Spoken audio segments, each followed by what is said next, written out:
I'm trying to get this snowstorm in the shot here. I want to tell that part of the story. It's all about storytelling, okay? I'm a storyteller, so I'm trying to get some fences. This looks nice. We'll start with this. And maybe we'll move somewhere else. Happy holidays, everybody. We're in the post-Christmas. It's a snowstorm in New York, so we're supposed to get, I've heard, varying anywhere from 4 to 10 inches, somewhere in there. It's the forecast for tonight. We're just getting warmed up here. No pun intended. It's our best of 25. I'm going to do some best of. I have not written any lists yet. I just figured I'd do it right on here. This is not a bad shot, but the radiator's right here. We're just going to make my computer hot. Just look at that. Look at that. I mean, it's not that snowy, but it's nice to have a little snow, damn it. Right before I moved back in 21, it was just like every week there was a fucking blizzard. And it hasn't really snowed since then, but it snowed a couple times this year, so. You know, it'd be nice if we get one of those global warming winters. Really could use one of those global warming winters. But last year was really cold. This year is about the same. It might be a tinge warmer this year, but it's been pretty cold already and I mean, it hasn't been really miserable, but it hasn't, it's not. It'd be nice if we get some 40 plus. That's all we ask for. 40 to 50 degrees is very comfortable. Anything under 35, 30, it starts to get. Anyway, it's our best of 25. We're just getting started. I mean, people are just finding out about this. So maybe I should post it on my Twitter. I'm going to post it on my Twitter real fast.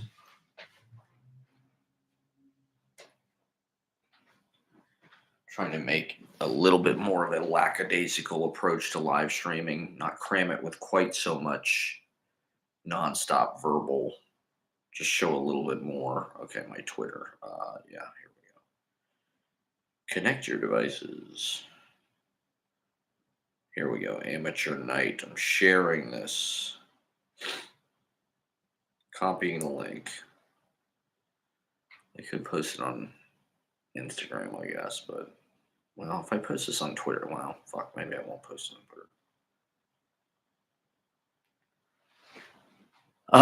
In any case, a whole lot of do. I just finished watching When Harry Met Sally.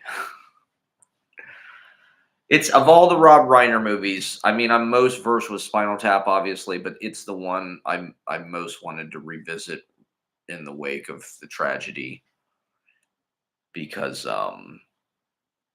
it's like the New York movie, right? And I do think it was weirdly like formative for me anyway about like gender dynamics. That's not necessarily a good thing. I remember seeing it when my first girlfriend broke up with me. I was like 17, 18. It was on TNT or something.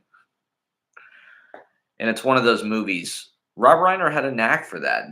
The Scorsese tribute to Rob Reiner, if you haven't read it in New York Times, was incredible.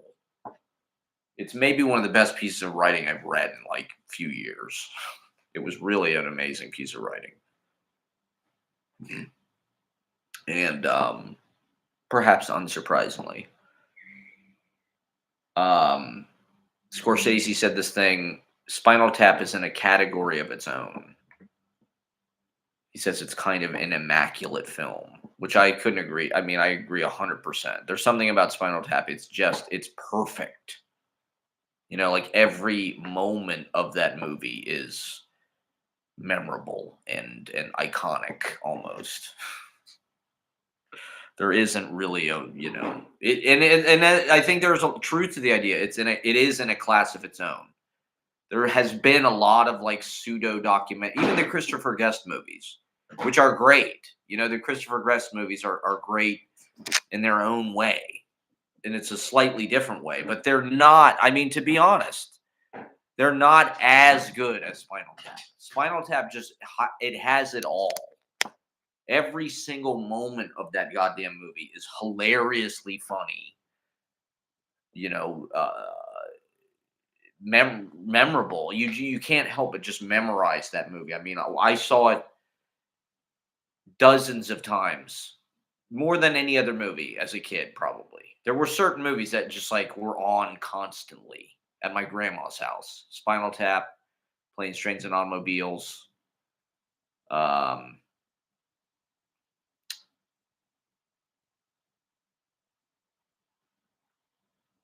what else? That's about it, really. Actually, Spinal Tap, Planes, Trains, and Automobiles. Just like watched them over and over and over, just endlessly. Um, it was his first movie. I mean, it's just it really does kind of stand alone in a way. And Scorsese's tribute was interesting because it traces all these kind of he talks about he was hanging out with like these improv groups and shit.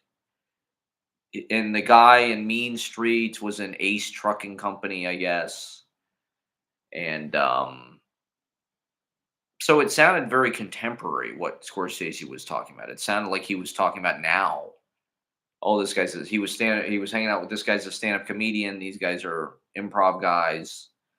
They're in this group. They're in this group.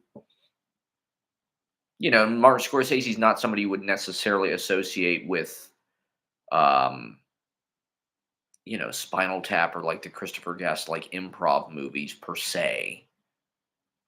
But I think it speaks to his genius. And he has always kind of played with comedy, king of comedy, right? He's always been kind of fascinated by comedy, and that has always been an aspect of his movies. Is like this kind of Albert Brooks is in fucking Taxi Driver, and Catherine O'Hara's in After Hours, and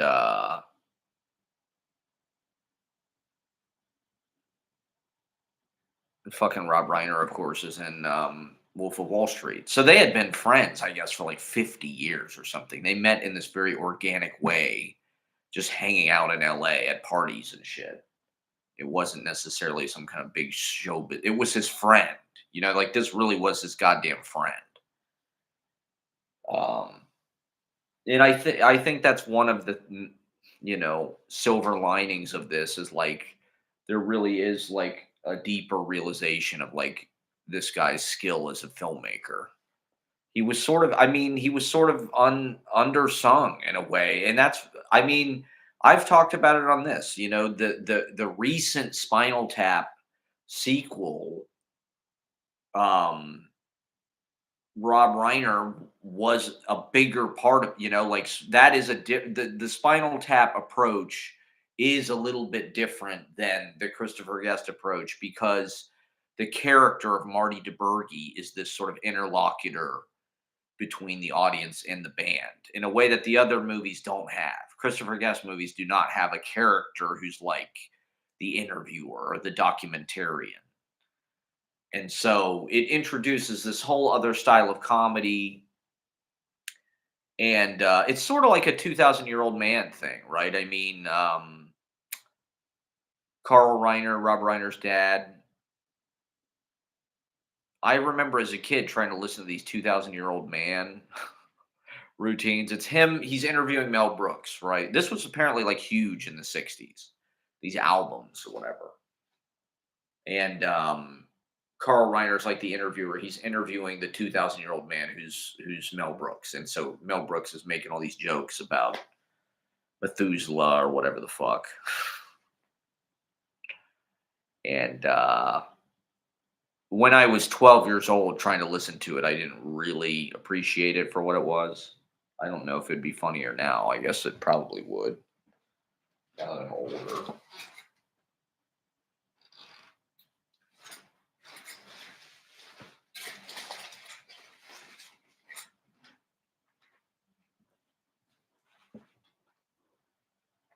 But I mean, this was a guy that really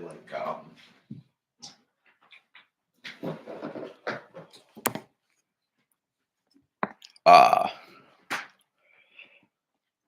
was around comedy his whole fucking life, almost like one of the world's, uh,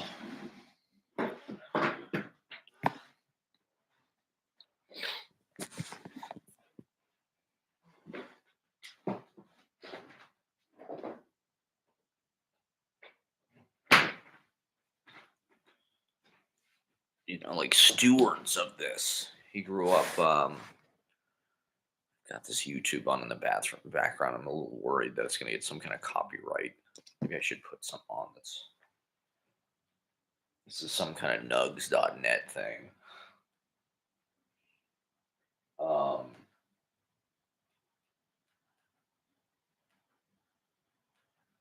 Here we go. What I've been doing recently, at least for the past couple days, is just watching all these live shows on YouTube.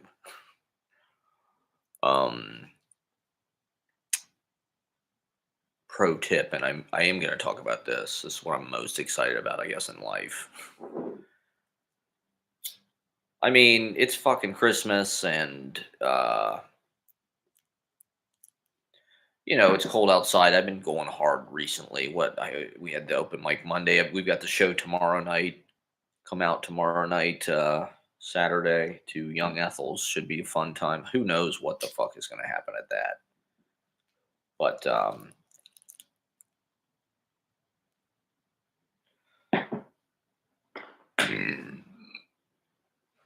I don't know. I've been obsessed with this smart TV. I'm just like a smart TV couch potato, I guess. And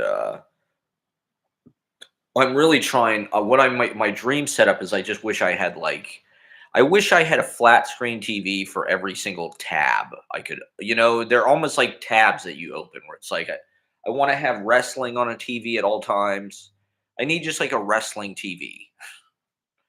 I need one TV that literally just shows wrestling like 24/7, like on in the corner. So I don't know if that's like a safety blanket or something, but like I literally need like some kind of wrestling on at all times because I'm like studying all this shit, like in a certain way, like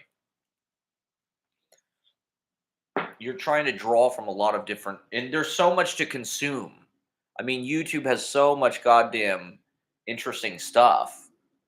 And so I need one TV for wrestling. I need one TV for like poetry stuff. I need like a poetry reading going on. I need like music going on, like all at the same time. Like I need movies happening.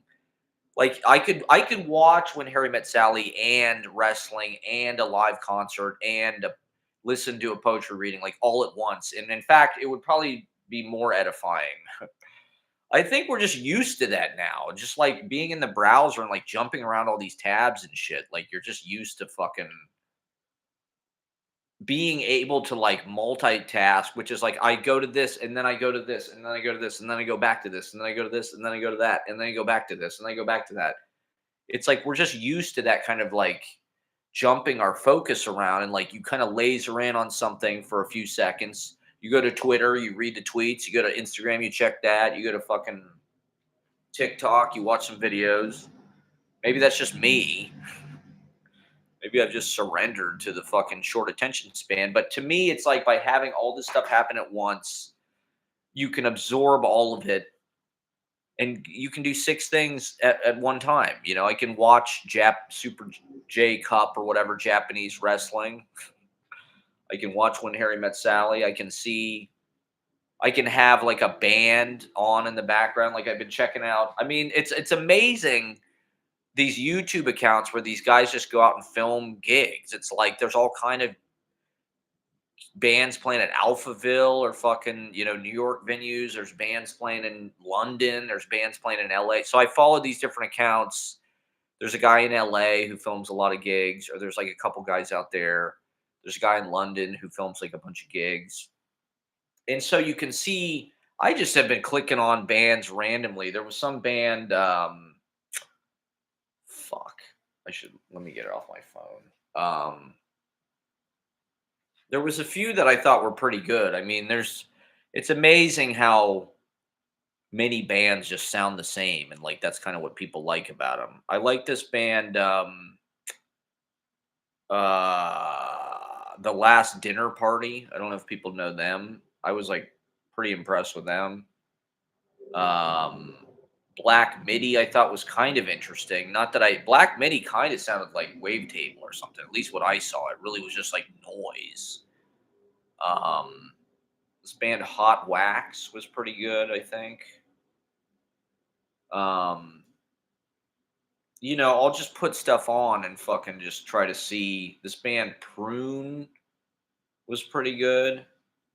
There was a bunch of gigs at Baby's All Right. Somebody filmed a bunch of gigs at Baby's All Right. Crisis Public Relations was pretty good. Quinny. I watched this band Wakely. Crisis Actor. So I've just been jumping around. It's like having a music festival in your living room, except it's all local bands, which I love, or bands trying to make current bands that I would never see because there's a cover charge. So it's just kind of a fun way to actually like check out the scene. I followed this fucking account. It's at Dirty Dungarees in Columbus. It's all these hardcore bands from Columbus. So they literally, somebody just fucking like live streams this shit on their like iPhone or something, and it's like they keep an archive of it. It's like why the fuck not? So it's awesome. And so you can check out. There's this band in LA, Redwood Bar.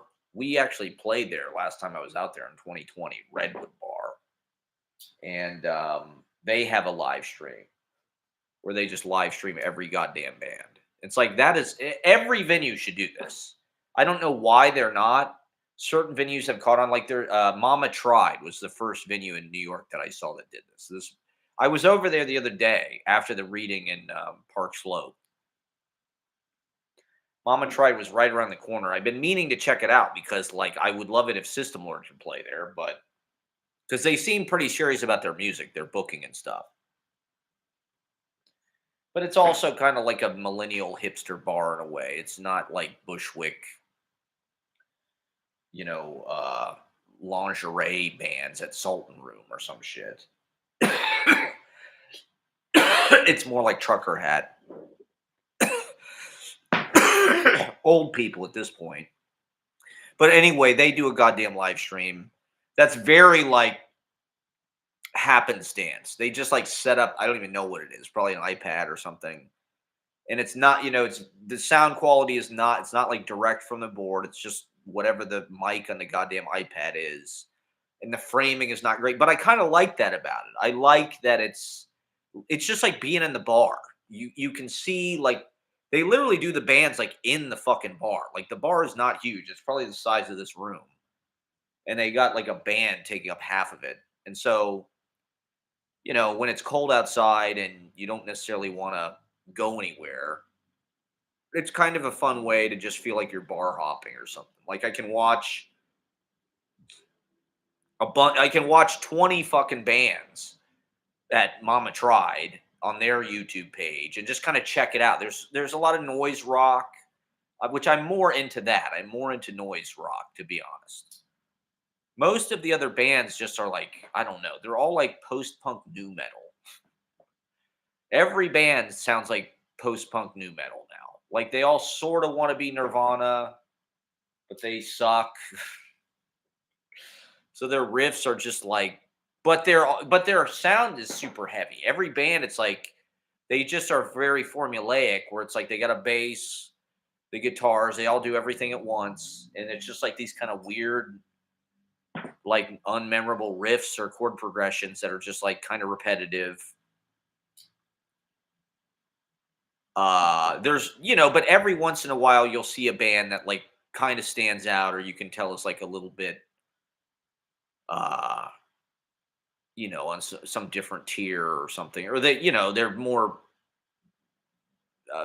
professional or something like uh I like the kind of lo-fi shit where it's just like I was watching these guys play Neil Young songs. Just a bunch of like dudes in their 40s, like fucking. They're like, we're gonna play a lot of Neil Young songs. I'm like, hey, why not? It's like, yeah, I'll fucking sit there and watch that for free on my couch. It's like going to a bar, except I can just jump around, to all these different gigs and stuff. Any band that oh yeah, the other thing I was watching was so I'm also concurrently watching like all this poetry stuff because YouTube has a little bit. I mean, I wish there was more fucking people who are not taking advantage of YouTube. Like it's I mean, knock on wood, but like it's not going to be like this forever. I don't think.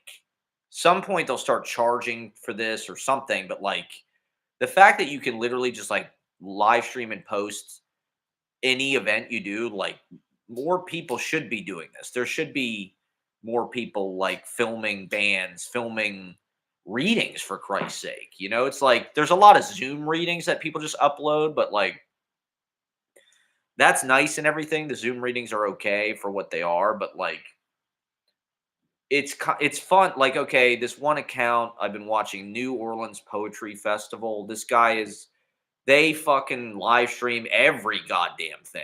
And it's a similar thing where it's just like a fucking iPad or something. Like it's not it's not fucking Al Phil Reese. It's not Pin Sound or whatever. It's just like really DIY as we used to say.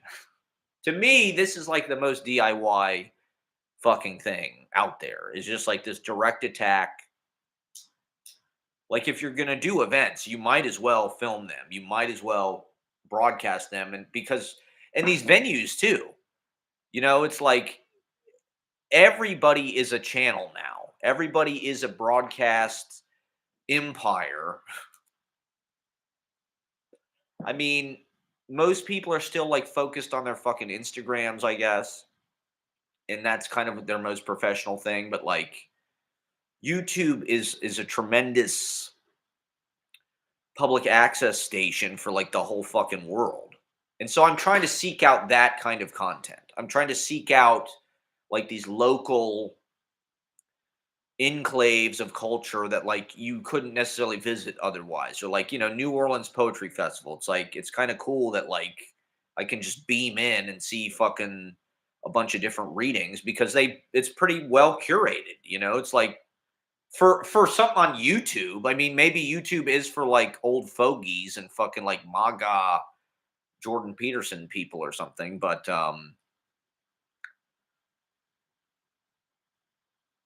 why not? I mean, to me, there isn't like a Gen Z equivalent of this. Like TikTok, Twitch, they don't really archive your stuff, and I can watch this shit on the fucking TV like it's a fucking show. So I'm trying to catch up a little bit, just kind of see what it's been a while since I've really like tuned into poetry readings other than the open mic or whatever I happen to do or be at. And one thing about losing my job is like I've felt like I need some kind of poetry in my ears, like I need to hear poetry somehow. And so like I'm back on fucking YouTube, trying to just figure out what's out there, like where are the like dedicated, curated archives of small press poetry readings. There's a few good ones, like I said, most of it is like Zoom shit. But also, like a lot of these institutions, right? Like Harvard Woodbury Room has got a nice page. Berkeley has got a reading series that they do. Um, but I mean, that's one reason why I started watching this New Orleans Poetry Festival shit because it's like they're actually doing it. Like I said, it's not some high end production. It's very like guerrilla style, but I like that. That to me, that's the spirit of the local, of the small press, of the little magazine, of the anti media, of the anti empire. Like they let you upload as much of this shit for free as you want. Like why not put your goddamn reading on fucking YouTube and share it and try and put that shit on blast? And I mean, music is a little bit more of a popular thing, so there obviously is a lot more of that stuff. It's kind of remarkable how many bands and just how much like this one guy, I mean, like this is fucking 21 Pilots. This guy in LA usually he literally goes like every fucking show. He was at the Oasis show at the Rose Bowl and he just uploads it all to fucking Nine Inch Nails and shit, but also small stuff. And so it's shit I would never check out. Like I was watching Halsey and just jumping around, like YouTube is this unbelievable buffet. I mean, it's just like being like one of the great things about New York City is there's so many venues and there's so many things going on. But it's like this, I can flip through 100 goddamn things in one night. I was watching Speedy Ortiz. I was watching fucking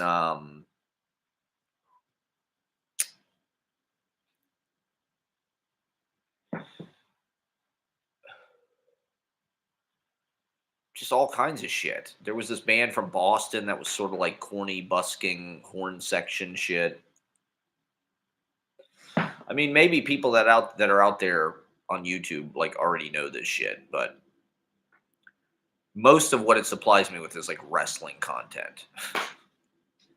And although I'm a dedicated like I do watch watch a lot of live music or like bootleg culture, right? Like dead shows. There's a lot of dead shows that they have pro shot video of and good audio. The Dead and Bob Dylan. Those were the bands that sort of cultivated like this bootlegging, tape trading culture. To me, this is the same thing. It's just like you can curate whatever your scene is. So it's like I can check in. The best show I probably saw, and I hate to say this, I'm really ashamed to say this, but the best show I've seen so far was Ariel Pink. It was Ariel Pink live in like Deep Ellum or some shit in Dallas. And it just kind of had it all. It had harmonies, it had really nice, like lush, kind of modern sound. It had good songs with like chord progressions, really good melodies, really good lyrics. Like I was looking for all that stuff and all these other gigs. And it's just like I did a lot of these bands are the same. They're just like these hard hitting, like that band Idols. I can't really tell the difference between Idols and the OCs and any other fucking one of these bands. They're all kind of the same. They're just like these kind of fake hardcore bands. They're like these safe kind of hardcore bands for like suburban people that like want to seem like they're hard asses. Like it's cool to be able to check it out. It's cool to actually be able to like fucking, like I said, been behind the paywall. I can't afford the cover charge, so it's like I don't see any goddamn, c- c- you know, relevant bands. That's one reason why I started doing poetry stuff because it's free, or at least it's way cheaper. You can see like the most famous poets like alive for like practically nothing. With rock stars, it's like forget about it, or famous people or whatever. Broadway, it's like insanely expensive. So I think YouTube should embrace the bootlegging. Or, I mean, it's not even bootlegging. Like if you're filming a bunch of hardcore bands at Dirty Dungarees in Columbus, like that is insanely like valuable. Hopefully, that just lives on the internet forever.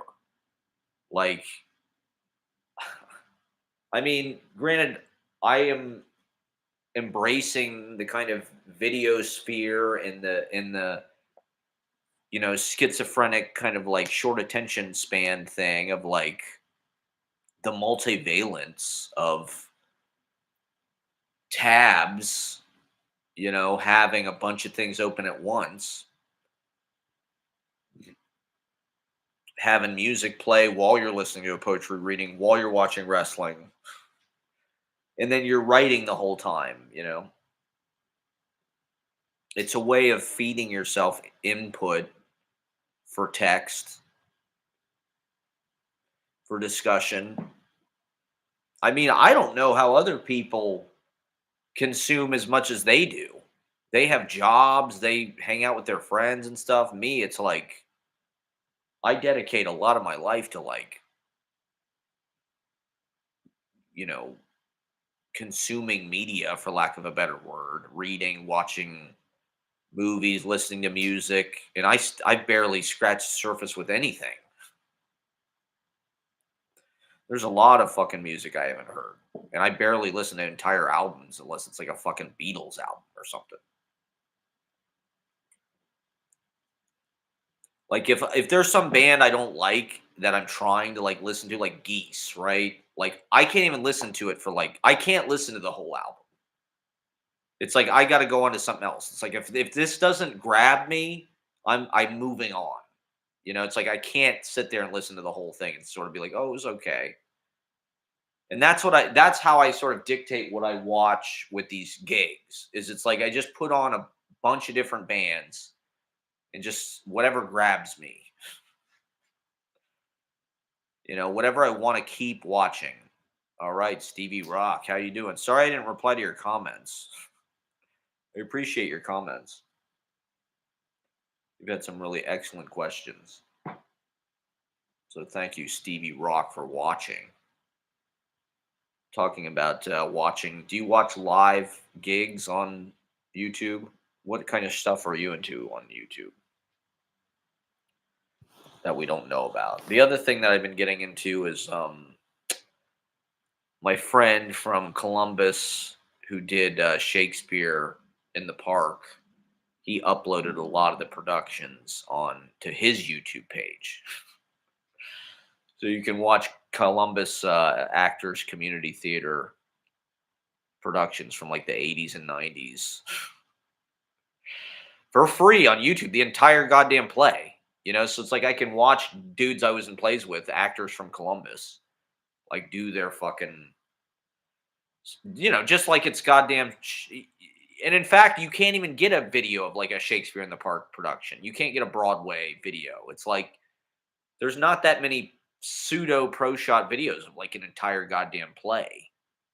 And so it's kind of cool that their body of work, right now YouTube is as legitimate as anything, right? And so that stuff, I think it's exciting for people that, maybe once were sort of mired as like local, if you were in Columbus, Ohio or something, it was just like there was probably not a whole lot of sense that anybody from outside there was ever going to see it. Whereas like now you put on YouTube, it's like some of these plays have got thousands of views. I watch like a lot of literary content, love poetry and Shakespeare, etc. What about you? Well, yeah, so you should check out Nick Baltazar's page. So it's cool for these guys because all these guys I did Shakespeare with in Columbus, like they were very serious about it. Like they had entire bodies of work.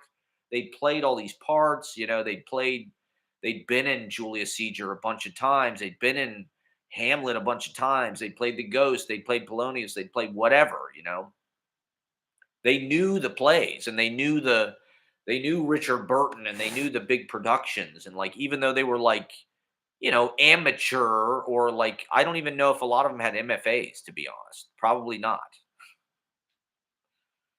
Um, some of them did, I think. But they knew their shit and they took it very seriously. And so it's cool that like I'd rather watch that shit. I'd rather watch their version of Julius Caesar. It's on there. There's two different versions. You can watch the one from the 80s or the 90s. And so it's cool to see people I know like really looking at their work and um my dad had all these tapes. He had this cabinet where he kept all these tapes of recordings he'd made of his band from like the soundboard, right? It's like there was all these bands, all this amazing music and all these different styles and thousands of fucking songs, like the Grateful Dead kind of, right? Like bootlegging, they all had all these labels that he made, just ripped out a piece of notebook paper and colored pencil or whatever, marker, just stuff he'd recorded right off the soundboard or whatever. He'd taken his mixer, and but it's like that's your life's work. You should uh just because you're not famous or something, or like just because you're not, other people don't do it for you. It's like y- you should try to steward your work. And I think that's also one of the things that's exciting and kind of unbelievable about YouTube, is just like you can put you can document, to use everybody's favorite fucking word, or just like, why not uh film everything, broadcast everything, archive everything, film the goddamn events, so other people can see it. Like I'm glad I've got, I think most of my unnameable readings are on YouTube, and a lot of my poetry readings in general are on YouTube. Some of them get more views than others, but like, that's, well, that's also an aspect, right, of like poetry culture, is like this taping thing. It used to be, reel to reel. They tape the fucking readings. They drag their woolen sack tape, Paul Blackburn or whatever, or Poetry Project was constantly taping their fucking readings. It was like an essential part of the process to like capture this magic and be able to listen back to it, to be able to put it on and like in your apartment or whatever, and like study it, live in it, rewatch it, re-listen to it, explore the different readings. If you like an artist, and as a performing artist, I think that's an opportunity too, because then every show becomes a new opportunity to present something different, present some new material, some new texts, some new um,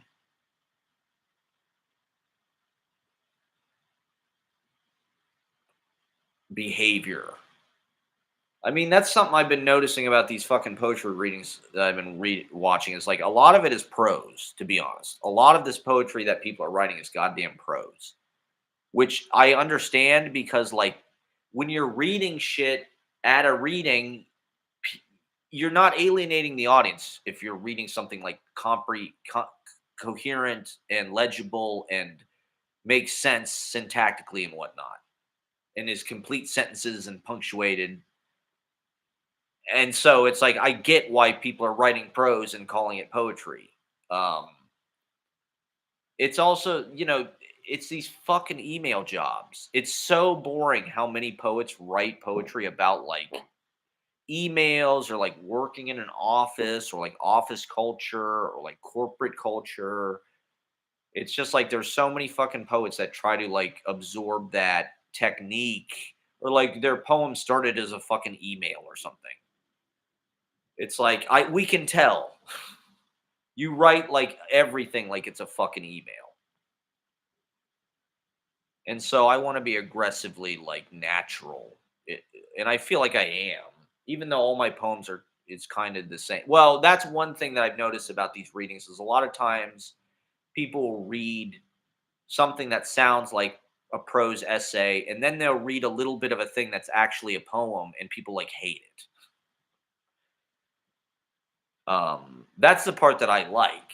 I like the part that's like, I mean, every poem I guess I write is like a I'm walking down the street looking around poem, and maybe that's boring too, but I'm just sort of trapped in that. Like when I do a reading, I don't generally like, I don't even know if I'm capable of writing like, I'm trying, and maybe I'll read some shit into this tonight.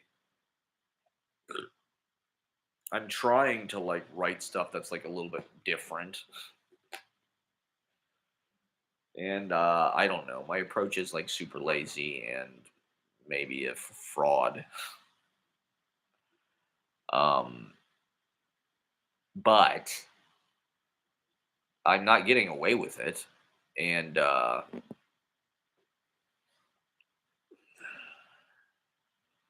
I guess I don't know. To me, my stuff is more like a record and like a residue um, of everything that happens, and the buildup of that kind of takes its own form. Uh, I don't know if that really works as an excuse for people. I don't know how to get out of this mode. I feel like I could write stuff that's maybe a little bit more plain spoken and like just like prose. I don't know. I'm trying to figure out some way back into that somehow, maybe. But my stuff is really driven by like these propulsions of like insight, and there are a lot of breaks of like syntax and subject, and it's sort of like a little turbo boost forward or something, or that's the effect that how it feels. But when you read it, I don't know if it always feels that way to other people. But I don't know. I'm trying, I'm trying to I guess, part of the reason why I don't look at that much poetry stuff, like I said, a lot of it, I guess it's interesting, but it's also just kind of like it's not what I do, and it always feels like what I'm doing feels like it's not taken seriously. And yet, well, like with these bands, it's the same thing. It's almost like the more of a cliche you are, it's like the more people can get behind it. It's like you kind of have to go within the lines of what's understandable as like cool or uh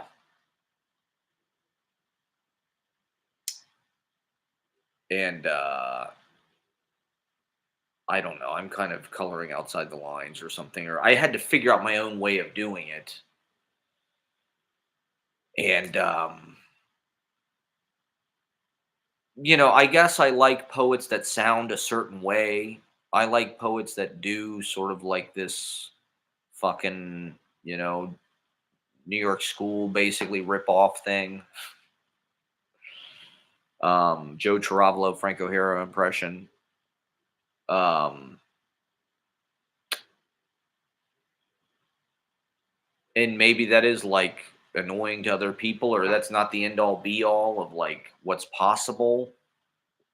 Um, that's like a mode that like people go into for like one poem or something, but then they have this other thing that's like more serious or more um like college writing, college everybody's trying to be like theory, but they're not that heavy. Uh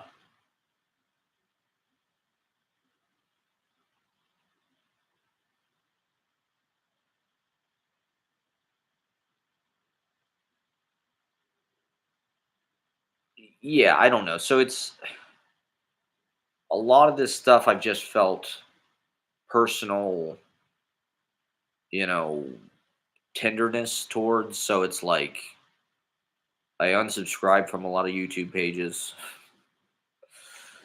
and I don't look at too much of poetry like circuit uh like lineups or anything like that, because it's all there's like an in crowd of people who like go to AWP or whatever and like kind of have the inside track, and identity politics is one part of that. It's not really as big of a part of it as it was, but I don't know. It's like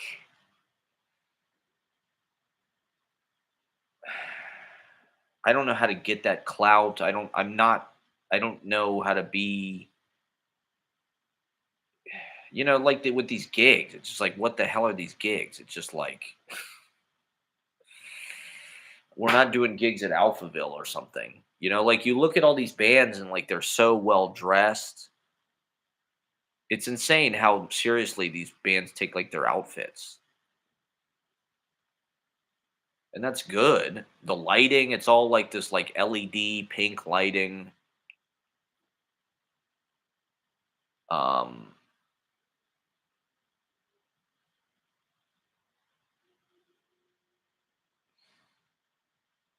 I don't know. Some Jason Trachtenberg said our event is the weirdo event tomorrow night. So are we just weirdos? What does that mean? Um,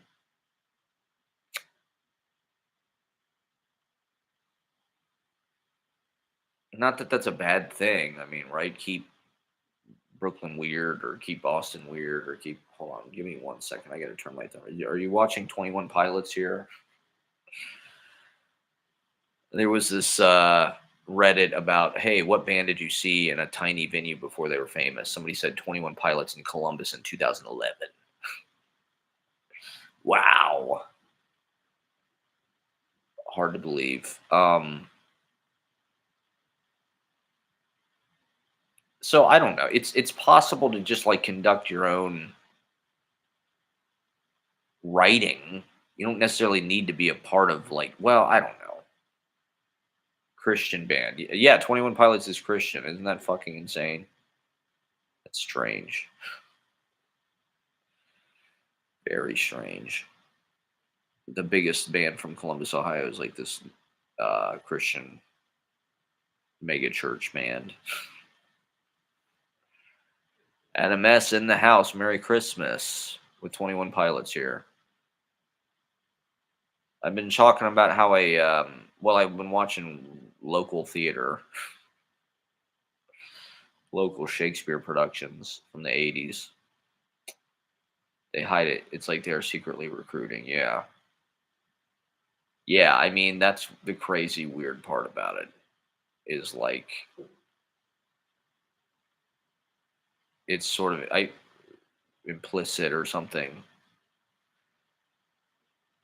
But yeah, it's like some kind of hidden message. It does seem like a hidden message in their music. They're sending hidden messages about Jesus and the World Harvest Church. Uh, Best of 25. We're talking about our best of 25 movies, music, moments. What was the best of 25? I mean, this year was a piece of shit, really. Project 2025 sucked. I mean, Hollywood. I feel bad for LA. LA just fucking. At first, there was these goddamn fires. David Lynch fucking died. All these people have died. And then fucking Rob Reiner gets killed. It's like, Jesus Christ. What a piece of shit year. Kind of came out of nowhere. The last couple years were pretty good, kind of. 21, 22, 23, 24 were not too bad. We got a little bit of a break. Then people decided they want to fucking. Oh, I got to. Some people heckled me on my TikTok comedy. I mean, I don't get good results on TikTok at all. No one likes anything I do. People don't like my poems. They don't like my comedy at all.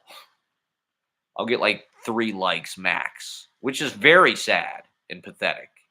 But what they tell you, you have to post like 3 times a day. It's like, what am I supposed to do? Of course, I'm going to be posting like sort of half baked, like mediocre content. Like, the factory isn't. I'm working as hard as I can here at the content factory. It's not necessarily like I'm making fucking Pixar shit 3 times a day. It's like at these comedy open mics. First of all, it's an open mic, right? Like I use it as a place to write. I go up with a premise, and then the point of the open mic to me is like spieling about it in front of people. Maybe you'll come up with some good stuff. You'll figure out the angle. There's something about the pressure of being in front of an audience that feels like it's a good. Plus, you're paying for it, and so I also like to film it and use it for my goddamn YouTube shorts. The reason why I do this is because my YouTube shorts are actually somewhat successful. I'll get over 1,000 views on like a poem or something. It's insane. And I get likes and shit. I've got 20 likes on a fucking poem. It's like, hey, if that's a fucking outlet for poetry that people are checking it out, and it's like you're watching YouTube shorts and a 20-second poem comes up, yeah, of course. I wish people on TikTok were a little more fucking open, open-minded. People don't actually want content in their content. They want like vibes or something that like turns them on or just something real quick. They don't want something that actually like takes the agency away from them. They don't want to sit there and listen to a fucking poem that lasts 30 seconds. They want to see something that's going to like tantalize them. Uh but I still think it's important to do it. If 100 people see my poem on TikTok, and it doesn't even matter if nobody liked it. The fact that they saw it is what's important. Like, it's not meant to be like subjected to fucking these value judgments of the, zombie fucking masses or whatever. And that's how I think we should use these things. What's up? What's up, Wraith? That's how I think we should use these things is occupy them. Monday's open mic turned into a club night. Did you watch that at the end? Well, I mean, one of my realizations over the last few years is like part of the value that I can bring to people is help them have fun. I am good at helping people like not feel as uptight. Like that doesn't mean that they think I'm like the fucking coolest guy in the world or anything. It just helps them unwind and let loose a little bit. As somebody in the nightlife business, in the party business, well, that's also something I'm experimenting with. Is this karaoke thing? The karaoke thing is it's just good for people. I just feel like it's jubilation, it's group singing, it's a choral.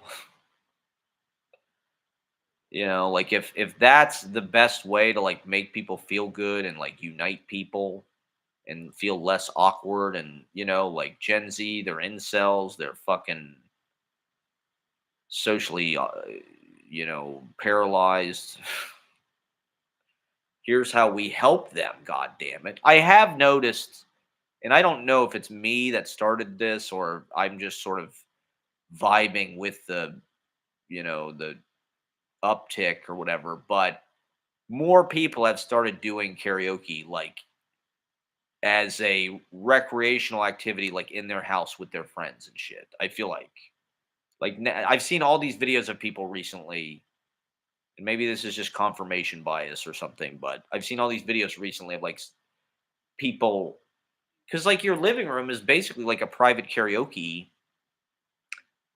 room in a at Sing Sing or whatever. And once again, the wonder of YouTube and smart TVs and Bluetooth and portable karaoke machines is like you can literally karaoke any fucking song you ever wanted to sing off of YouTube instantly. And so I have been looking. I'm trying to find, because I love playing with System Lord, but like I need some kind of background music that I can like do my.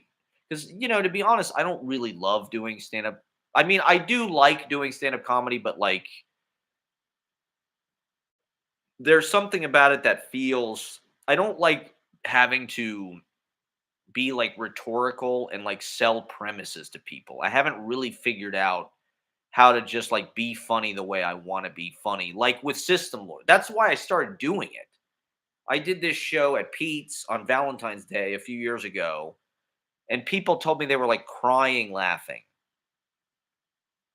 And that with System Lord, it's kind of the same thing where I'm like doing all this crazy shit. It's not really stand up comedy, it's more like a verbal collage of just insanity, characters, intense lines, commentary. like the poem, but live with, kind of and so you need kind of a musical bed for that or something because it's so disjoint. It needs like a soup. It's like those are the ingredients, but like you need a soup for it to float in. And so, you know, I like noise music. I like digital soundscapes. I'd like to play with a band that has a little bit uh I'd like to play with a band that does have a little bit more of like a rhythmic, propulsive simplicity because that's what I've noticed with all these bands that are like popular is they just have like a really simple, hard-hitting rhythm. Like that's all you fucking need is like put some kind of like repetitive riff and like super concise, compacted like giant rhythm track. The noise bands that I played with were a little bit more ambient and kind of like skronky, which I like, but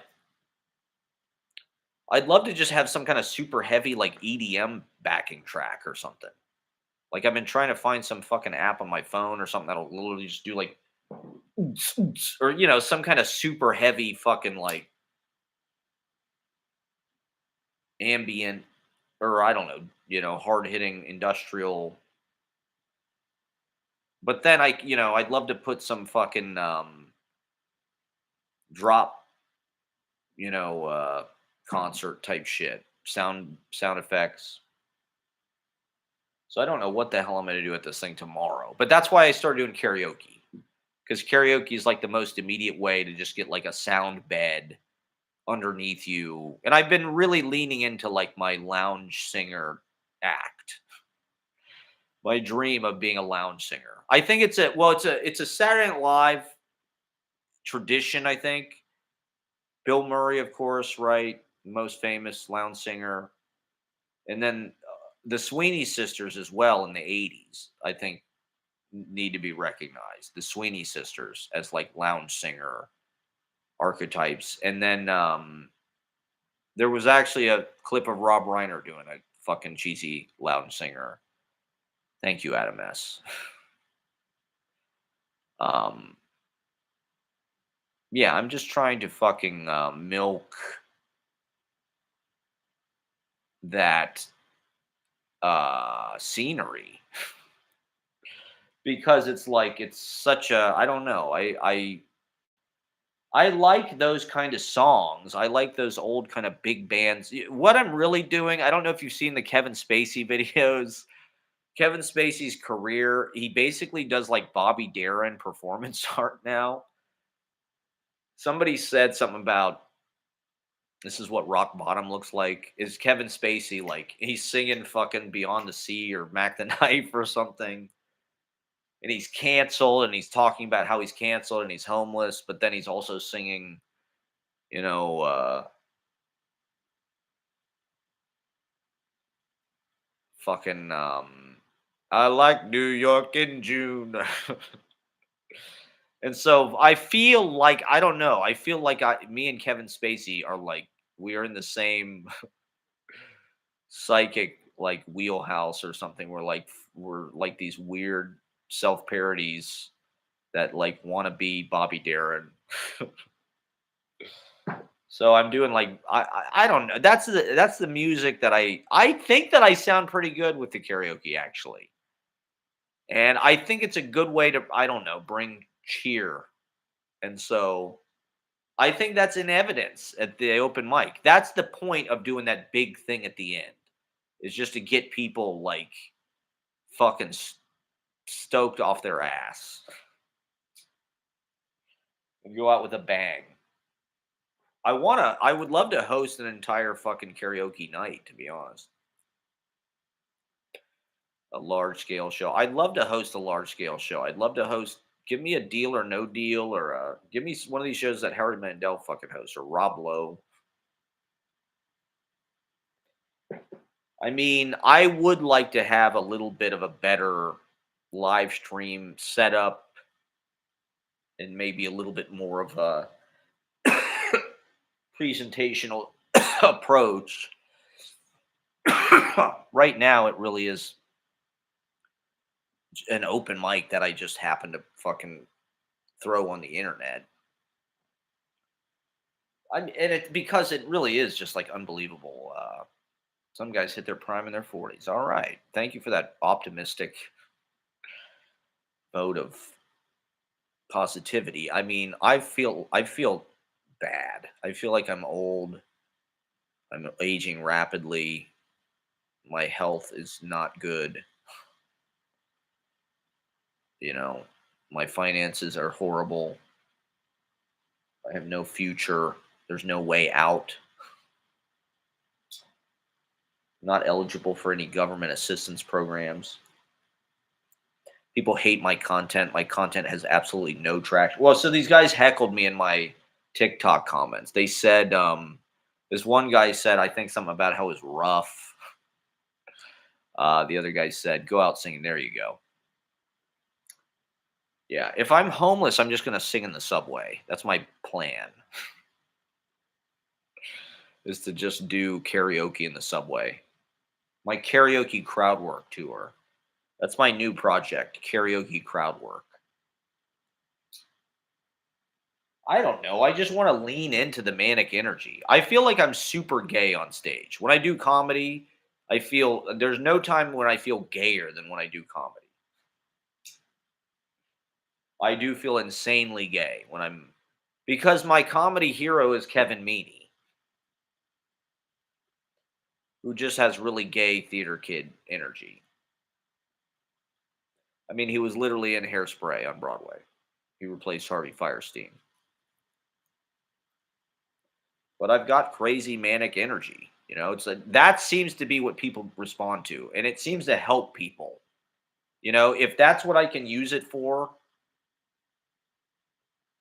like I try to fucking just like give people a boost and give people like hopefully they take that energy with them into whatever they're go on to do.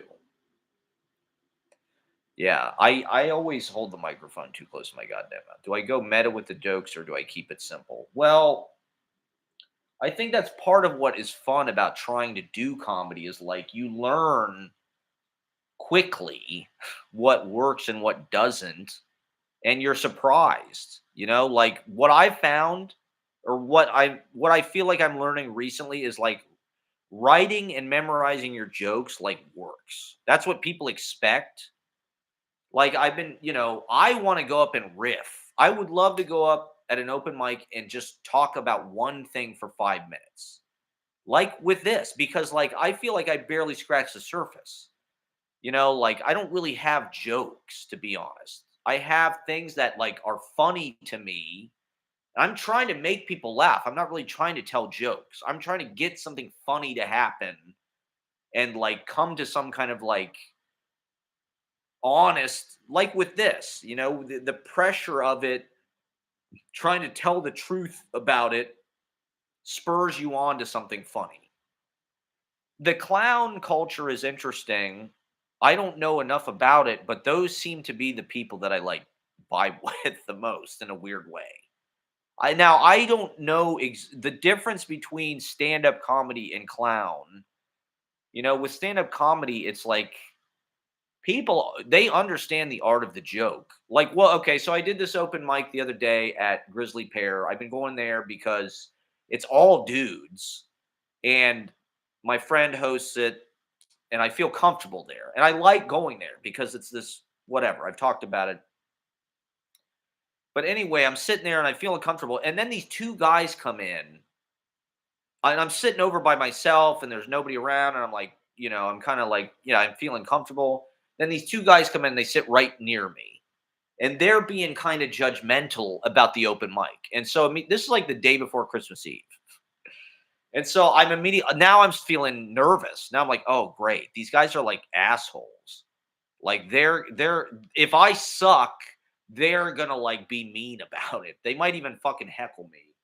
But it's like it's a goddamn open mic and like it's my safe space. So I was a little nervous. They weren't really that mean about it, but I felt pressure that I didn't feel otherwise. I'm not necessarily nervous around people, but like those guys in particular seemed like comedy, because now I think the internet has enabled like comment section critical kind of Monday morning quarterback guys who like want to be comedians, or like they want to like roast people, or they think they're funny, or for some reason that's like an ideal. Like every guy wants to be funny now for some fucking reason. It's pathetic. To me, I don't actually care about being funny or not. Like I know that I can be funny. Um Writing jokes, I think uh I just a lot of them I don't find that interesting. I like what Chappelle is doing. I like that Chappelle gets up and talks about fucking Israel or whatever, and he gets to the joke when he gets to it. Like, to me, I don't necessarily love his vibe now or his opinions, but like I like that he's not just like a comedy nerd that's like doing fucking jokes. Like he's trying to say something that he believes, and the humor comes out of that. And it could be funnier and it could take itself less seriously. Yeah, but so anyway, I posted this fucking video. People always think they can drive right, fuck, or tell jokes better than the next guy, but all it takes is skill and in the work. It's the work that makes a difference.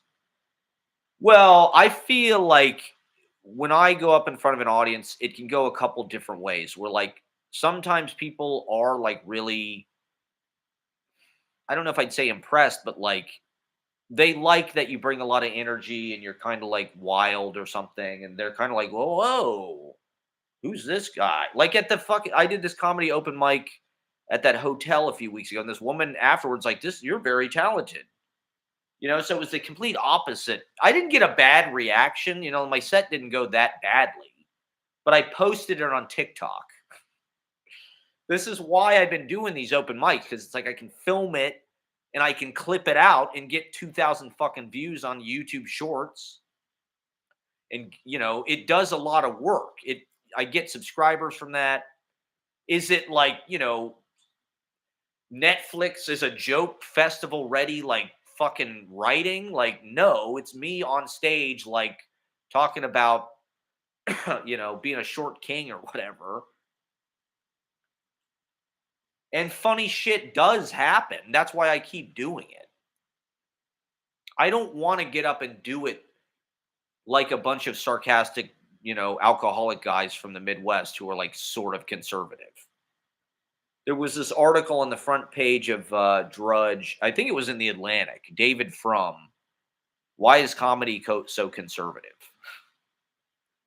It's like I've been talking about this. I've been talking about this for a few fucking years as a private investigator. Undercover in the world of stand-up comedy. I've been on this fucking story for like a couple years talking about this. And there's a lot. I mean, I do talk a lot of shit about stand-up comedy. There's a lot of stand-up comedians out there that I find are very strong artists and are very powerful with what they're doing. And I even disagree with a lot of them. Just because you're a fucking Trumper or whatever, like I don't necessarily, like whatever. But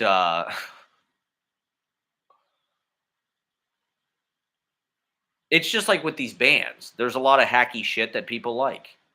People are ready for the hacky shit. They want a band that just goes brah brah brah, and they want a comedian that just like tells jokes. That's what they're there for. They're there to hear some fucking jokes. Me, I'm like a theater kid that gets up there and like riffs about how Jelly Roll is fat or whatever. Um, and so, sometimes people are not impressed. And most of my fucking comedy, fucking the thing that got the most views was the goddamn joke about Mickey Rourke and the Pomeranian. I had this short clip. Let's see. Here, I'll show it to you. My analytics. Okay.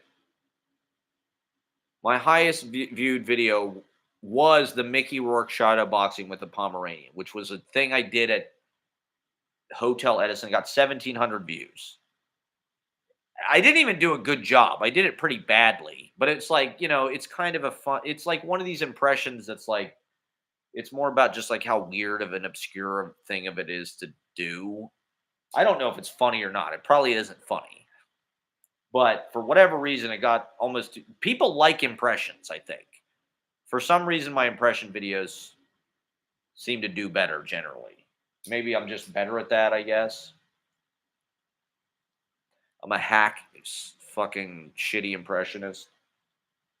But then I posted this fucking video of I have this joke. It's a joke about how like all these classic rock guys are chopped as fuck. Like all of these legendary singers just sound like hammered shit. McCartney, Elton John, their voices are toast. Vince Neil. So that got 1,900 views. It's like, did I nail it like as a scripted, like fucking like fully fleshed out thing? Like, no. Is that bad to post it on the internet when it's sort of like in this kind of embarrassing throwaway state? Possibly. Um, like I said, you have to feed this fucking beast, constantly. And so I'm like a jam band comedian. I think there should be like jam band comedians where it's like you go out and every set is different. Like I have certain things that I do feel like are like my material. I do have bits that I feel like I could do a special, I think. If I if I I'd like to put a special together that is all of the open mics that I've filmed, and just because I do different stuff, like with poetry. I do different stuff every time. And so if you put it all together, it'd probably be about an hour. Would it be hilarious? I don't know. Would it be perfect? No. There wouldn't be anybody in the room laughing at any of the parts. You'd have to put a laugh track in. But I have probably, 10 or 20 minutes of um well, I mean, nothing against these other comedians, but like they'll come out and repeat the same shit every week. And it's like it's not even necessarily that memorable to begin with. Um so I don't I you know, I think with comedy culture in particular, it's like it's encouraged for people to be like mean. That's part of what sucks about it now. Is like that's what it is. It's basically all these like mini Trumps and like all the people that Trump has sort of turned on. The savage kind of roasting. I guess that's always been there, but it's sort of taken over. Like you're saying, Bert Kreischer. Like, uh, that's part of what this article was about. And I bitch about this constantly, like how comedy used to be like this left wing alt comedy thing. And now it's like, an appendage of fascism, basically. Tony Hinchcliffe is on there talking about how much he loves Trump and shit. It's like this motherfucker isn't funny to begin with. He's just like a fucking mean, prudish cunt. Um, he's not funny. He sucks, man.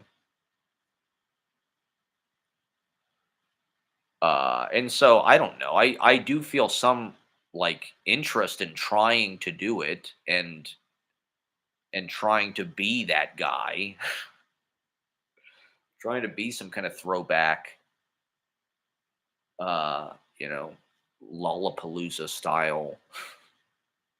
So anyway, I posted this video to TikTok and I got savaged. I set it to private because I got 3 comments that were sort of I got ratioed in the comments that were sort of like well, I went after Jelly Roll. It was all about how Jelly Roll is a DEI hire because he sucks, basically. Why? What?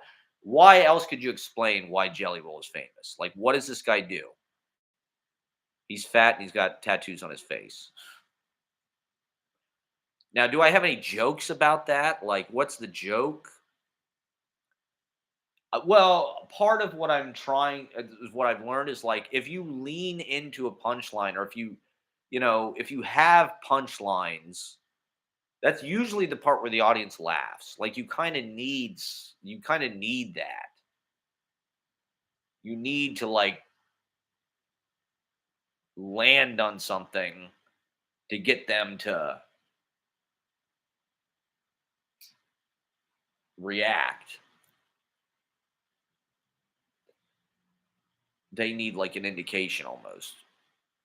Or I don't know, they just seem to respond to that. People do seem to respond to like jokes, and a lot of times they like lowest common denominator shit. Like look at Jay Leno. And they don't want alt comedy. Um what did the guy say? Should I even look at it? I don't know because it's not, maybe I shouldn't be posting shit that I'm doing at like an open mic on the internet, but I guess that's just constructive criticism. And maybe they just felt triggered because, I body shamed Jelly Roll. Uh, most pros don't read comments. There you go. Adam S. with the fucking wisdom, as usual. Adam S. with the fucking words of wisdom. Well, that's the first time I've ever gotten, you know, negative feedback. um, and I think that's just an experience of doing that. Is just like there's highs and lows. You crash and burn. Sometimes it works, sometimes it doesn't. What about comedy in a vacuum like Norm Macdonald? Why even bother entertaining the norms? Yeah, well, that's what's frustrating about going to these fucking comedy clubs is you're like, this is McDougal Street, New York City. It should be like a hip room. It shouldn't be a bunch of fucking like Rush Limbaugh wannabes. Bunch of little fucking yeah, they are fucking jerks. I got a few compliments after, it wasn't like I was a little weird because I was smoked up, so I was being nuts. I'm different than these other guys. That's part of it is like I said, I'm more like a fucking theater kid or something that's just doing this. They are like these kind of like Nick DiPaolo type conservative, like employed they're kind of part of the establishment in a way. So I don't know. You'd think comedy for the masses, you should call it and just make great jokes as the industry standard. I mean, that's part of the reason why I do this. Not, this is not really a comedy podcast. And I don't really there's so many people that are stand-up comedians. To be honest, I'm not I like stand-up comedy in this sort of like nostalgic way. I like the role of that and sort of the way that the style of how it used to be, I guess. This new shit is fucking whack. This like, they all look like they're in the Star Wars reboot, but like athleisure, and they're all like brown shirts. They're various shades of Mussolini, Nick, Andrew Schultz, and Rogan. Oh, it's crazy. They're putting up these plaques in the White House. It's like, you motherfucker. Like I like the idea of that's why I go to fucking McDougal Street because it's like that was the birthplace of like sort of this intellectual comedy. Bill Cosby or Woody Allen or George Carlin, Richard Pryor, thoughtful artistic, histrionic. Trump has been awfully quiet. Well, he tweeted like 100 times or something, didn't he? I don't know what the newest shit. I mean, about the files, the long dead Jeffrey Epstein. Oh Jesus! I heard he's supposed to die. Joe Rogan is the worst comedian. He has no ability to read people. I hate it when he talks about comedy. Joe Rogan usually believes the opposite of like what the sensible thing is. He usually assumes the opposite of like the true sensible take. He talks about comedy like he's in this brotherhood. He sucks. Well, I mean, that's one thing that's so cringe about comedy is like this, like, the artist's way, like behind the scenes, like philosophizing about comedy and what it's like to be a comedian. And it's comedy sucks, man. It really sucks that comedy is so influential in our culture. It sucks so fucking bad. I like the format. I like the venue and the fact that it has a mass audience, but I don't really like any of the comedians that I mean, who do I like that's like I mean, Bo Burnham, I guess, is sort of culturally important. I don't, he's not my favorite artist or anything. I think he sucks in his own way. He's the kind of guy that gets a bad rap and think, oh, now I think it's working. Like his stupidity validates itself. Yeah, I mean, I think he's a plant. I think Rogan is a fucking plant. He was on goddamn Fear Factor. Yeah, Tim Robinson, I think is interesting. I like Beck Bennett and Kyle Mooney. I mean, once you get in that, like I'm saying, it's like that's not really stand up at that point. Stand up has become it's this weirdly conservative arena of hostility, insult, disrespect, normalizing. You respect social comedy. Is that not what comedy is at its best? Conor O'Malley, I've heard a lot about, and I've seen a few things of his that I was amused by. It's probably one of those things that I'll get it like 10 years from now. Because all the smart people like Conor O'Malley, I mean, I think Joe Pera is interesting, but it's like I said, once that's the alt comedy, like that is the alt comedy. Like there is an alt comedy scene, definitely. New York, it's not as big as it was. Now it feels like it's all at Largo or whatever. Like the whole like office hours. Anybody that's on office hours is like usually a pretty amazing and to be honest, the clown scene is pretty incredible. The clowns are really artistic and uh intelligent and kind of resonating. Cumtown Boys. I mean, those guys are like the leading cultural figures, I would say. Is Stavi and fucking who's the other guy? Nick well, there's Adam Friedland, the Jon Stewart of the whatever, the millennial Jon Stewart or whatever. He's a stand-up. Um Nick Mullen, yeah, Nick Mullen. Well, I do think those guys are. I mean, maybe it's not entirely them, but I do. When I see young Gen Z guys, it feels like they're trying to imitate those guys, like with the mustaches and shit.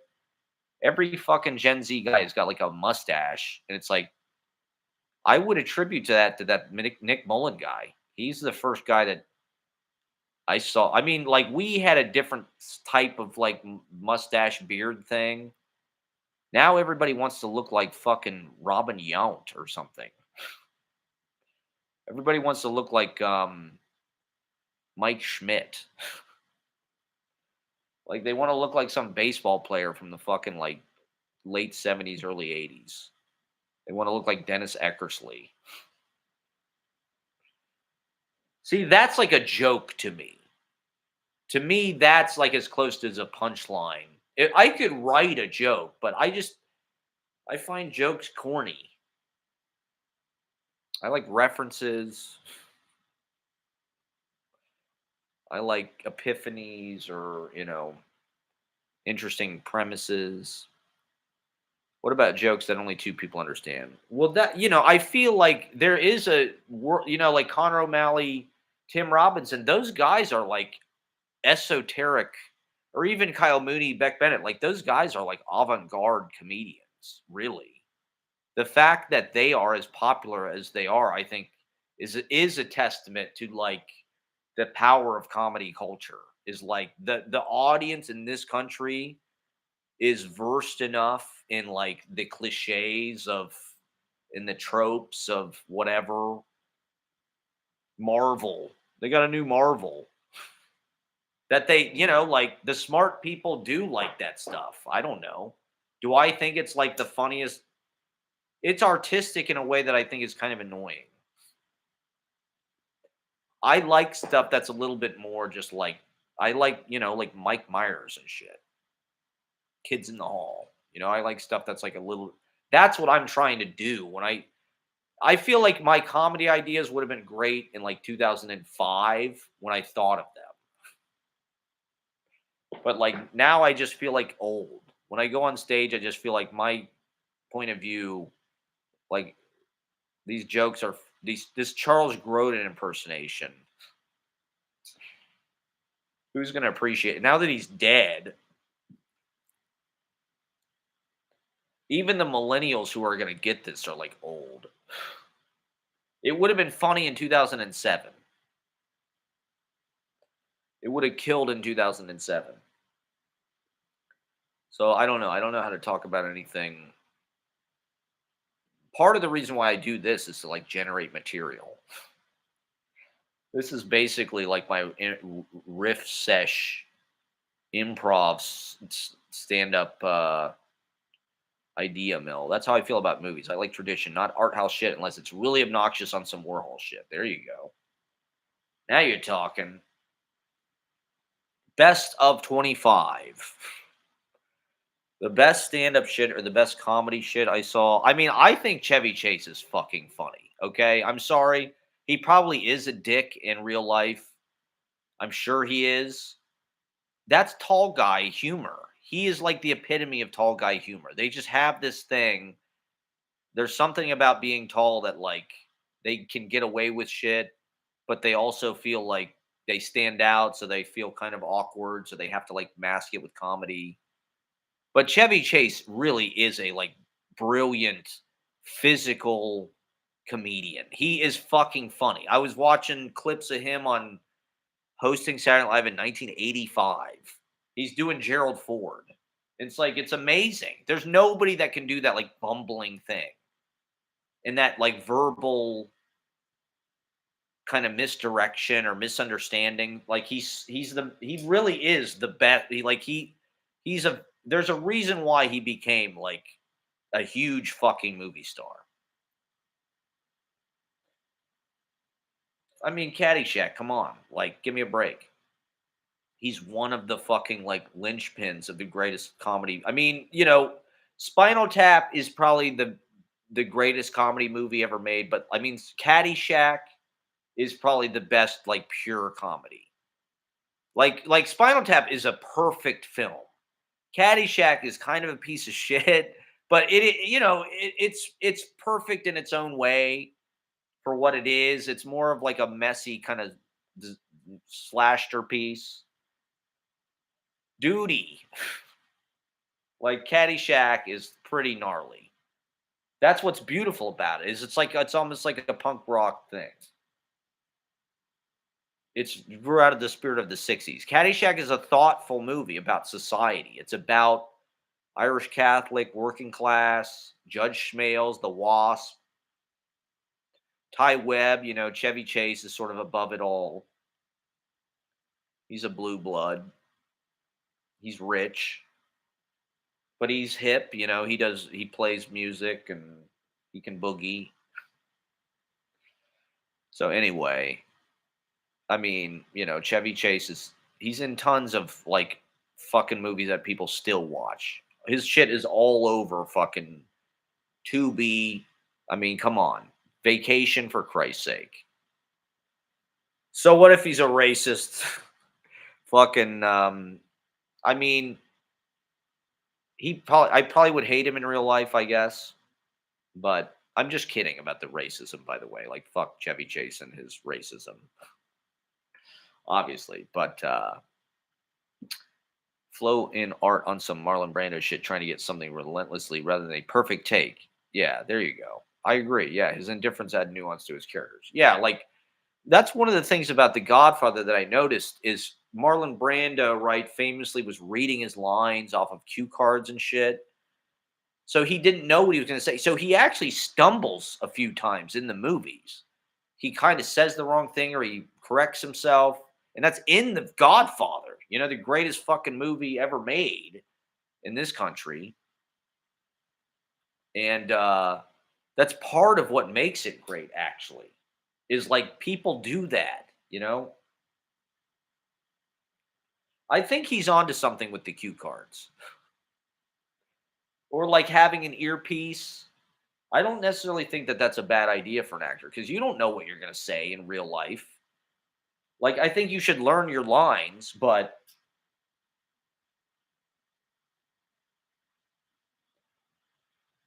I don't necessarily think that that's a bad idea, actually. I think that the spontaneity, particularly like with film acting, you're really just trying to get something interesting and something that, opens up this kind of emotional truth. And I mean, it's fucking Marlon Brando and The Godfather. It's like what's better than that? Uh so yeah, I got heckled in my fucking like a prescription dirt bike flip. There you go. Prescription dirt. Oh, I like prescription dirt bike flip. That's like that'd be a good band name. Can bootleg our band on alt comedy is just true comedy, and stand up is just a part of its life. I think. Yeah, it's frustrating that stand up has become this like giant I mean, and Chappelle is so up his own ass. He's like, I'm more powerful than I ever thought. My voice is more powerful. It's like, have some fucking humility, man. Like, that's not your voice is not more powerful. It's like we're in this weird era where there's a proliferation of isolated people listening to fucking, podcasts and shit endlessly. The band I'm gonna start is called Lethal Invasive Surgery. There you go. Sounds good. That sounds fun. Um,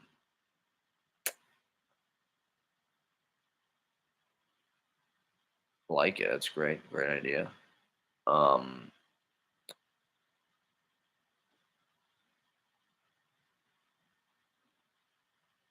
it's like there's a lot of money and interest and boosting these useful idiots, creating this manosphere. Men are isolated. They're at home. They're alone. They're listening to fucking podcasts. For some reason, they have interest in stand-up comedy. I think for me, to some degree, stand-up comedy is like you're trying to come in and like be the sensible voice that's like going to solve everything. Like, I'm going to come in. I'm going to take care of this. I'm going to get up and like this fucking Will Arnett movie that just came out. The new Bradley Cooper movie is this thing on. It's about I'm going to try stand up. I'm trying stand up. Oh god, it's become such a cliche. It's become such a like awful like there needs to be some kind of threshold or something. Why do we all want to be stand-up comedians? I It's just like the most monomaniacal, narcissistic, I think, position. It's just you and a microphone, and you have to believe that you are interesting enough to hold an audience's attention. And I don't know. Are these people? Is Mark Norman that interesting? Is Sam Morrill that interesting? Is Theo Vaughn that interesting? Stand up, look at it on some Kevin James. Here comes the boom cringe underdog story. But all these underdogs are the ruling class. There you go. Yeah, I mean, Burt Kreischer. I think Tom Segura is richer than he ever imagined he would be. Like Tom Segura, I'm sure has a private jet and hundreds of millions of dollars, possibly. Like these podcasts, if you're able to get, hundreds of thousands of people listening to you every week, you can make millions of dollars pretty fucking fast. And so I do think that that's also part of it. Is it's just like a gold rush? Is it's like everybody's kind of trying to get in on it? It's a craze. I think we're trying to figure out what the fuck is going on culturally. Everybody's just trying to explain. Everybody's trying to like give their little piece of the truth. And so in that sense, I find stand-up comedy actually like kind of a noble thing because it's very scary. I don't know. That used to be. That's why it took me so long to try it because it's scary as fuck. But now it's just like every asshole's like, yeah, I'll get up there. I'm funny. I'm fucking funny. Bert is on podcasts with people having conversations they give a shit about. Like, greed is a hoe. Be the joke. That's my advice. That's pretty good. I like that. That's kind of what I am, I think. I am the fucking joke. I'd like to try it in front of a goddamn audience. These stand up open mics are, I think, they're almost like self defeating. They're a form of abuse, self abuse. Oh, what happened to 21 Pilots? Is it over? Something go off. Gotta get something up on the screen. Run some jokes. Let's hear it. Well, I don't really do. This is what I'm saying is I don't really do jokes. Watch my YouTube shorts. I don't have jokes. I need to write some jokes, but I don't want to. I don't want to do that really. Let this thing go off.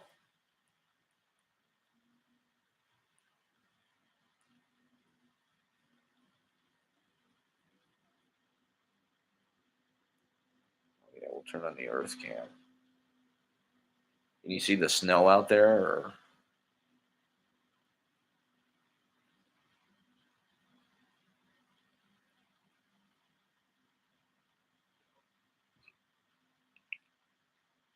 I was watching Grand Piano. Can't get on Kill Tony without some jokes. I mean, I don't even think I would be on Kill Tony. If I had the opportunity to be on Kill Tony, I think I would have to say no. Just because of the role that the guy has played. All right, here's Julius Caesar. We'll put Julius Caesar on. Just because of the role that the guy has played, Muhammad Atta ate pizza as his last meal before he orchestrated the most anti-American act in human history. What, before 9/11? He ate Pizza Hut before 9/11. Um, I mean, I'm too kind of interested in poetry. I mean, I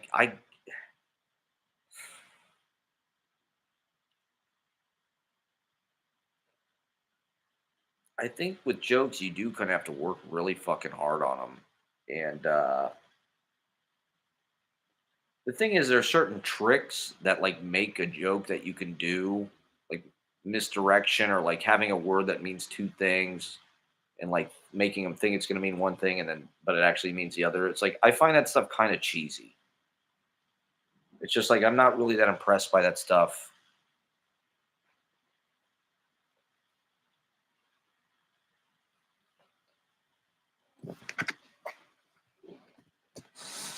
Uh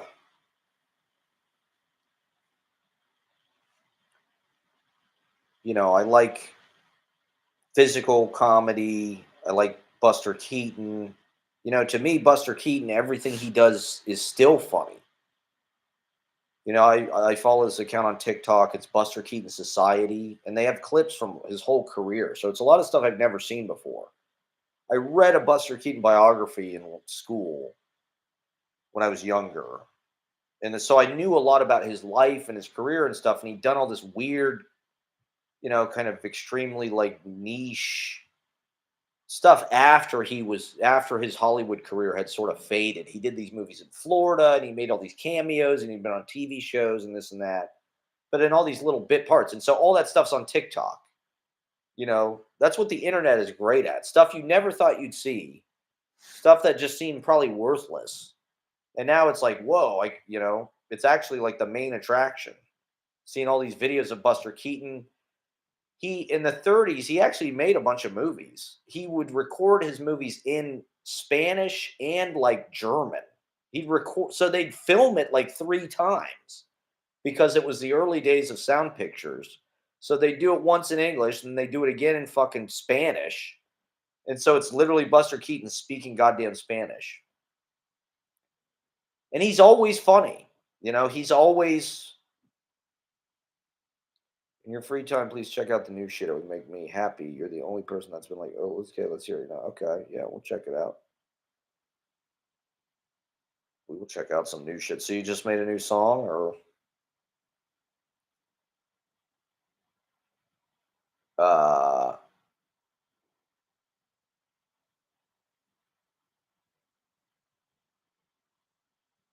I don't know. So I've been also watching this fucking debauchee ballads. Ooh, nice title.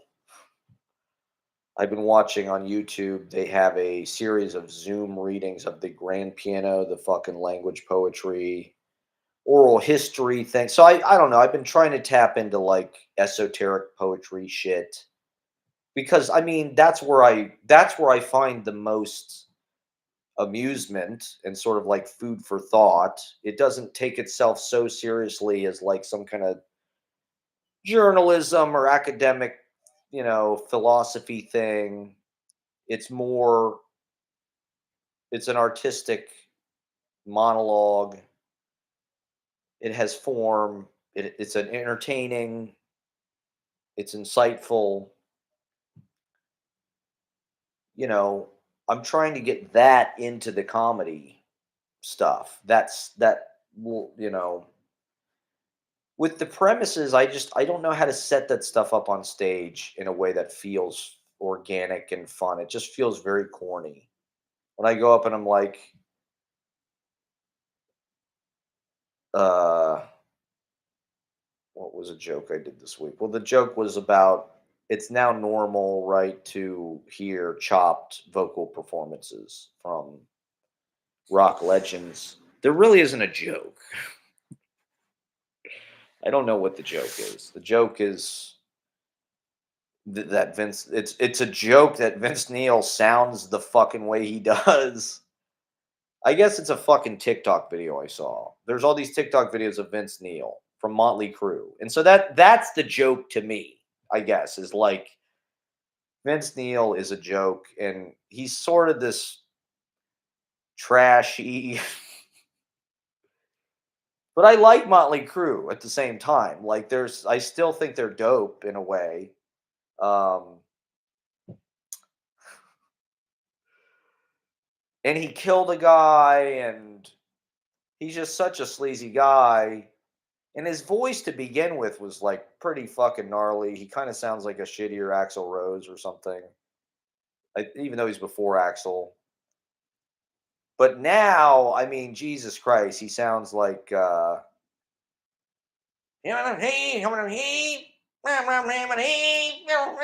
it's like he sounds like an old man whose teeth fell out. Like he's not making language. He's just making these kind of sounds. He's gumming these kind of vocal uh and yet it's super expensive. The tickets are like they've never been Well, these are like people will pay to see these legacy media brands. They'll pay to see McCartney. They'll pay to see you know Billy Joel or whatever. You still want to see Paul McCartney, even though he sounds like a fucking neutered cat or whatever. He's just got this like yeah yeah yeah yeah yeah yeah yeah. Oh, hey, Jude, yeah, yeah, yeah. Hey, Jude. It's kind of sad and it's very expensive.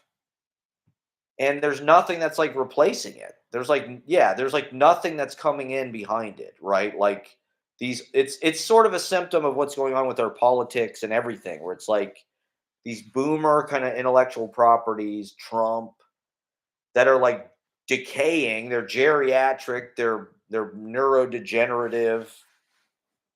Vince Neil, I mean, God knows the guy's vocal cords are just barely functioning. He sounds like some kind of oil prospector.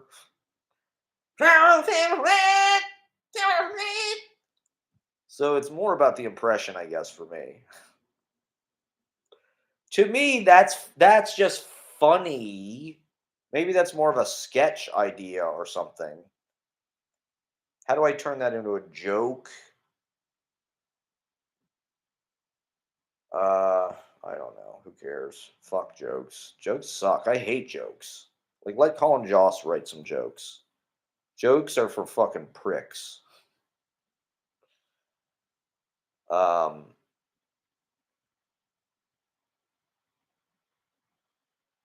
what's the joke there? I don't know. To me, it's just about making people laugh. Doing that voice is funny. Motley Crue.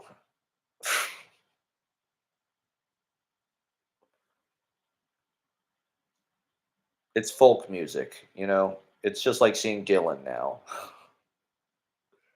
The illegibility is like part of the fun.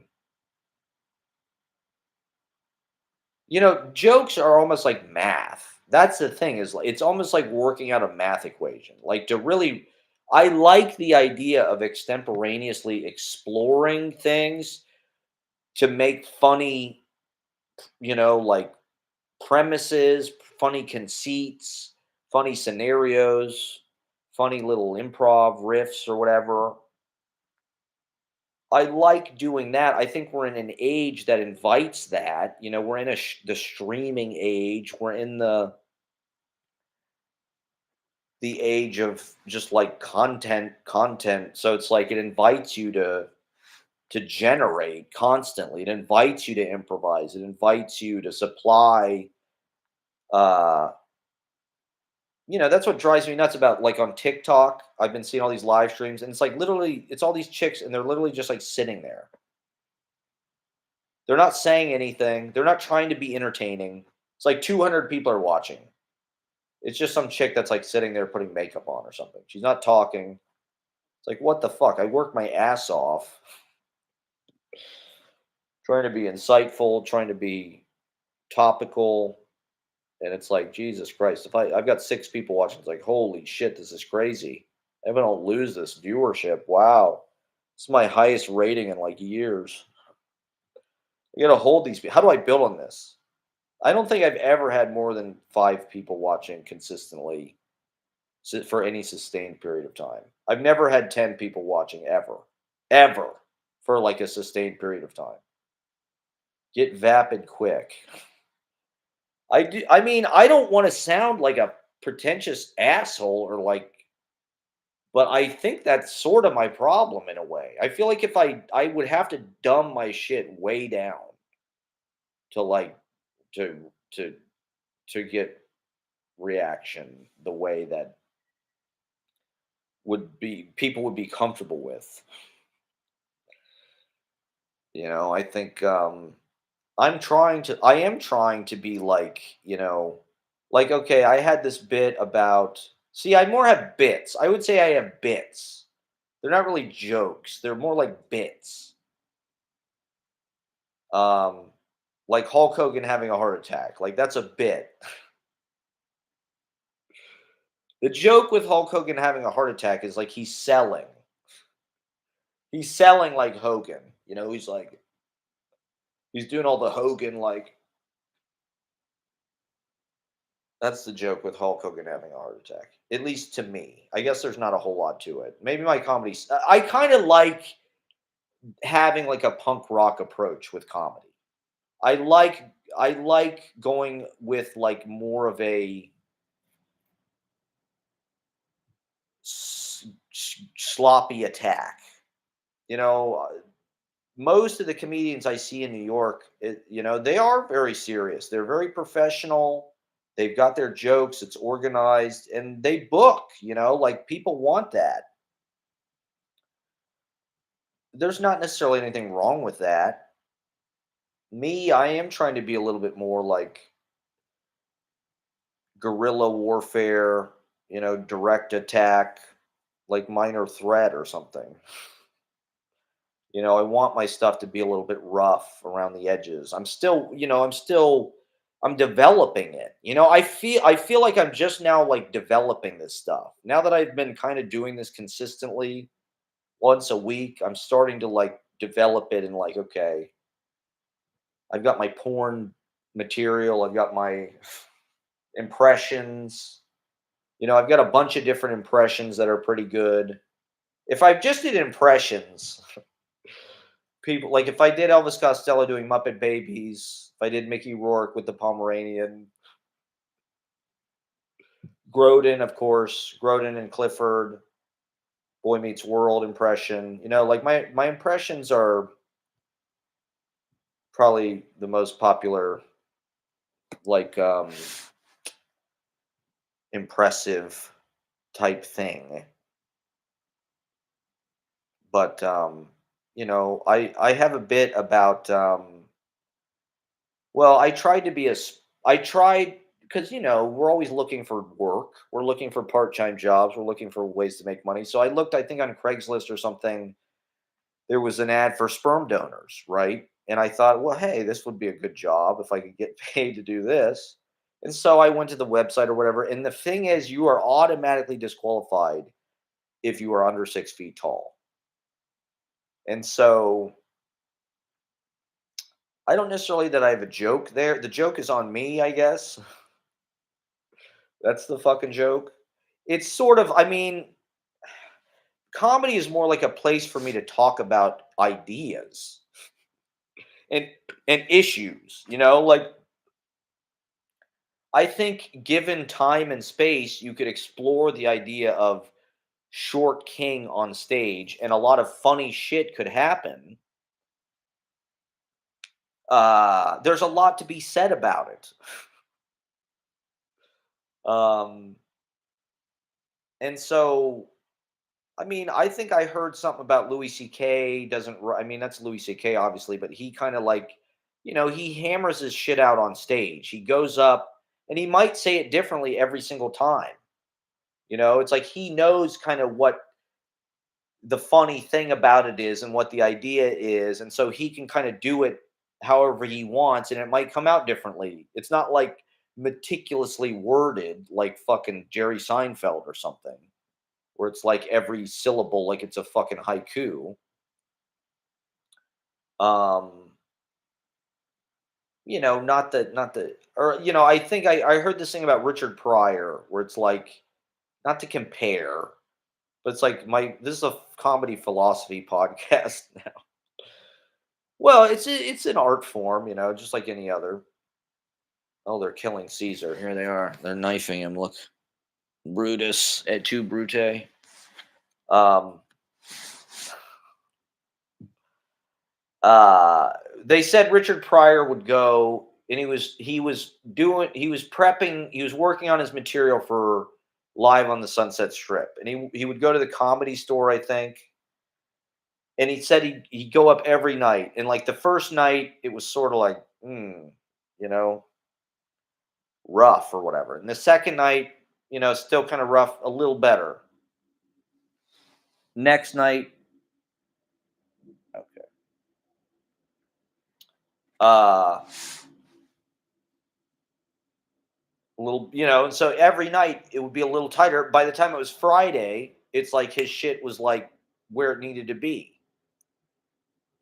I mean, maybe to me, the method that most people have with these open mics, where it's like I pay $5, I go up and I read these jokes I wrote. I get that. It's just not how I want to use that time. I'm paying for the goddamn 5 minutes. If I want to use it to riff about being a sperm donor, then that's my fucking right.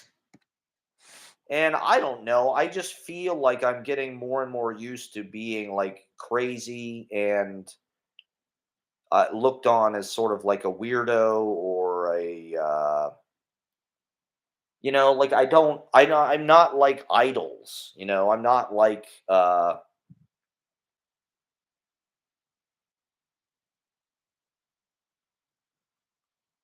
Anthony Jeselnik or whatever. Like I'm kind of a spazzy, gay sounding theater kid, I guess. I mean, I want to get back to poetry reading. That's part of the whole point of this conversation is like I don't know what it is. Maybe it's because Ashley's gone. I feel like I've got a little bit more, because Ashley is so successful and she has so many opportunities all the time that she's like yesterday, and I'm happy for her. Like good for her. But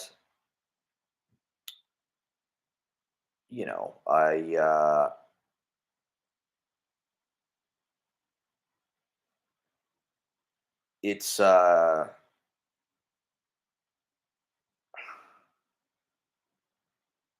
it's hard to stay that involved because it's just like I don't even feel like there's a possibility that I can succeed in like avant-garde academic poetics in this country.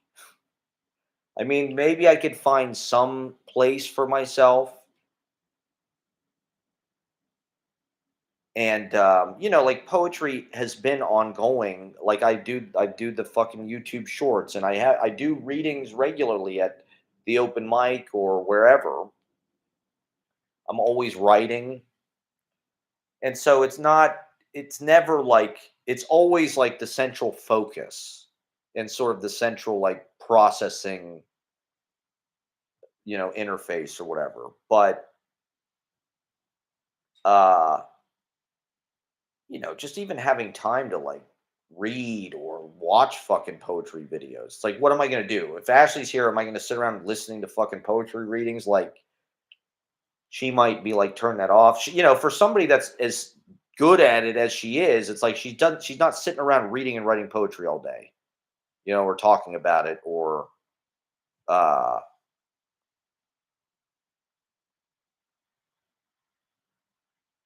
listening to goddamn pin sound or whatever. And so it feels pathetic to be somebody that's like that much of a nerd about it. And Ashley is she's at some fucking resort in wine country. She's in a pool probably right now. She's relaxing big time. Apparently it's raining out there. She's in wine country, and so I think it's raining. But they just read her poem on this fucking like radio show in Minnesota, The Slowdown, on Christmas. So Merry Christmas, Ashley. I mean, that's cool. Maggie Smith from Columbus of Good Bones fame. And it's like, I don't, I don't, would that even be possible for me to achieve that? Like, I'm going to say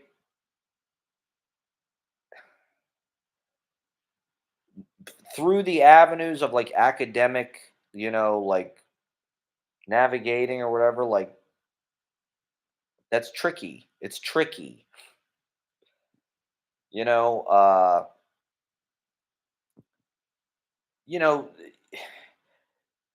that's not to say that I'm not fulfilled or comfortable with my life as the king of the open mics. Ashley called me the king of the open mics the other day.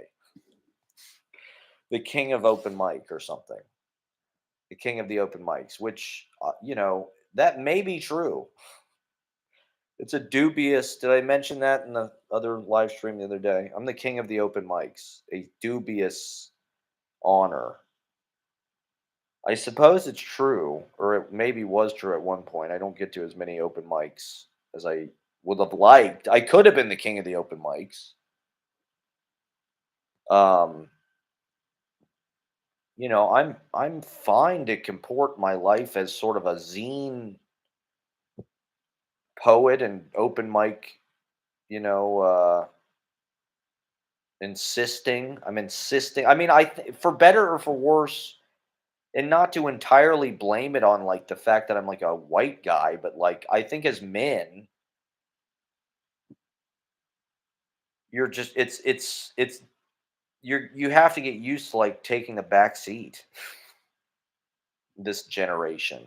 Like all these bands that I see. It's like all these chick bands, which is awesome. Like these a lot of these women are incredibly talented, but it's like, they've got 50,000 followers or 100 or 500,000 followers. I mean, this one band I was watching, the good.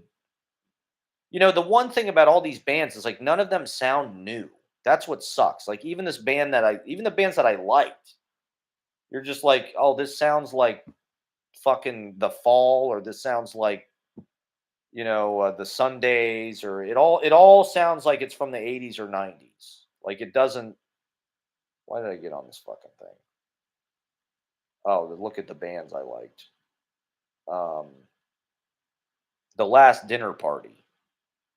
It's like they sound like the Sundays, basically. Like they were good, but it's like it wasn't some mind-blowing new thing I've never heard before. It's like it's still just. I mean, it's good that there are so many bands of people just playing and stuff, but that's why I like the Ariel Pink set. I hate to say it, but it's like he's kind of doing both. It's like he's got a band. There's a guy playing a guitar, guy playing a bass, guy playing drums, and they're fucking getting down. But it's like also this whole, synthed out kind of fucking cyberscape. There's projections. It's like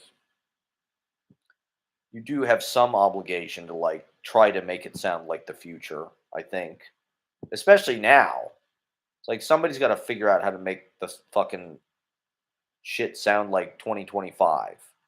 I feel like the future used to be more futuristic. The 80s feel more futuristic to me than right now. Right now feels like cardboard.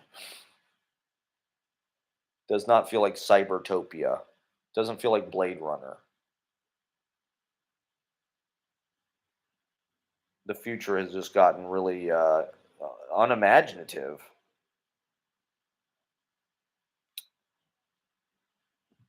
And I don't know. I guess there's bands doing it every which way. There are bands that are super forward thinking with drum machines and synthesizers and all that kind of shit too. So that's why I watch it all on YouTube on my TV. I haven't gotten into these stand up. I'm sure there's all kind of like DIY stand up specials on YouTube. I guess the thing is, like when I go to see stand up comedy or when I'm seeing stand up comedy like at an open mic, the the value that I get out of it is not always like laughing, like, and in fact, well, for one thing, if I'm going to a comedy show, I'm going to like try to laugh. I'm going to try to give the person on stage like the benefit of whatever they're talking about. I'm going to laugh at whatever it is because like that's why the fuck I'm there. Like why would you go to like be like this sucks like unless you're just like a failed wannabe comedian yourself and you're afraid to get on stage. It's like why be judgmental about um oh man, this guy who went up after me was talking about his year. It was really bad. He got jumped on the train. I forget what his name was, but he went on last. He told this story about how he got jumped. First, he was in jail because he jumped the turnstile, which they can't put you in jail for, but for some reason they put him in jail. Then he said he got jumped on the train. He said these guys beat him for 12 minutes on the one train. It's like that's fucking insane. That sucks. I thought I had a bad year,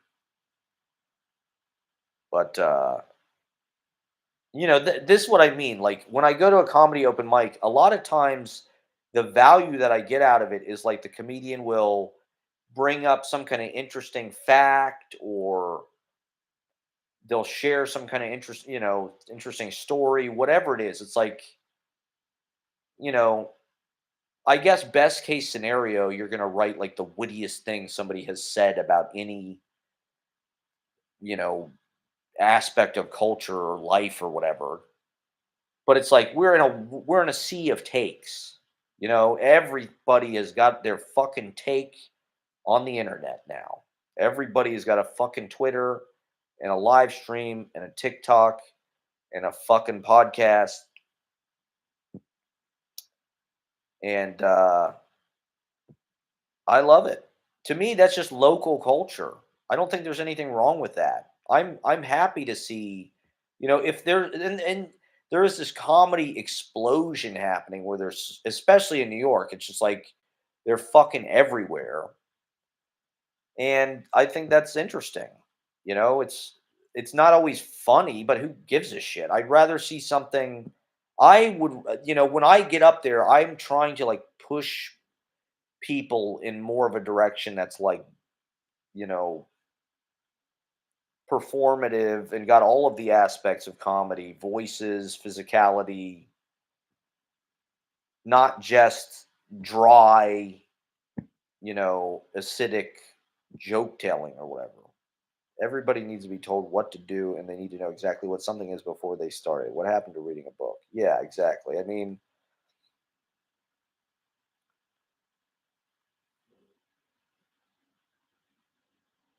yeah, I think people are the audience, especially as a comedian, that's kind of what your job is like crowd control, and just, I don't know,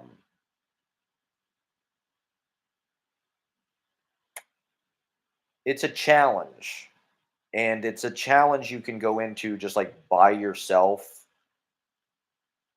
and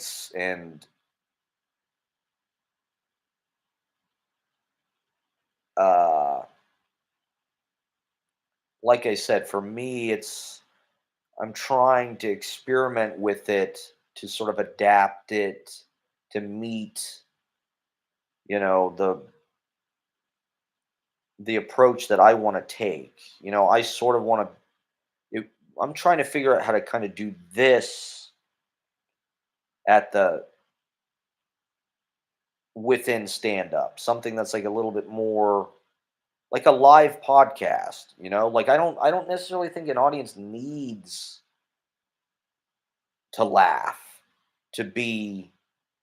Like at fucking in New York, they do these lectures on tap. They probably do this everywhere, but it's like they in a bar, they have like a professor come in and lecture about physics, or, basically give some kind of, you know, lecture, PowerPoint or whatever.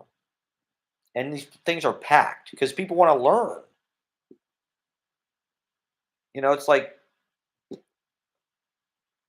I don't know why fucking comedy is so popular. Like, are people really laughing at fucking Chris D'Elia, or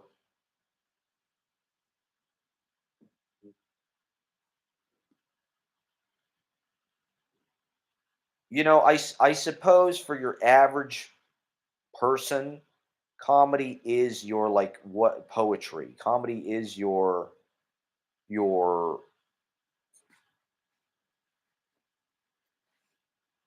literature. It is your like it's your newspaper. It's your especially with these podcasts, it's like you're just as likely to get the news through somebody's take on the news. They're telling you what to think about it.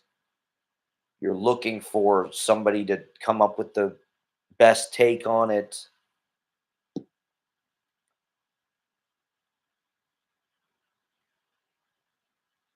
Comedy is conversational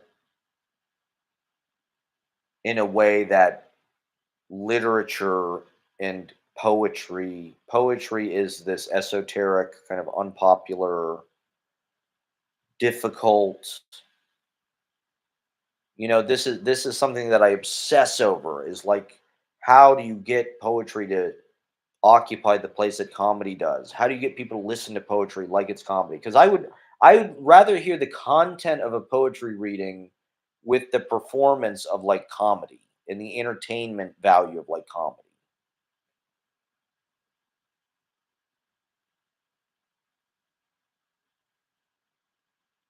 Um, Even though those are also two very separate things, and like poetry is generally this more serious, more sincere, more vulnerable, emotional, quieter. Being a comedian is like being a DJ in the way that it's so contingent on the audience experience. Yeah, exactly. And that will weaken certain forms of comedy. So you need to create a clear image. Yeah, that's well said. I mean, that's, I think, why, as a comedian, you do have to kind of be some like broad tent person, because it's like, every audience is different. Especially if you're like political or something. Like, there was a comedian at the open mic who had all these jokes about Kamala and like sort of liberal stuff, which I liked because I never see that. At comedy open mics, it's always the opposite. It's always people who are sort of more into Trump. And people did not like it. They thought, fuck this MSNBC fucking queer or whatever. It's Rachel Maddow watching.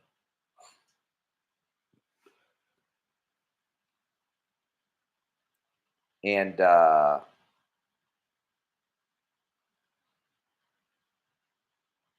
I was glad that there was somebody that I felt, I could relate to, and somebody who, was probably simpatico with me politically. That was a relief. Um, but it's like, how many people are going to laugh at this fucking Charles Grodin impersonation? Like, maybe that is like a strictly, I don't know. To me, the model of doing it is like, the indie bands growing up. To me, it's like Neil Hamburger, right? Like, Neil Hamburger doesn't do the funny bone. Neil Hamburger doesn't play comedy venues. He doesn't play the laugh fucking improv or whatever. He plays like punk venues, basically. Neil Hamburger plays like hipster scene venues. That's who his comedy is probably going to reach. It's probably not going to reach people who like Larry the Cable Guy or whatever. Blue collar comedy tour. I'd rather watch C-SPAN than watch Theo Von and his circle jerking. That shit is just cringe elitism seeping into everything. Like, everything nowadays has a flex to it due to the industry integration. I mean,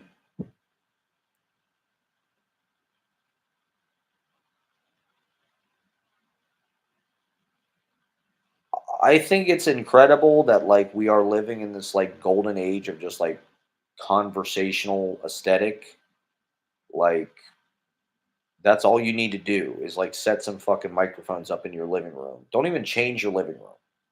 Just get some headphones and some mics and like record yourself just like chatting with your fucking bros,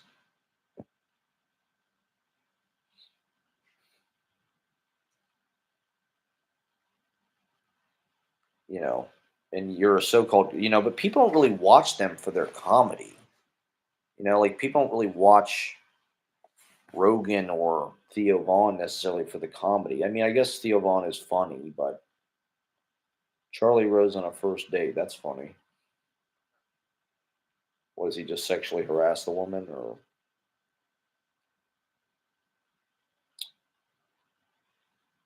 the best stand-up comedy I saw or the what's the best shit I saw this year? Maybe I'll do best of like open mic. I mean, the clowns are incredible. I like the pooping contest, Joe the Swan.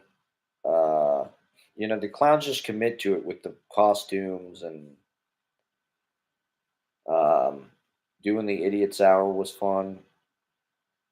It's a social media feed with a face and body. Yeah, there you go. Um,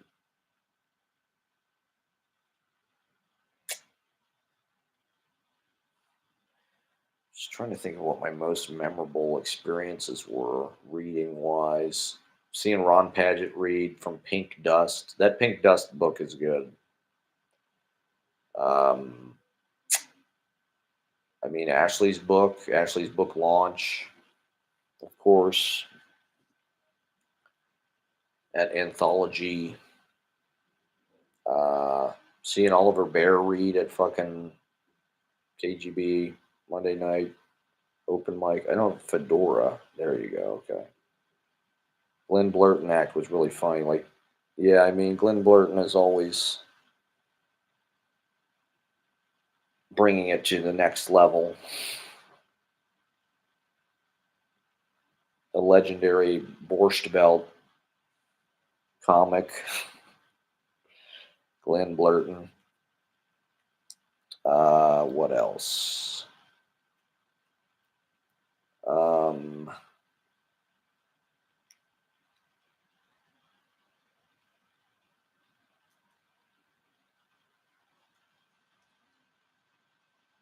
who else? Pemberton had that reading. There was one poem that was like pretty gnarly. Forget what it was about.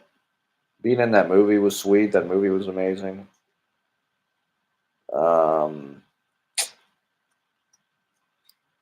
Best of 25.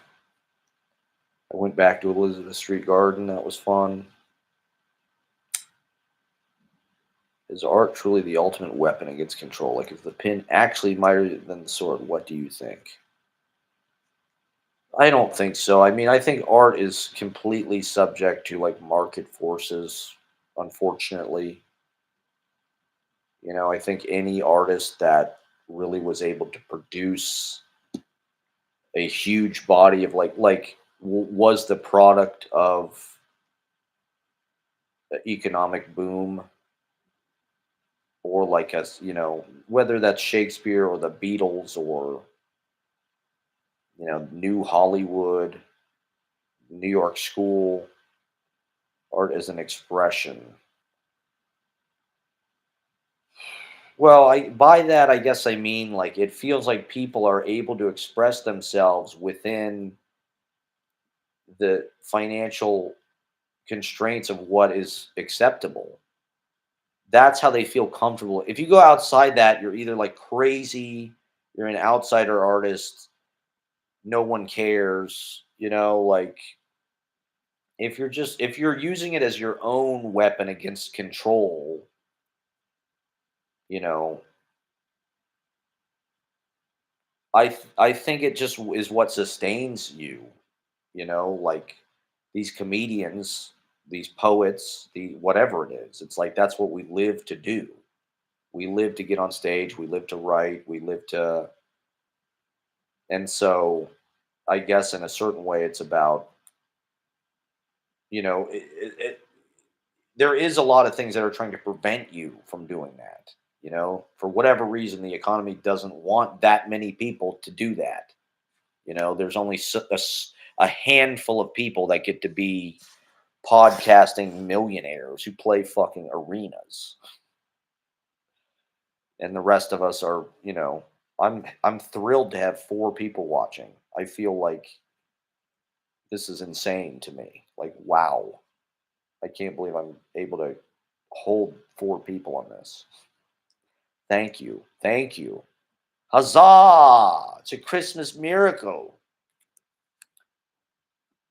And so I mean, like, the Beatles are kind of a universal example that I always use because they're just kind of a story that maybe everybody knows, but, like, they were writing stuff that helped people to, like, develop creatively or personally or whatever in some ways, but also, like, they were doing that within the circumstances of a post-war economic boom that allowed people to start bands and make money doing that and play gigs and live cheaply and this and that and make art.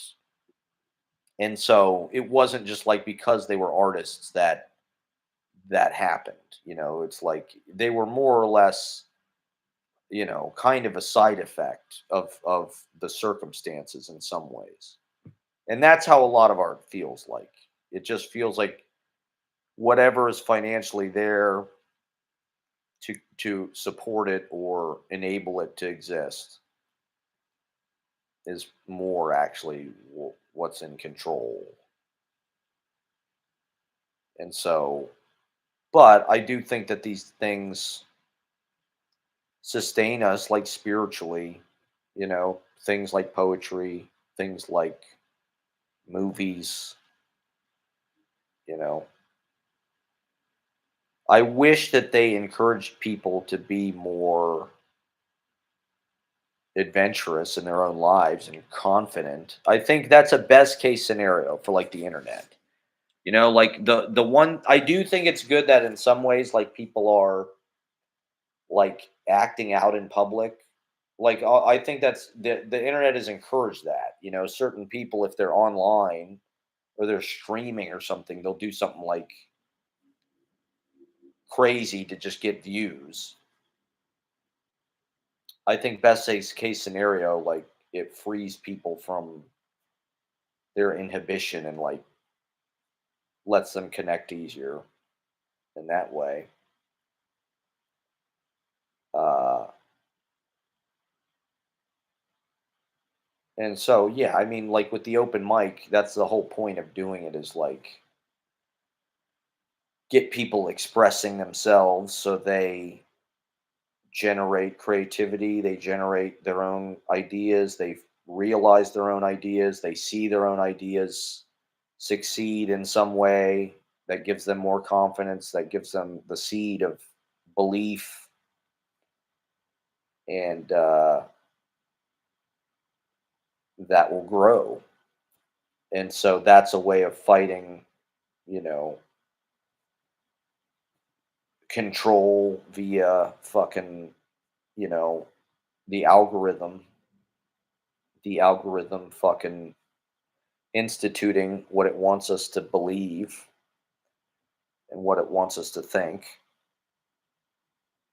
That's why I'm following, like, these local YouTube accounts and shit, because it's like I think as long as people just need to pay more attention to, like, local culture. It's like that's where, and I think the internet has helped that actually. Things like Instagram, YouTube, there are ways for local artists to, like, now it's like if you're some big shot in Columbus, Ohio, you got 20,000 followers, it's like you kind of are a little mogul or something. You don't necessarily have to be, on network television or in the fucking coasts or LA, New York, whatever. Just be on fucking YouTube. You can go to every gig right on YouTube. Just check out all the fucking. So my best of 25 continues. I did my best movies already. I mean, I don't know. I don't want to talk about that anymore. To be honest, I didn't read that much stuff, I feel like. I don't know what the hell I read this year. I liked some of those Annie Arnaud books. I looked at those a little bit. Uh, well, does reading poetry make you a better poet? I suppose it does. But I just feel like I got too obsessed with poetry, and it it's just pathetic. It's pathetic to be somebody that's so put so much time and energy into it and still is flailing for some kind of establishment. That's true propaganda. All right, we got 7 people. Merry Christmas, everybody. Come to the show tomorrow at Young Ethel's Clown Fuck Fest 25. Clown Fuck Fest, everybody. The weather will be nicer. I think it's going to be a good time. I mean, I think people are going to come out. We got some legendary entertainers and poets. It's where clown, poetry, performance art, music, avant-garde music, it all comes together tomorrow night. The holidays, weed gummies, Shakespeare. It's all happening tomorrow night at Young Ethel's. It's free. It's our last. Well, I guess the open mic is on Monday. That's December 29th. That's the last open mic of 2025. Come on out for that too. That'll be fun. We'll be doing karaoke late. Apparently, it's people are tuning in. I mean, is it more fun to watch the karaoke at the end? It's like MTV. What's that dance show they had? Where they're like on boats and shit. What the hell was that show called? What the hell else did I need to talk about? What's in my somebody? What do you want to talk about in the comments, everybody? What were your favorite things that happened this year?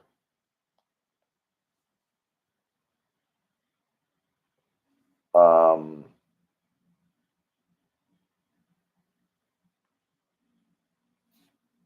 to some degree, the open mic is a way to just preview all the local culture, sample all the local culture. There I am. Okay. Oh, When Harry Met Sally. I watched When Harry Met Sally. The death of 2012 swag era revival. Finally, it's over. The swag era revival is finally. Was that happening? I didn't know that was happening. I suppose it must have been. That was 13 years ago. People are.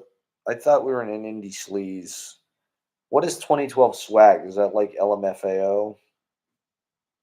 Is that like Party Rock Tonight or whatever the fuck that song is? Wow. The death. Yeah, good riddance to that.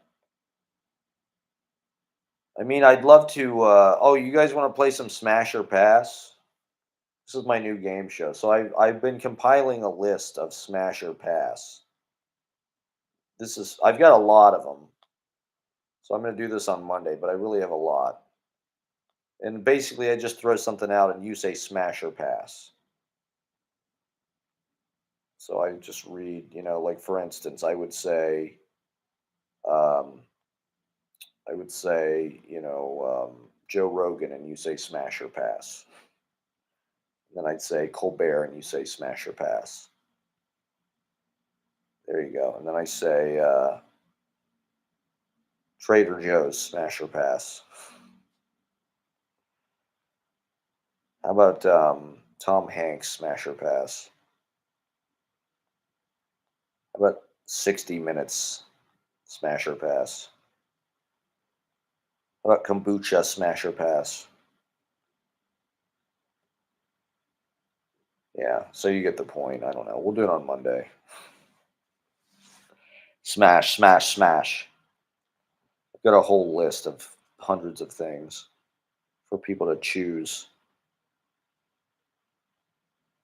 I'm trying to figure out how to rework that into some kind of TikTok game show. I really think I need to invent a game show. Probably the most fun thing to do at the Offspring Smash or Pass. I'm gonna say Smash. I do like the Offspring actually. I think they're actually kind of underrated. They have a few songs that were like pretty big parts of the '90s. I mean, they're not like Nirvana or anything, but They're like if Green Day was Puddle of Mud. The Stooges smash it. Definitely smash. Favorite Offspring? I've never listened to the Offspring that much. I really only know their big radio hits. Like with anything, I really only know the radio hits. That's all I'm interested in is radio hits, really. Oh, Smash was their first album. There you go. There you go. The Offspring, Smash. Pretty fly for a white guy. I remember when that because they had that song earlier come out and play or whatever. And you're like, okay, the Offspring, maybe they'll be like a kind of a big band like Stone Temple Pilots or something. And then they sort of went away, but then they came back. It was pretty fly for a white guy. And you're like, okay. They turned out they had another hit up their sleeve. A sardonic comedy song about white privilege.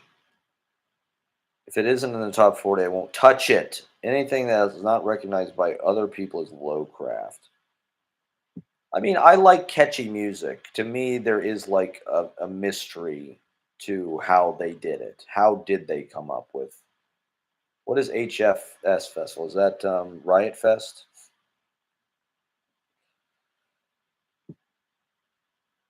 What is HF?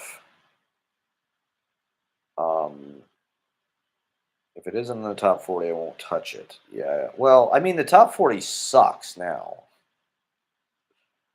But there was a time when like that it was like sort of a meritocracy. It felt like, and the the the, the strongest material won out over all of the weaker, uh, forgotten, wannabes. Now it just feels like uh, here today, gone today. I hate pop. It's really important that you know this for the sake of my ego. Black MIDI. Okay, so I was talking about Black MIDI. Do they have actual songs, or is it all just free jazz? Because if it's free jazz, then I kind of hate them because I do feel like Wavetable was like a better. Okay, they have songs. Okay, I saw something that they did that was free jazz. I think I also saw them covering Born to Run. I mean, I don't generally like any band with like a white guy playing an alto sax or a tenor sax. Like I don't like these bands that like went to Berkeley or were in like jazz band. I kind of like a little bit of amateur ingenuity, like Pavement or something. Khruangbin, I okay, I remember the first time I saw Khruangbin, and to some degree, I think that is the mark of a star. Maybe it's just a mark of a hot chick because okay, like for instance, I remember the first time I saw Britney Spears on TV. There was something that was like different about Britney Spears. Maybe it's just she was so hot. Maybe that's what it was. And not that Khruangbin is that affecting, but like I do remember the first time I saw Khruangbin and the chick is hot. I would say that they're like all the music now. It's just a throwback. There's nothing like that new sounding about it. It's sort of like a nouveau version of like instrumental. It sounds like the fucking Ghost Dog soundtrack or like Broken Flower soundtrack a little bit. They're okay. The fact that they're like one of the most significant like bands right now is kind of sad because they don't even have vocals, do they? Like it's just instrumental. It's sort of just like wallpaper. They're like if Tame Impala was, Dick Dale or something. But that being said, I did like them more than like most of the music that's out there. I was like, okay, this is I think there's certain bands like what's that band where the guys all wear masks? Like I think writing instrumentals is just kind of like I don't know. It's like it's like cheating or something. I mean, I like instrumental, like I like Link Ray, I like the Ventures. I have nothing against instrumentals, but I think doing it now, we're living in an era where music is like it's either just like background vibes and like sort of atmosphere or like aesthetic kind of background identity like reinforcement for people. Like I don't think people actually want to hear like songs. They don't want to hear like chord progressions and they want just like kind of like a wash of texture that like expresses some kind of like vibe or like scenery or they want lo-fi study beats and shit like that. They don't really want like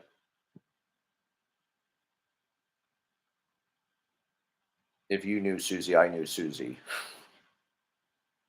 If you knew Susie like I knew Susie. Identity reinforcement. Yeah, there you go. Identity reinforcement mix. The locust. I don't know about the locust. I don't know what that is. I'm just a hater in general. So whatever, LARP core. There you go.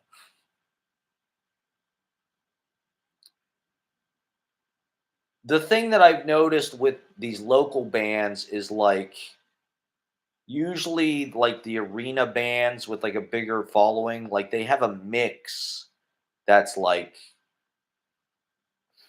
smoother, there's more space in the dynamics, but it's cheesy. It's like this big open Coldplay kind of sound. And then the bar bands kind of sound more like, this kind of thrashing, hard hitting.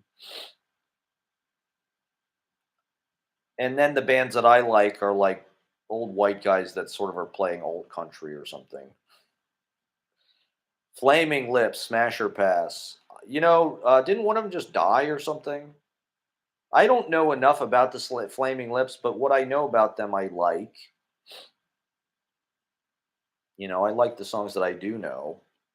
And Yoshimi versus the Pink Robots is probably one of the last significant like rock albums in a way. Even at the time, it was sort of just a rehash of like whatever the '60s or '70s.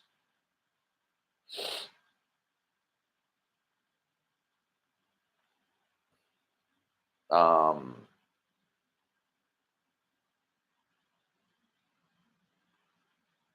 there's just too much equipment. In music, you need too many fucking pedals. You need everybody plays a fucking Fender Jaguar or a Jazz Master. They all play those like Kurt Cobain guitars. That fucking drives me insane. They all play the same fucking guitars, and they don't sound that good. It's not like they're getting some amazing sound out of these guitars. It's just like this shimmering, vague, generic, hard. It's kind of hard hitting. I feel like every band I've ever seen in Brooklyn is kind of the same. That's what people like about them. That's why they play Our Wicked Lady and shit. I do feel like my taste was old fashioned even when I was young. The more you're losing your shit. Why? Because I mean, that's why I got into noise and shit like that. I like bands that have elements of both. I like bands that have songs, but also kind of have like noise seasoning and ornamentation and like that Ariel Pink. I'm sorry. I hate to like say anything positive about Ariel Pink because I know that he's like a January 5th free patriot, but his set was just so much better than practically anything else that I saw. Black MIDI. I will listen to more Black MIDI stuff now that you've mentioned it. Now that I have a way to actually see this goddamn stuff, I will check it out. Here, let me pull up some of these bands that are on here. Let me just kind of see what options we've got. Okay, so there's a guy Mosh for Jesus. Do you follow Mosh for? Okay, who? Here's a band I don't like. The OCs. They just sound very generic to me, and I think they get by on like their attitude and like the two drummers thing. It's like I've seen that. I've seen that. I've listened. I like Conan Moccasin. I remember getting into Conan Moccasin like a few years ago, a little bit. I'll look up some of his live shit. If you have any, and I recommend to you, like just follow some of these little venues and shit. Any venue that has like a live stream of their gigs. It's like it's a cool way to just check out. How the fuck do you spell Conan? Oh, Moccasin. Okay, MOC.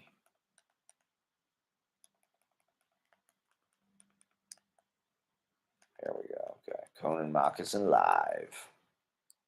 At Sunday sessions. I don't like XERP or whatever it is. That's a little too produced for me. I like shit that's just like somebody filmed it with their fucking iPhone. Generally.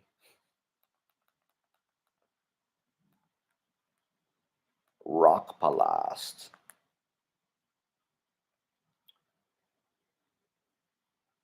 The Redwood in LA. Yeah, that's what I just followed them. Yeah, I saw Mike Watt. I did watch that Mike Watt thing. So you've been following them? I played there when I was in LA in 2020. I don't think they had a live stream at that point, but maybe they did. It's a cool bar. Let's see what we got here. Yeah, Redwood Bar. It's iconic. Okay, this guy, Asha Banks. I think they're British. I wasn't wild about it. What else have I looked at?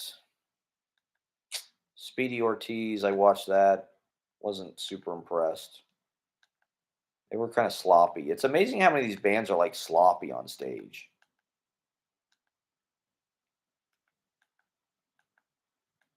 Like they're not. I don't know. This band Couch, I didn't really like. They have a horn section. It's kind of corny. They sound like I don't know. For like this is something I've talked about a lot on here, but it's like young people like the worst parts of old music. Like this band Couch just sounds like every like gnarly Michael Bolton ass like superficial cliche of like the late 80s early 90s. Like the guitar, it's super like yacht rock, soft rock. They have a sax and the guitar player super epic and like Kenny G if Kenny G played guitar. Mars Volta, I remember this girl that I went out with was really into Mars Volta. They seem good. They do seem good. They're sort of like prog, right? I mean, I'm not really a prog guy. You got to follow Jack's Tracks. They're out of Columbus. They live stream all these hardcore shows from Columbus. And Mama Tried. If you don't follow Mama Tried, you got to follow Mama Tried Brooklyn. This guy Lou Smith. I think he's British. He films a lot of. What did I watch on here? Red Ivory. Didn't love it. Mango and Euphoria. It's like the chick is wearing this uh like see-through like jumper, I guess you'd call it. It's like lingerie. And she knows that everybody's just staring at her ass, so she like spends half the set like facing the drummer. Whatever you got to do to get Instagram views, I guess. This band Piss. I mean, Piss sounds exactly like what you'd think they would sound like. which I don't like about it. I mean, it's like people have been doing that for 40 years, you know. People have had a band called Piss that just sounds like you know, like what's good for you for doing that, but it's not anything we haven't seen a million times before. Black Bordello, I watched this band. They were okay.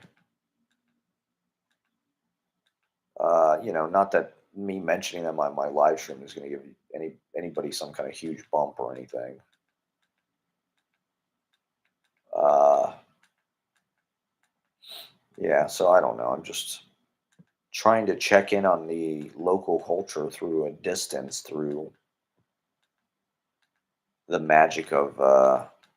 I mean, get it while you can. That's all I'm saying about. I mean, I guess with YouTube, they want to keep us fucking glued to our screen. So it. I mean, it's literally just a never ending. There's never ending. You know, lectures and panel discussions.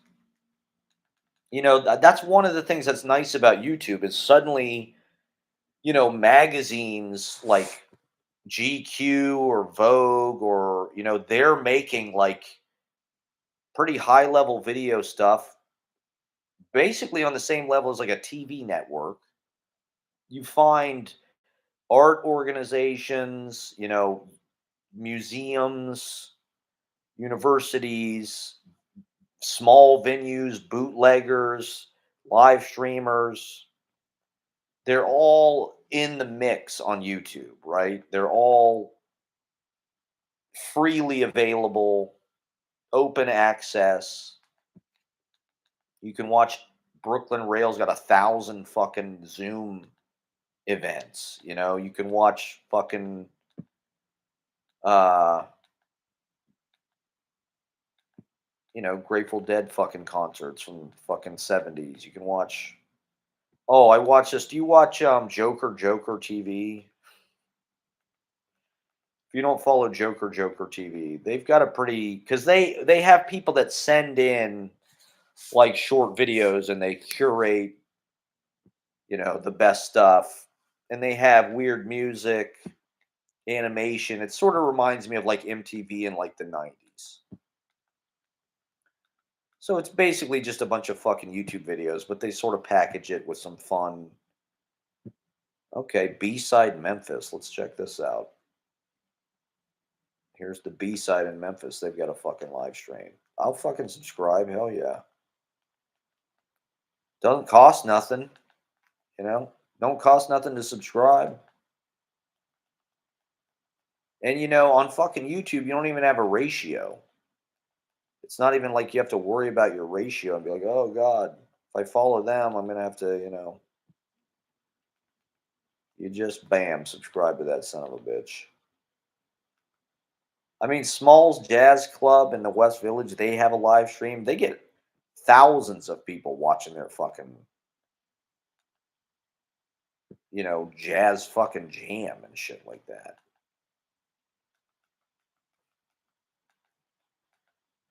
So I don't know. I mean, we're all just evaporating into the internet. And YouTube is where I feel like I'm exporting my existence onto YouTube into the cloud. It's my favorite piece of the cloud. Well, it's the day after Christmas, everybody. Are you staying warm? Let's check out the snow. What do you say? Yeah, it's still snowing out there. It's looking fucking.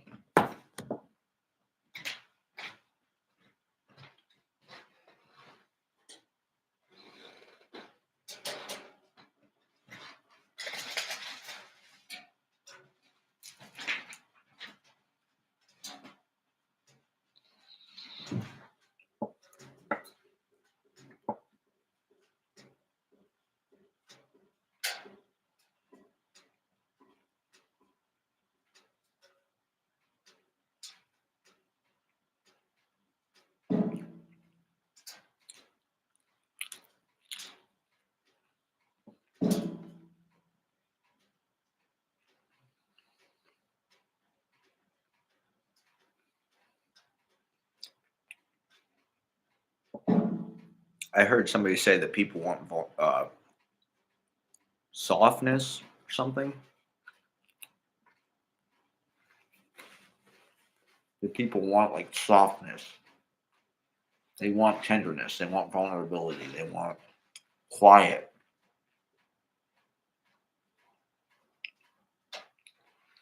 That's what I see at the open mic. If you're able to achieve like true softness, that's kind of the hardest thing to do on stage. I think, particularly as a man, I don't know. A lot of these bands, even now, they're just like these hard, it's like they're all, I don't know if you call them punk bands because they don't, they don't look like punk bands. They look like a bunch of people from Florida that's wearing like disco goth like sequins. I mean, these bands are better dressed than ever. They're all dressed for like Instagram and shit. A lot of these chick bands, like, they're really, they spend a lot of time on their outfits and shit. Not that that's necessarily anything new, but I don't know. There's just something different now. There's like a very particular look to the way that like live gigs look. It's like kind of chic, but it's also kind of like tacky. Everything is a purple or a pink LED light. Every fucking stage has got like pink LED lights. And a lot of the bands are women, which is good. It's exciting. They look good on Instagram. They dress up and shit. They order a bunch of outfits off the internet. I don't know how the fuck they get them.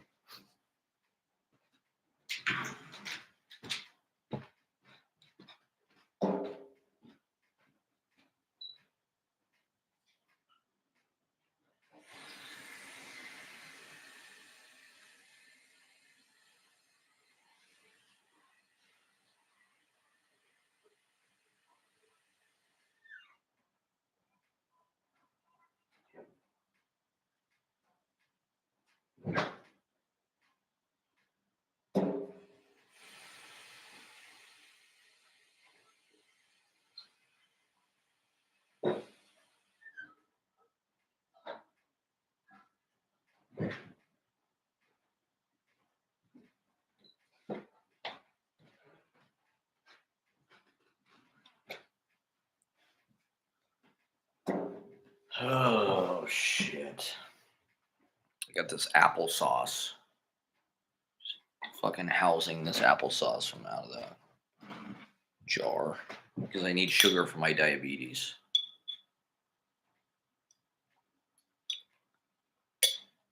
Applesauce is just the quickest way to get the sugar into my body. Um, well, I went to Trader Joe's the other day for the first time in like since I moved, basically a couple years.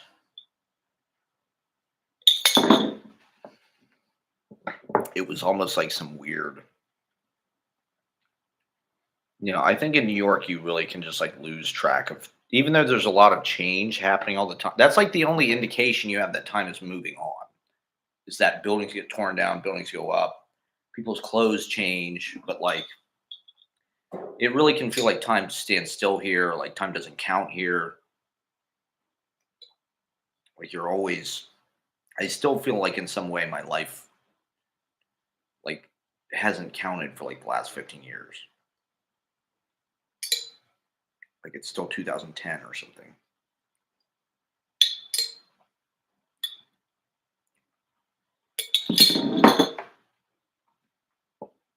But going into Trader Joe's was like wow, because I forgot about. I used to eat this shit every day. When I lived at that apartment in Chelsea, there was Trader Joe's on 6th Avenue. It was 2 blocks away. I'd walk down there twice a week, buy the exact same shit, right? And that was how I like controlled my health.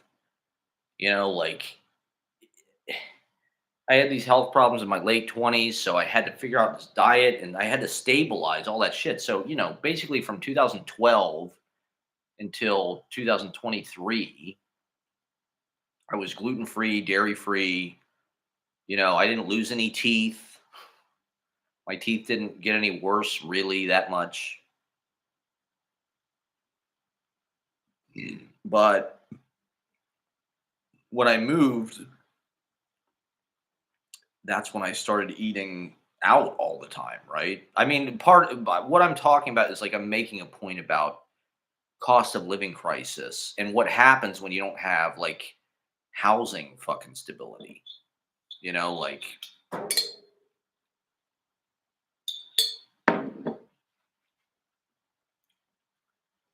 if you have access to like a kitchen, it's like I can spend $20 on groceries at Trader Joe's, get beans, egg, protein, sort of healthy ish, affordable ish snack foods rather than eating at a fucking, eating every meal at a bodega, which is basically what I've done for like the last 2 years. Eating all these fucking sandwiches. I don't even eat God or in my head I was like I used to eat Chipotle every day, but I forgot I eat all this shit from Trader Joe's. I eat turkey chili or they've got soup, they've got and well, I was just thinking about Taylor Mead, right? Taylor Mead lived till they were like 89 or something. They had lived in the same apartment for like decades on Ludlow Street. They had some rent controlled apartment and their landlord finally kicked him out, when they're like 89 or whatever, to sell the building to gentrify or whatever. And Taylor Mead, their health went down the fucking drain shortly afterward and died. Kicking that person out of their house and just caused a complete collapse in their ability to like sustain themselves and take care of themselves. And it's just like I think for people our generation, it's so hard to even know what it's like to just like when I had that apartment in Chelsea, it was so nice to just like the rhythm of just like taking care of yourself, waking up at your own leisure. It's quiet, you can do your whatever, brushing your teeth, making breakfast. I every day I would make eggs and black beans every fucking day because that was a way to start every day lean with protein, fiber. It was cheap. You get a dozen eggs and some black beans for practically nothing. And then at least you've got one meal figured out. But if you don't have a kitchen, how are you going to do that? And so look at me. I'm fat. I'm old. My hair is gray. I'm wrinkling. You know, um, it's because I've been eating garbage 40 hours a week. I've never worked 40 hours a week in my life ever, actually. The most I ever worked when I worked at Megu, I think I worked. I don't know if it was 4 or 5 days a week. I think it was 4 days a week. I think I worked somewhere around 32 or 35 hours, but I've never worked 40 hours ever in my life. My goal was always to work 20 hours. If I could work 20 hours and make, 10 hours of commuting per week, there you go. That's nuts. I mean, super commuting is another aspect of all of this. You can't just afford a nice apartment to yourself where you can live with the rhythms of like relaxing, self care, dreading having to find roommates in New York. Yeah, I mean, I've had a lot of fucking roommates, but I lived in that house with 6 other people. So when you have that much space, it's not that big of a deal. But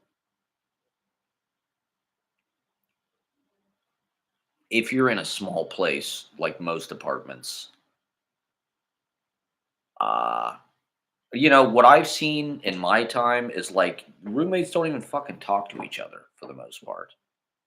It's really a fucking shame because like you just go in your room and close the door. It's like I get it, like people want to be alone and relax and stuff, but you know, you want to bring some life into the home. Two.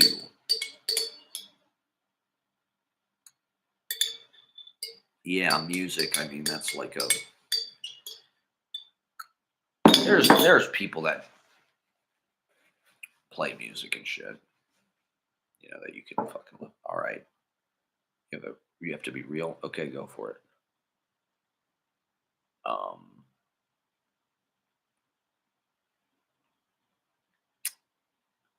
how do I fight my primal urge to share? What does that mean? How do you fight your primal urge and share your work with people? Um, I mean, I think you're already doing it on the internet. Like that's as real as fucking anything right now. Um, I do feel like,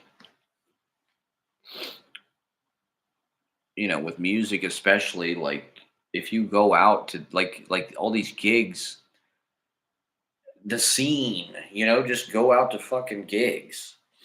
Open mics are one way to get involved, but like open mics are generally like only going to open out into like that level of performing, like sort of like coffee house type performing. Like most of these bands and shit probably never fucking play open mics. There's no point. Like, they play a sublet. Sir, there you go. That's right. It's the best place to get a roommate to search for housing.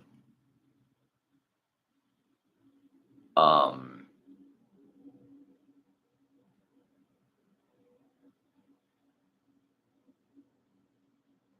it's just I'm saying I wish I can shut up. It's not a veiled attempt at getting attention. I genuinely want to stop. How do I fight my primal urge to share? You want to shut up. You want to stop. You don't want to. That's what you're saying. You're saying you don't want to share. You want to stop sharing. Okay, they got a bandit. What is this? Fucking B side went off the air. This is Redwood Bar. Found Harmonium. What's this about? I mean, it's just kind of sad because the work is its own after I finish it. Yeah. Um,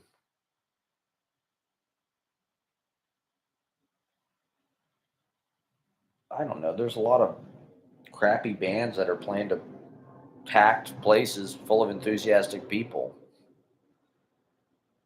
I don't know how you get that to happen. You just need a lot of friends, I guess.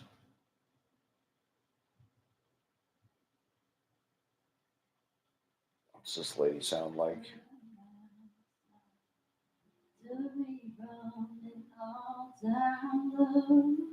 One I didn't even know that was it till you let me. Okay, interesting. Interesting.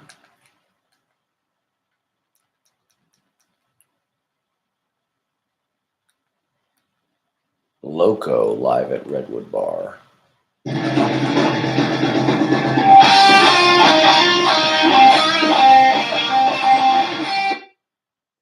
okay. Now that's like an LA band right there.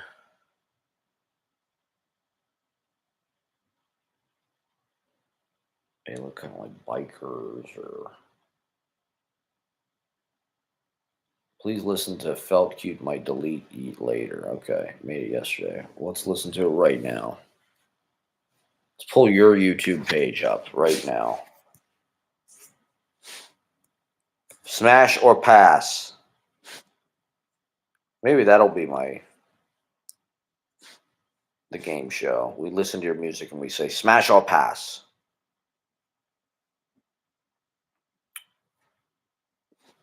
Best of 25. I mean, I didn't read anything this year. Okay, debauchy ballads. Might felt cute. Might delete later. Let's check it out.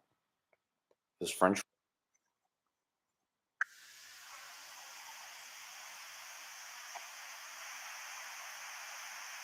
That's got to be some wrestling.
We got 60 views.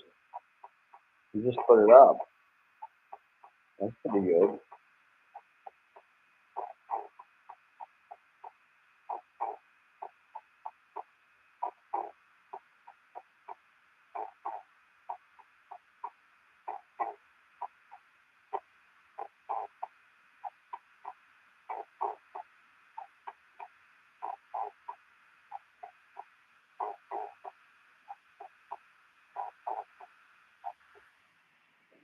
Nice. Yeah, I mean, I good. Feels like kind of like Ariel Pink there a little bit. I like the. It's a nice mix of. I like. Is that a sampler? Is that a guitar? It's sort of like a guitar riff, but it's sort of like a repeating.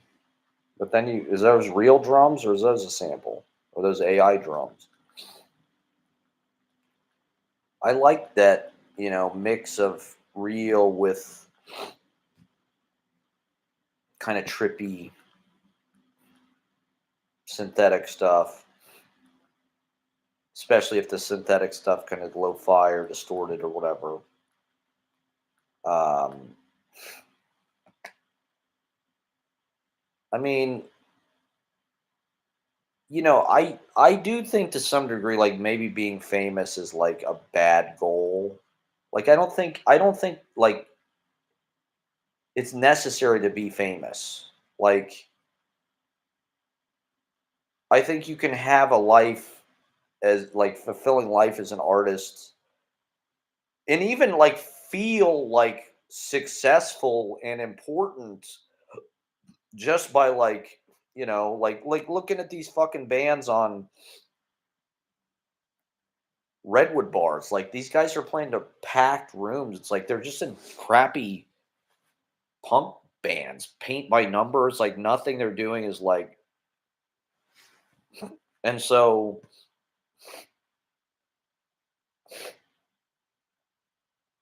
uh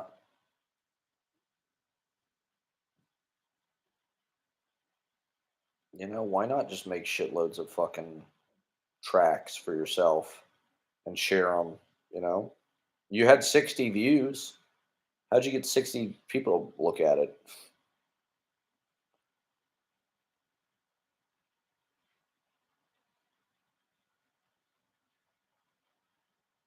If you're not in it to be famous, there's uh it's probably better than ever to be an artist because it's like now you can actually just make music so easily on your fucking computer. You can post it. You go directly to the audience, make music videos, whatever the fuck. It's like if you just want to make stuff, it's probably a better time than ever, you know. Uh it kind of sucks, this idea over your head that's like, "Oh, I could make a living, or I want to make a living doing this, and how am I going to figure out how to do that?" You know, it would be nice if we could at least make like some kind of reasonable amount of money to fucking make stuff. Because that's one thing by seeing like all these local bands and all these venues and shit, is like the culture is so strong. There's so many bands, there's so many committed artists that are really like trying to build their, go on tour. And you know how many of these fucking bands are like on European tour and shit? And so it's like, and that's in spite of the fact that we have to work all the fucking time, and the cost of living crisis is insane, and everything is more expensive, and blah blah blah. Like, so I just wish that we were a little bit more enabled financially, and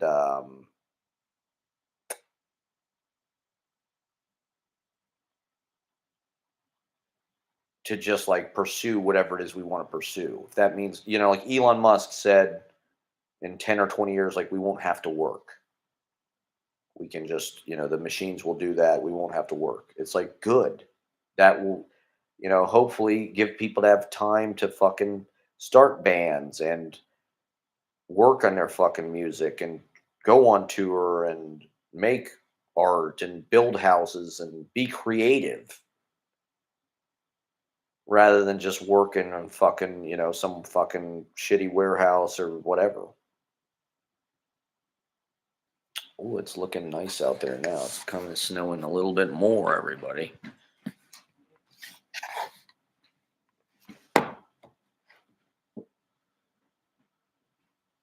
Look at that. Wow, it is kind of a lot. Shit.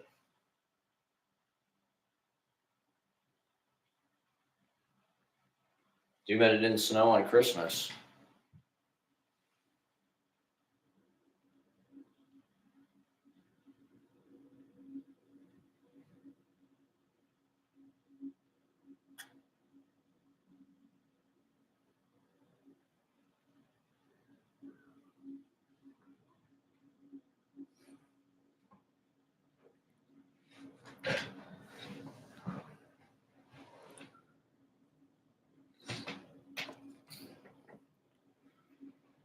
Okay, best of 25. What the hell else was on my best of 25? I like going to Phoebe's Happy Hour on the Bowery. They have a burger that costs $10. That's on my best of 25. Tiki Chick, hot honey sandwich, best of 25 on the Upper West Side. Gotta go to Tiki Chick. I like that bar next door, whatever the place that's called, Ease Bar. I like that place. Um, hmm.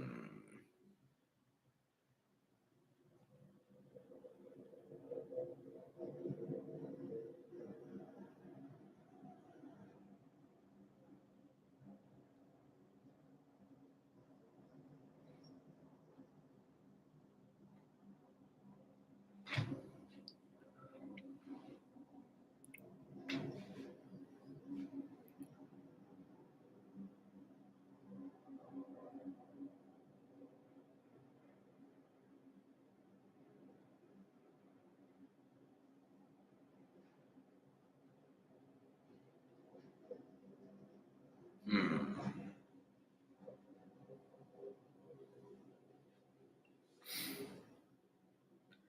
Ruth Asawa. We went to the Ruth Asawa exhibit in San Francisco, MoMA. That was good. Voyeurism is like my job. I mean, I did get paid to be a videographer. So yeah, I guess you could say that. Uh, Voyeurism is my job. I mean, it feels like we live in an insanely voyeuristic society. And in fact, the internet and smartphones are kind of built on voyeurism and like stalking. Facebook was sort of like a stalking machine. Basically, it was so Mark Zuckerberg could like look at hot chicks. And so I think the internet is like very male gaze and that can work in women's favor. They get a lot of views, they get a lot of clicks, they get a lot of follows just for guys wanting to look at them. I don't know how we tap into that as men. It does, like you can, as a woman trying to be a stand-up comedian or a musician, you can parlay that into thousands of followers and probably a European tour. I don't know. I mean, do people think I'm a voyeur? I suppose they do. They probably think that I'm like, I look and I film them and uh, I don't know. I've had people accuse me of being a voyeur before. To me, that just, I mean, I think being alive is like voyeuristic. Like we need to keep aware to survive. We need to keep looking, assessing, hunting,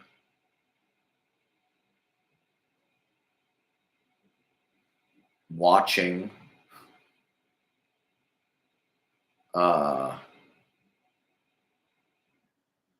I think New York is a voyeuristic place. Maybe that's one reason why I like it here. I mean, there's just infinite things that you're eavesdropping on, whether you want to or not. Everybody's a stranger, and there's no privacy really. I mean, there is privacy, but I mean, it's kind of crazy to think. Actually, it's kind of crazy to think that like because all that separates you from the next guy is a wall. It's kind of crazy to think there's 8 million people that basically all live in one house in a way.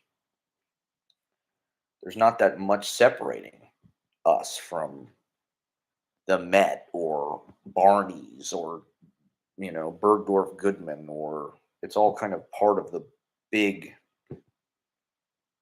house that is Manhattan or the city or whatever.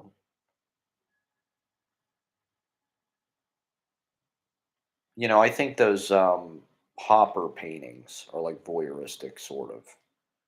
They're about the urban kind of like predicament of being alienated and estranged from everybody around you, but also, I don't know, there's something comforting about having all these people near you. Like when I was a little kid, I had all these stuffed animals on my bed. My bed was just like completely packed with stuffed animals. It's like, I think I like having, I like being at parties. I like being at a bar, but I also want to be alone. I don't want anybody to talk to me. I call it people watching. I prefer to think of it as people watching. Some call it voyeurism. I haven't read that much about voyeurism or thought about it necessarily that much. Uh, now it feels like the gays, and maybe a little bit less now, but it did feel like that kind of stuff was a war zone for a little while. Male gaze and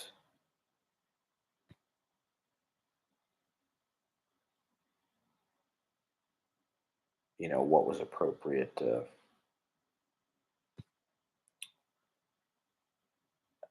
see and not see, and how you something's yeah, there you go. Guy Debord.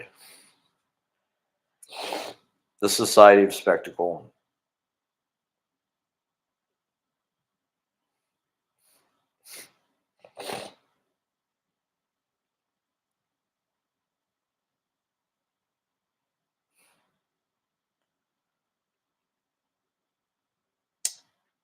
I don't know. Do you have those same questions and with women? I don't know. Voyeurism.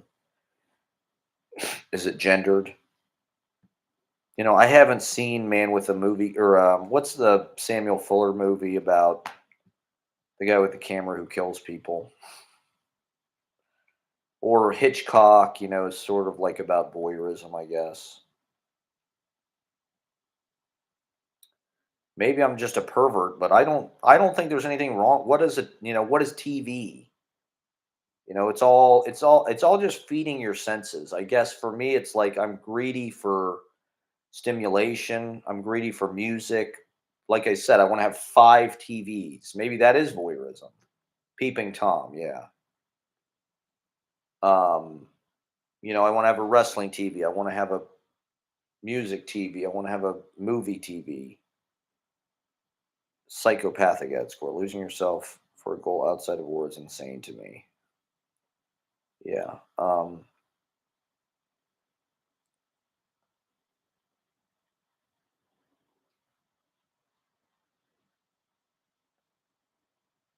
I think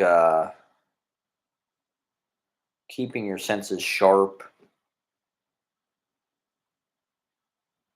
When I'm watching these movies, to me, I'm like as alert and as observant and as, I'm like really soaking it in. Uh, if it's compelling, um, because as somebody who's alive and just wants to be like kind of on your toes, it's like and maybe I don't know, maybe we are just addicted now. The phone, I think, has made it like so you have this personal kind of valet of entertainment that accompanies you. You're constantly listening to shit. You don't want to be alone with your thoughts. You're watching videos. Um,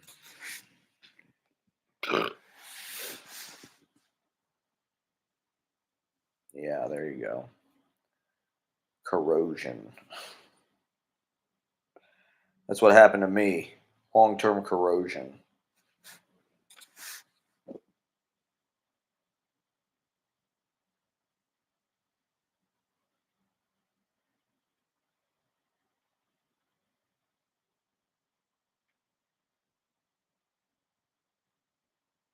I mean, I don't know. I guess being on stage, having that be like so much of a part of your life, maybe that says something about like your boundaries are different. Like for me, I don't want to like film anybody without their permission. For me, it's more about like I want them to be natural on camera. I want to capture things that are not stunted by self-consciousness or knowing that they're being filmed. It's not necessarily like I get off on filming them without their consent or something. It's I don't get off on like watching people when they don't know me that I'm watching them. Like I to me it's more just like there's interesting things, there's interesting people. It's all stimulating. Even stuff you accidentally overhear or uh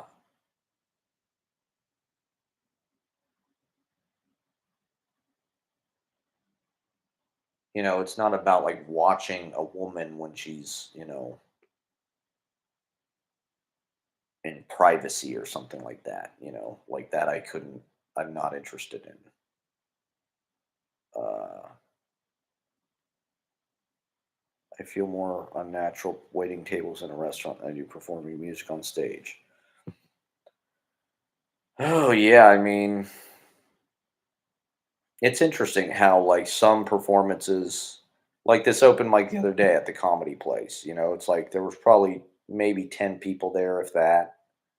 And yet I was kind of nervous because these two guys were there that were like seemed kind of mean and judgmental. Whereas like sometimes you'll be in a whole room full of people and not really even be that nervous at all.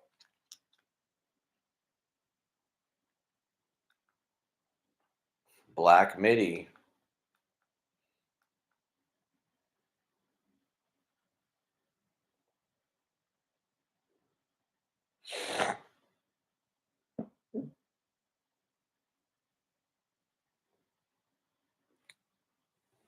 DEI in movies never seem realistic, more like forced consciousness. Yeah, it does feel like they're really trying hard to, it doesn't feel organic.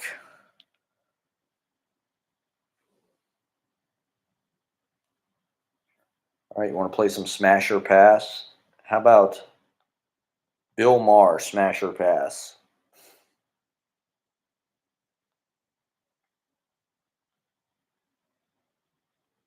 How about, what the band U2, Smash or Pass?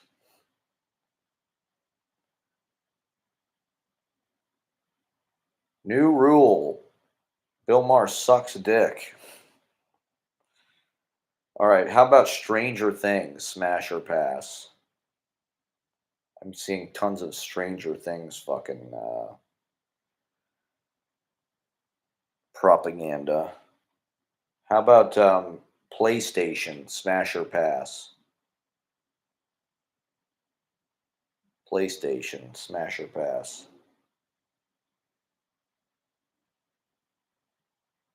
All right, how about Nintendo, Smash or Pass?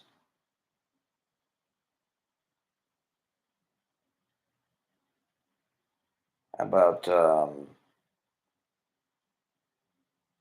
Chappelle? How about Dave Chappelle, Smash or Pass?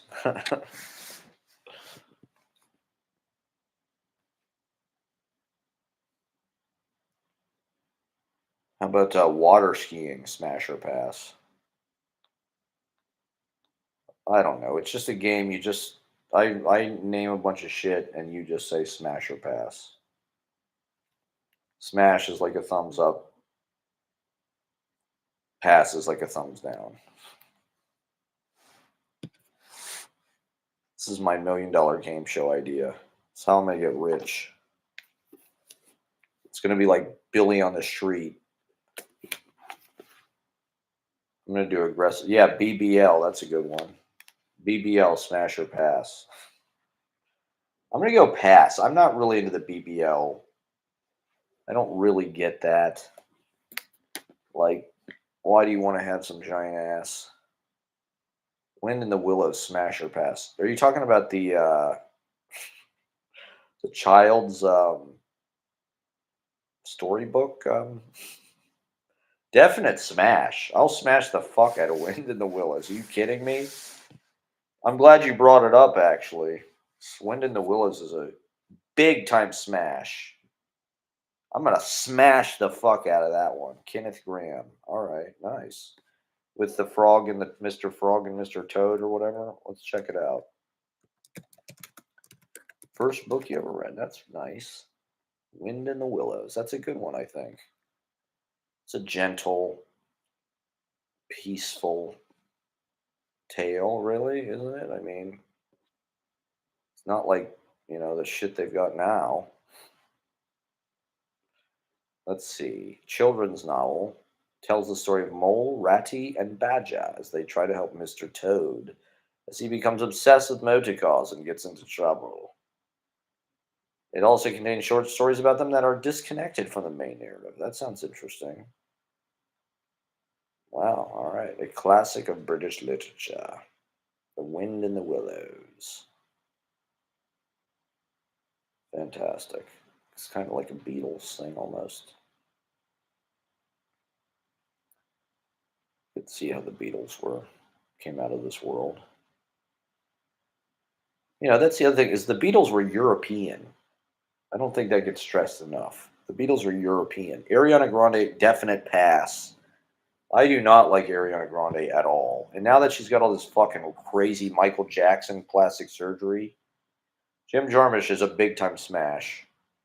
I'm amazed that Jim Jarmusch is like a household name because his movies are pretty fucking slow.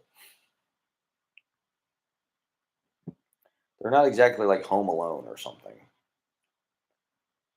But somehow Jim Jarmusch. I blame the Criterion Channel. It's the Criterionification. Mystery Train. It's a classic. Joe Strummer. Steve Buscemi. I mean, you gotta love Jarmusch. Who the fuck knows how he did all that? I want to see his new movie. I mean, I'm interested in Marty Supreme. I can't imagine it's as good as people are saying it is. Airplane, of course. Airplane's one of the funniest fucking movies. I mean, Spinal Tap, I do think is the funniest movie ever made, but Airplane is a perfect, Airplane is like second, you know, Airplane is like, it doesn't get any more perfect or funny than that, to be honest. Airplane is a better movie than like Caddyshack is. Like Caddyshack is kind of like shagging balls. It's like, it's a dog track of a movie. But Airplane is like a perfect machine. There was a thing that Tom Stoppard was talking about where he said, as a dramatist, you're basically your job or your method is like you have control of the flow of information. You control how the audience discovers certain information. I thought that was a very accurate. That was the thing I think that frustrated me about narrative dramatic writing plays, writing movies. Is it's really just like what do the characters know? When do they know it? When do they find out? And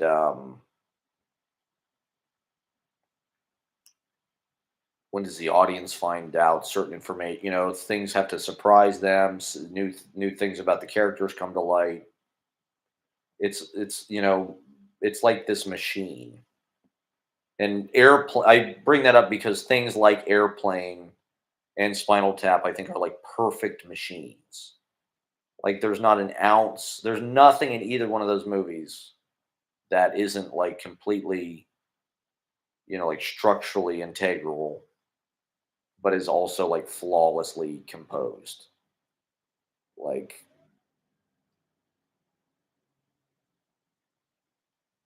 Hot Shots is absolutely hilarious. I was surprised. I mean, I loved Hot Shots Part 2 when I was a kid. We watched that a number of times. But I was surprised when I rewatched the first one a few years ago how funny it was. Austin Powers, I'm going to say pass. Even though, I mean, obviously Austin Powers is like a smash, but like of all the Mike Myers stuff, I think I like Austin Powers the least. It feels different.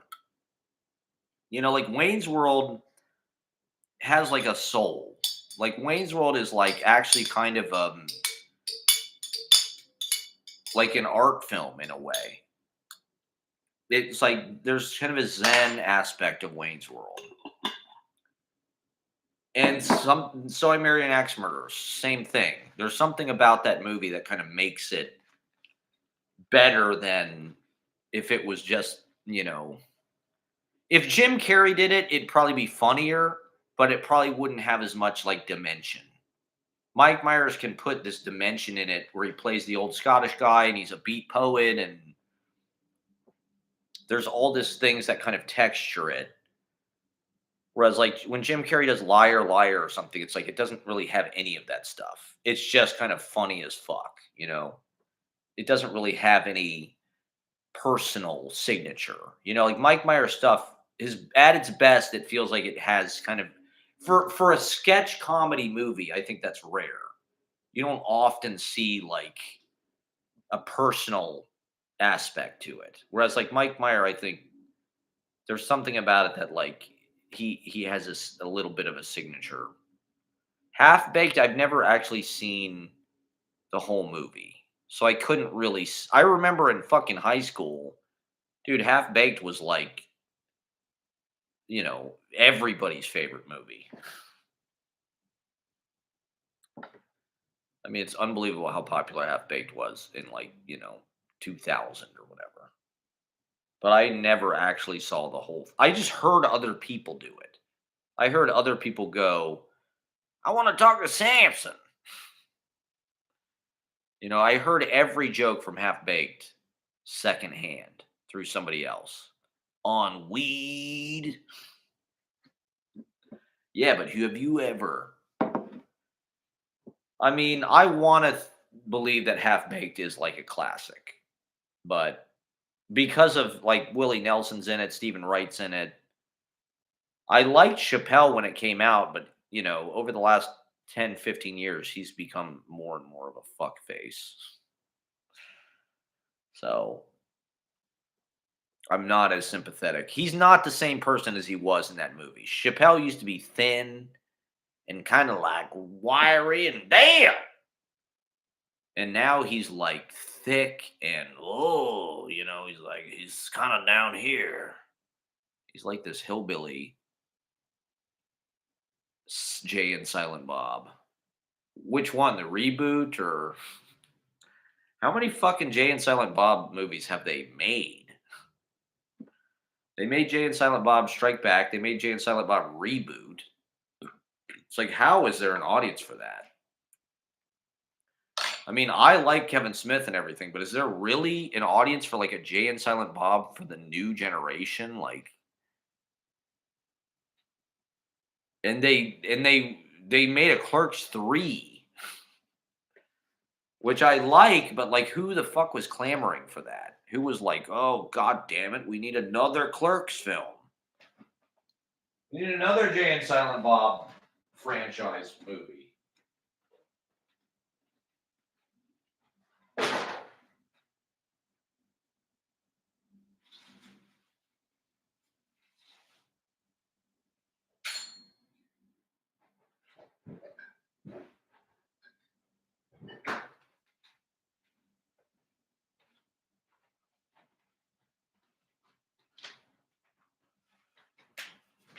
Oh man, I want to sit on this couch, but this snow is looking so nice out the window. Look at that.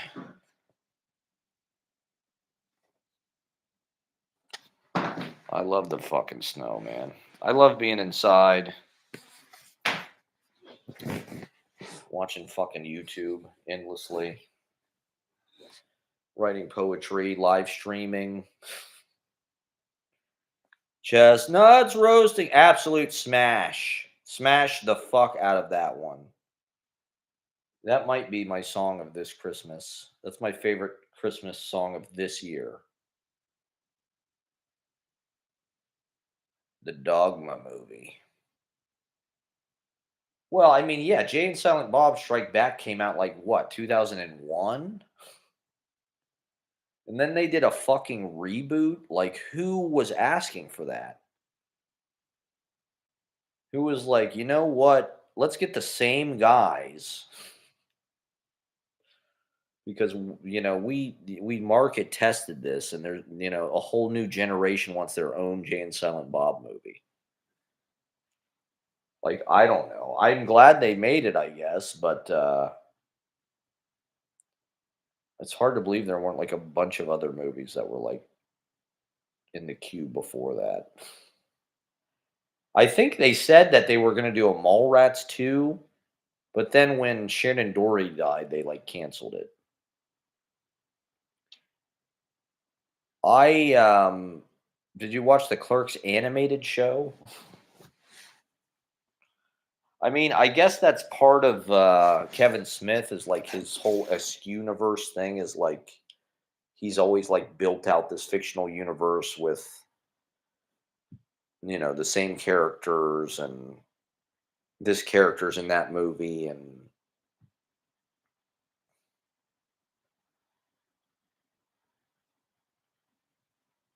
uh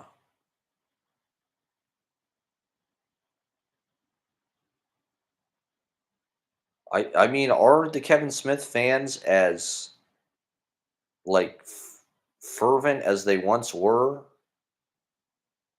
Like to some degree it feels like his movies are not as popular as they were, but also nerd comic book culture has become way more popular and powerful. And he seems like kind of a part of that. There you go. Mall culture as eroded in addition to ska, in proportion to ska. It's the ska mall index. As the mall culture goes, so does the ska, and vice versa. Yeah, we used to have a proper country, you know, full of malls and ska bands. Now what? It's just a bunch of groypers. It's a bunch of gooners and streamers.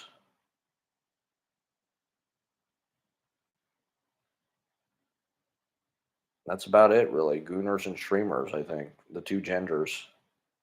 Smash or pass. Gooning, smash or pass. I was sick with the flu the other week trying to find who did. There you go. The hidden tapes. The hidden VHS skate tapes. I mean, why is that stuff just cooler? Why is a VHS tape or a cassette tape or a vinyl record, why is that just inherently cooler than whatever the fuck we've got now? Goofus and Galant. Smash, definitely Smash. That was timeless. Laserdisc. I'll smash Laserdisc. Smash. I love the Laserdisc technology. I wish they'd bring that back. Hulk Hogan Postamania. I'm gonna smash on that one. If this was Shark Tank, if I was Kevin O'Leary on Shark Tank, I'm gonna bet big on Postamania. I'm gonna double down on Postomania. I think that's really gonna be a big smash, brother. That's a big smashamania, if you ask me, brother. We're gonna drop the leg. Look at this. This guy's putting him in the barbed wire. I'm watching the FMW Deathmatch tournament here. King of the Deathmatch 1995. The Kawasaki Dream. This guy's got his head in the barbed wire. Oh my god. Smash or pass on the FMW Deathmatch tournament. I was into this stuff when I was a kid, but you couldn't actually watch it. You just like read about it on the internet. You couldn't actually watch videos. Seeing the actual videos, it's kind of disturbing. I'd like to see Hulk Hogan do a fucking exploding ring death match. The retirement match. Hogan versus Flair. Pastamania. Hulk Hogan Pastamania. I've seen the Pastamania menu. That it was a meme for a little while, or you could find it online. The Pastamania debacle.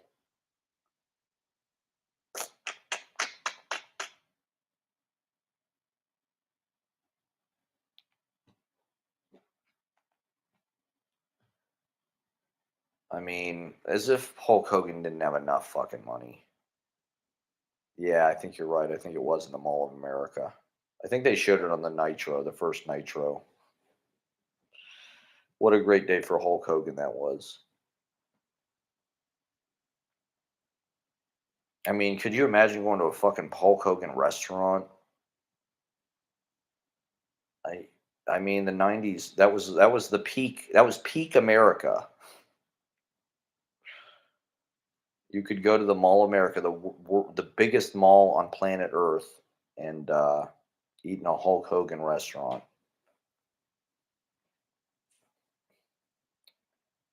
We had the best childhood, but the worst adulthood is what they say about millennials. That's just one example of what they took from us. Where's the Hulk Hogan Pastamania? What is it now? It's John Varvatos or Rainforest Cafe. There you go. I mean, yeah, these rainforest cafes really left an impression because people really miss the rainforest cafes. I mean, I think people are waking up to the idea that, like, you know, our country used to have like fun and like there was investment in like making it creative and functional, and it is kind of staggering and painful to think what could be possible. This country has so much wealth, and look at countries that are not nearly as rich as us and what they have. Look at China right now. I mean, China right now is developing, and it looks pretty exciting. Maybe that's just all the Chinese propaganda I see on TikTok, but we used to have rainforest cafes. That was something, we used to have Hulkamania, Pasta Mania restaurants. There was a fucking roller coaster in the mall. I mean, nothing says American success story to me more than a roller coaster in the mall. Like, that's peak fun, peak business, whatever, peak economy, peak freedom. There you go. My local mall in New Jersey had a fucking skate park. I mean, is it still open? Or is the mall like one of these zombie malls that's like uh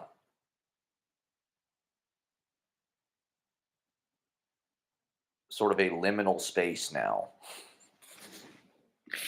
Is it all vaporwave and shit? They turned the skate park into an AMC. Well, that's not the worst repurposing I've ever heard. It sucks that they got rid of the skate park, but that's kind of hard to believe. You'd think I feel like skateboarding is more like part of urban planning than ever. Where now it's like this is just I remember in high school, Yellow Springs is where Chappelle lives, right? It's this hippie town. It's probably like an hour outside of Columbus. And I remember we went there probably in like 98 or 99 on like a day trip. We used to go on day trips around, little towns about an hour away or whatever. And I think Yellow Springs was probably the first place that I'd been that like had a skate park for like the teenagers or whatever. Grandview had this fucking ghetto ass skate park that every winter they'd turn the pool parking lot and they'd move in like a half pipe and a few boxes and shit. So it wasn't like, dedicated. It wasn't like you had some kind of bowl and shit in the concrete. It was all like movable wooden. But I mean, it was there all fucking winter, and like, people would be out there fucking tricking and shit like that. Like it's fucking Tony Hawk. But, I can't imagine it's like now it's like, every fucking kid probably does that. And Bam Margera, there you go. fucking bam. Yeah, I mean, fucking Jackass and Tony Hawk, like you said, was super big at that time.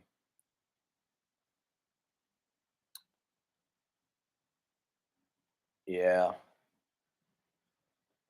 It feels like skateboarding is, you know, become like accepted as just it's no longer it doesn't feel like this kind of, nuisance public disturbance activity. Let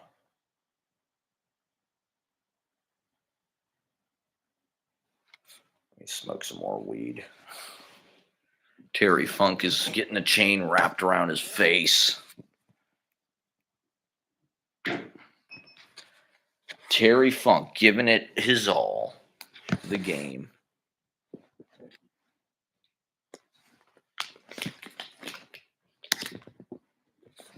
Well, come to the show tomorrow, Saturday night. Repurposing art to fit in with the gig economy.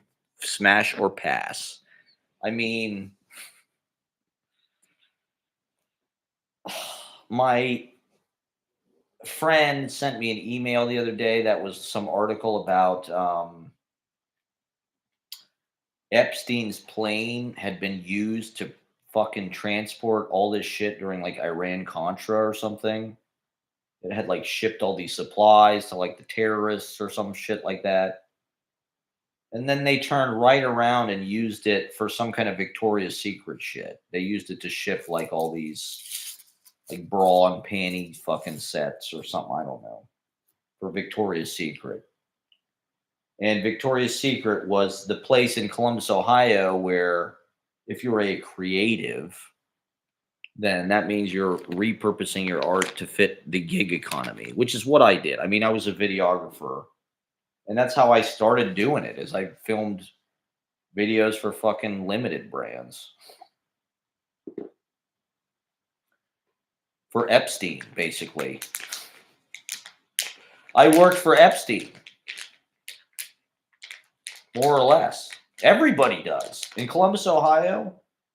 If you want to be creative, I mean, I guess you could work for the Ohio State or, there's a couple options, but they're probably, I mean, Les Wexner's got, he owns that too. He owns every goddamn thing. And so he owns all the fucking Goyim, basically. I dated a girl who stepped work on Little St. James. There you go. I mean,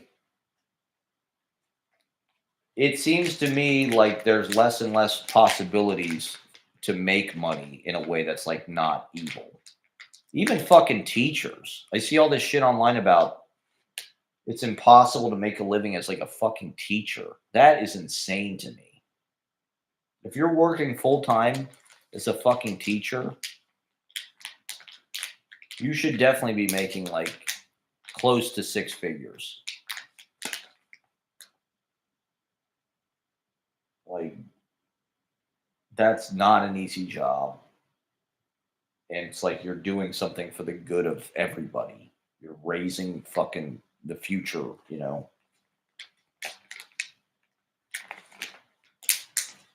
I mean, we're just living in a really difficult, like poisonous time. There's a lot of really poisonous ideology about economics, individualism, free market. There's a lot of bad dogma.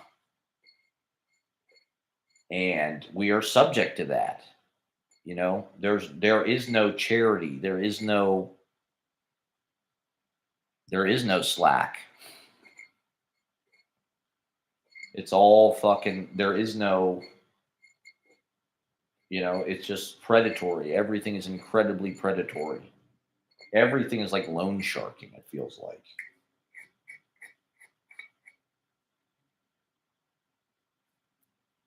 And so, it's hard enough just to make a living at this point. It used to be, like I hate to be this guy, but 20 years ago, I would say like there was way more of bandwidth in real estate for like people that like could work in the service industry and just like be artists their whole lives. You know, you could have like a nice house. When I was a little kid, we used to go get our hair cut by this guy who was a sculptor. He lived in the short north. He had like a brick fucking townhouse. It's like he wasn't like some nepo baby. He wasn't like some rich person's kid. It's just like he was like this funky bohemian guy. He had a cool house. He made these big fucking iron sculptures. When I worked at Spagio, there was this guy who was a bartender. I mean, everybody at Spagio was like an artist, but there was a guy who was a bartender. He was like an older guy, and he was a painter. You know, so like he made his paintings. He had time for that. That would dignify that, so he could actually work and take it seriously. That's who he was. You know, he had to be a fucking bartender 30 hours a week to afford to be that guy. I just find that really sad. I think it's so sad and pointless that we are forced into this system where like you owe money just for being alive, and you need to figure out some way. And it's probably not going to be something that you enjoy doing or is even necessary. It's going to be some kind of like bullshit service industry thing, busy work thing. You have to do that for like 30 to 40 hours a week at least, or like you will be fucking homeless and like you'll die. Like that feels like incredibly like a cruel system. It's hard enough just to survive. It's hard enough just to fucking feed yourself. You know, it's hard enough just to get an exercise and like take care of your family and your friends and shit. It's hard enough to smoke weed all day. You know, let alone like I have to go wait tables where like physically and emotionally I'm tortured by like people who are have it easier than I do. The whole thing is a humiliation ritual. The whole thing is designed to make you debilitated and keep you under them. And if you try to go outside of it, you end up homeless or in jail or dead, you know, unless you get lucky somehow and become rich through God knows. Who the fuck knows, you know? Some online scam,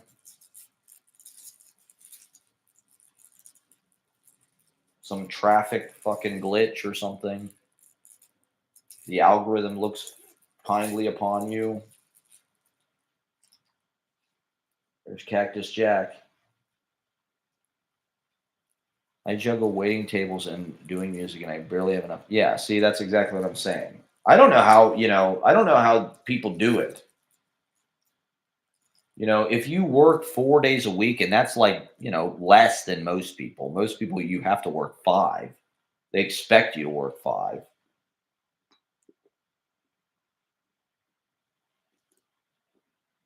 You're not going to have anything left over for fucking, especially to do what you got to do to like actually pursue an artistic career. It's like it takes years and years and years of like organization and hard work to even figure that out.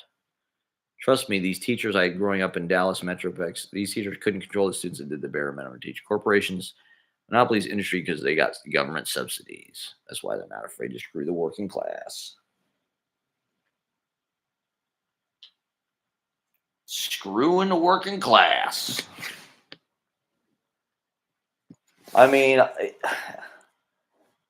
is it going to be like this for the rest of our fucking lives? We're never going to be able to afford a house. We're never going to be able to afford like an apartment by ourselves. Like, I know it's not it's something that gets talked about a lot, but it's just like, that's a big change. 20 years ago in Columbus, Ohio, you could get a fucking room on campus for $200 or something, $300. You could get a whole fucking house for 800 bucks.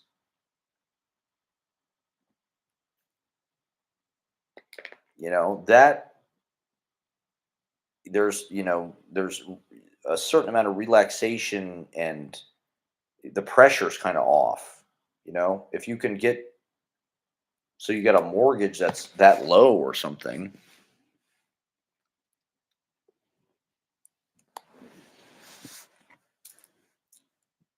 it just seems like it's over for us. Like this is the rest of our lives, is we're just going to be working,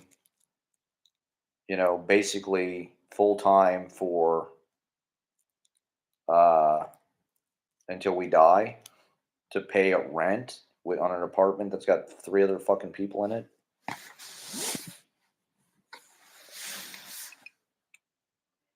I don't know about 996 culture. I've never heard of that. Let's look it up. Demanding work schedule, prevalent in tech and other sectors. I mean, that's true here too. I mean, these finance people, they work on fucking Christmas and shit. For the same reason. It's like it's looked at as like competitive. You have to work this much. Let's see. Deaths due to long working hours per 100,000 people. China's pretty high, I guess.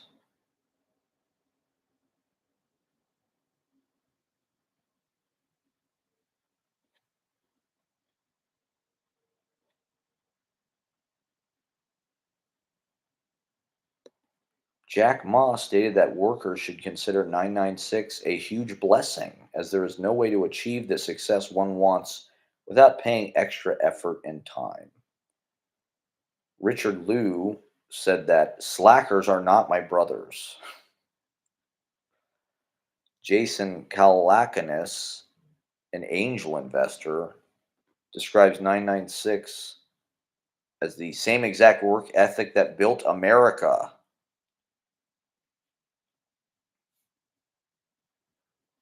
I mean, I don't necessarily think that that's what built America per se.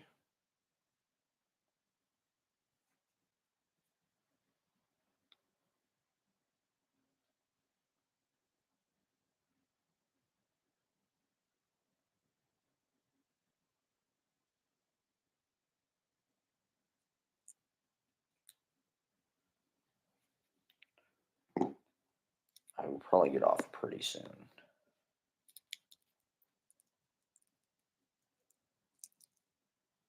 40-hour mandatory at least. The thing is, I don't mind working. If I could get a job that like I like to do for 40 hours a week, I wouldn't necessarily have a problem with that. If I could live stream,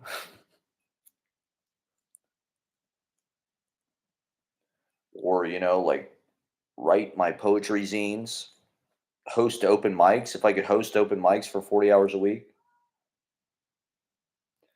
Well, the wisdom that I've been thinking about recently is somebody said,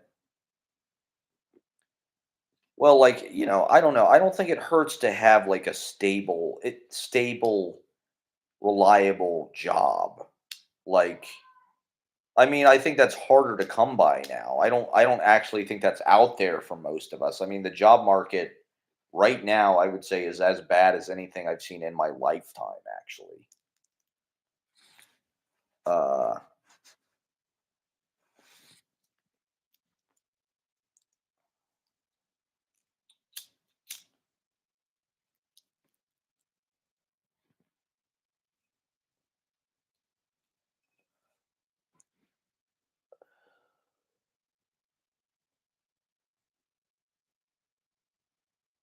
yeah, I mean,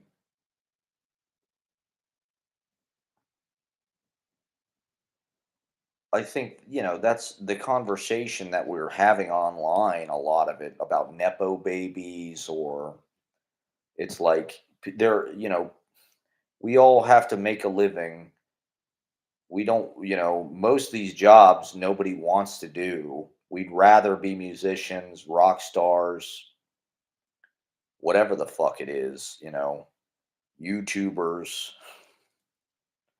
We'd rather be Logan Paul.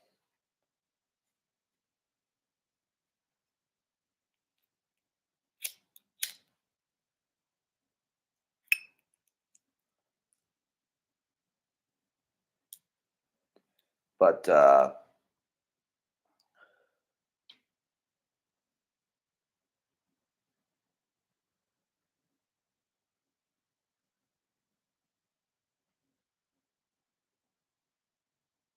I've been thinking about going back to law school.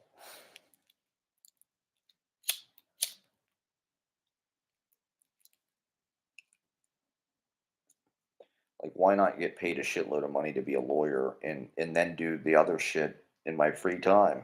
Peter Glissman's an engineer, for Christ's sake. I think that just helps. When I was younger, it was looked on as like you don't want to get a real job. You want to devote all your life to like your craft and your art. Now it really doesn't feel like there's a possibility of like making money from like art, to be honest. Like you can make some money, but it's like you're not going to make enough to pay $1,200 a month in rent. Like if your rent is like a few $100s a month, that's one thing. But like now it's like everybody pays fucking $1,000 wherever the hell they live. I don't really know how much librarians get paid, but like now you need a fucking like master's degree to be a librarian. And so maybe they do, but it's like you got to go to grad school. You might as well become a fucking lawyer or um oh, this is something I wanted to talk about was I saw this fucking sign. It was a New York City kiosk. Ooh. And it said, "Don't hire human beings, hire whatever the fuck this app was, some kind of AI." The ad was just coming out and saying it. Don't hire human beings. It's like that's kind of arrogant. I guess that means that that's the future. Is like you're going to hire AI bots to do the work. You're going to like delegate to your AI bots, but you're going to have to pay somebody who created the AI bots or who like manages the AI bots. So it'll probably be cheaper than, you know, human labor. So we're all going to have to figure out how to get AI bots to work for us. Learn how to control armies of AI bots. It just feels like we're moving into like a hopeless future. A future of just like nothing is interesting, nothing looks like appealing. It all just looks like dystopic,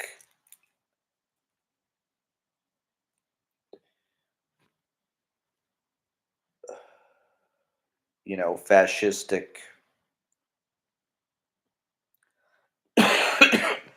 prison planet. The Matrix meets Minority Report.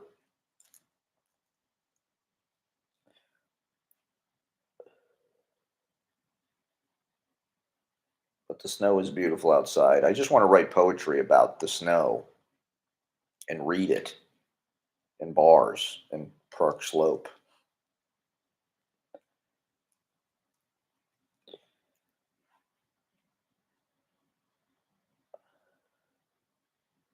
It's just really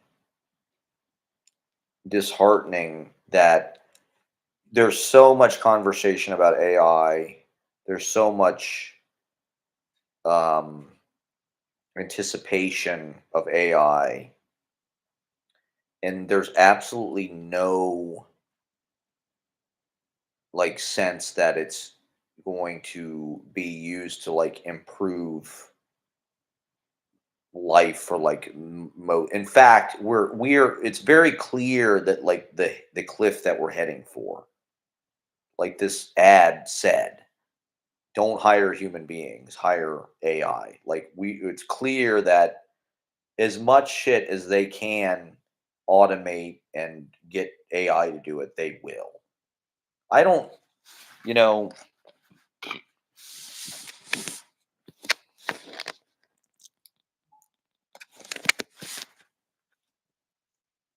I don't know if they're ever going to have AI that like can be the Beatles, to be honest. I'm not convinced yet. I haven't seen anything by AI that really actually like anytime AI like generates lyrics and shit, like they're very generic. They're not really.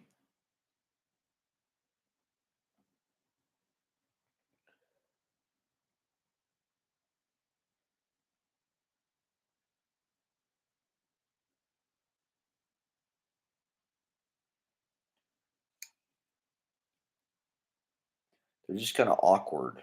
They don't have like human beings know that they need to like clothe the thing in like a finish, and there's something about I don't know, that's what talent is. That's what the point of the market is like sometimes human beings are able to create stuff that sort of is beyond their own power and sort of inexplicable and magic, and we don't really know why. Music is like that. The great songs that we have are like that. We don't really know how they're written. Something like Crazy by Willie Nelson or Hey Jude. It's like you can't really explain why that song is great. And so I just don't think a machine is going to be able to learn how to do that actually.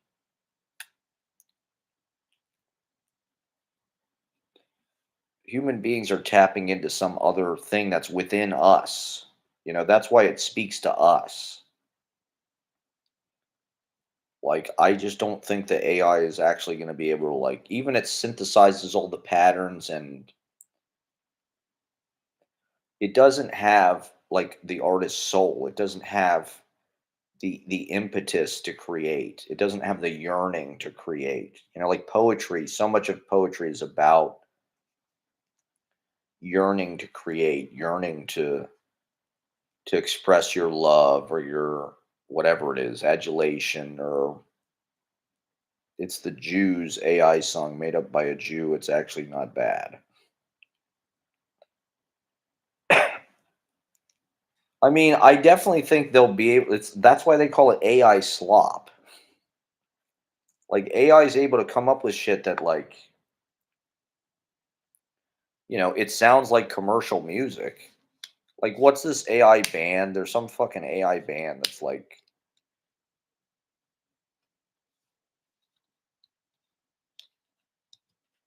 big on Spotify. It's just a bunch of 60s music that kind of got blended together and spit out. I just think the conversation that we're having about this stuff is so wrong. Like it's just so weird because in the 20th century, maybe it was a lie, but even it's things like Star Trek, there was some sense that like leadership had this kind of like, I don't know, humanitarian interests, enlightened kind of perspective, trying to do the right thing. And it doesn't feel like that at all. It just feels like everyone has accepted everything being hyper monetized, just exploit everybody for as much money as you can get for anything.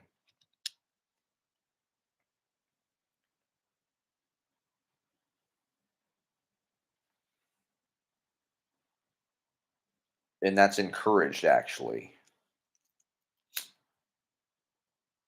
Everything is about money. Everything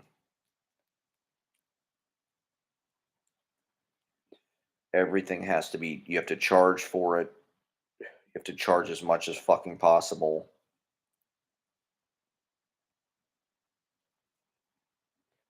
Wow, the snow really is amazing right now.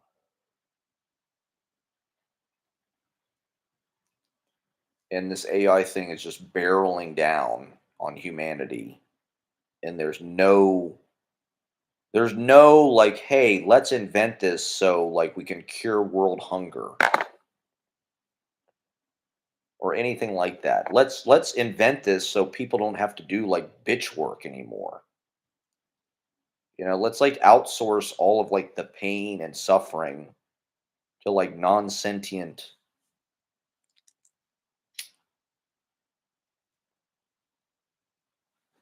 Like, seems like that could be good for everybody.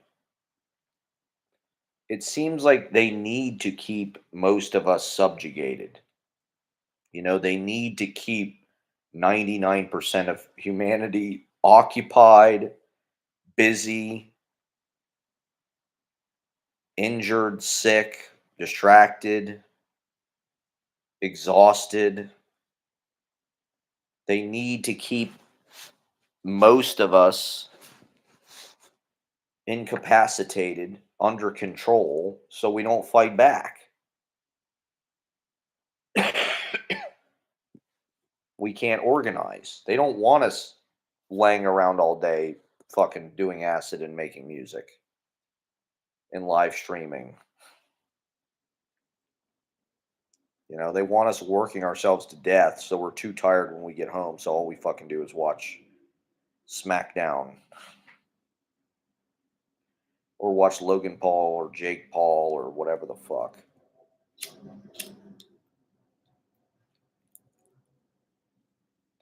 Watch fucking Kawasaki Dream Deathmatch tournament, some kind of metaphorical enactment of your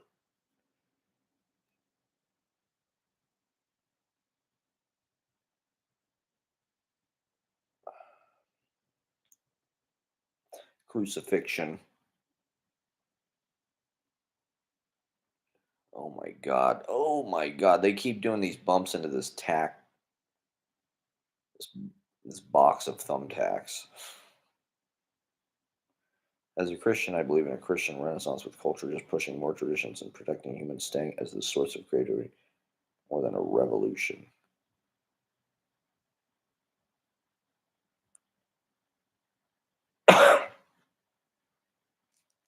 Yeah, I mean, it's just frustrating because all of this technology should be a positive thing. It should be a net gain for everybody. There is a sense of abundance unlike anything that's ever been available. And I don't know, is it just like there's less people that want to do the physical labor of like building new houses? Like, people don't want to work? Is that what it is? Like, people aren't generating their own income because they're not working? Like, it seems to me like there's no fucking jobs. That's all I hear is like, we've lost, you know, millions of jobs this fucking year because of fucking Trump bullshit. And it's impossible to find a job. Maybe that's just internet misinformation.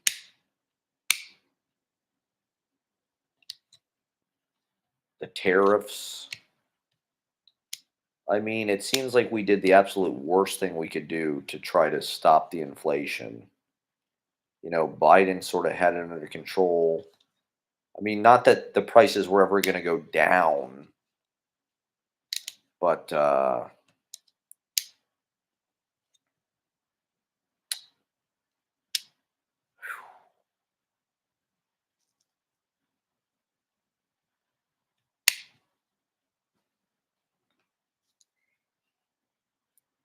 it's kind of sucks to be in a collapsing empire.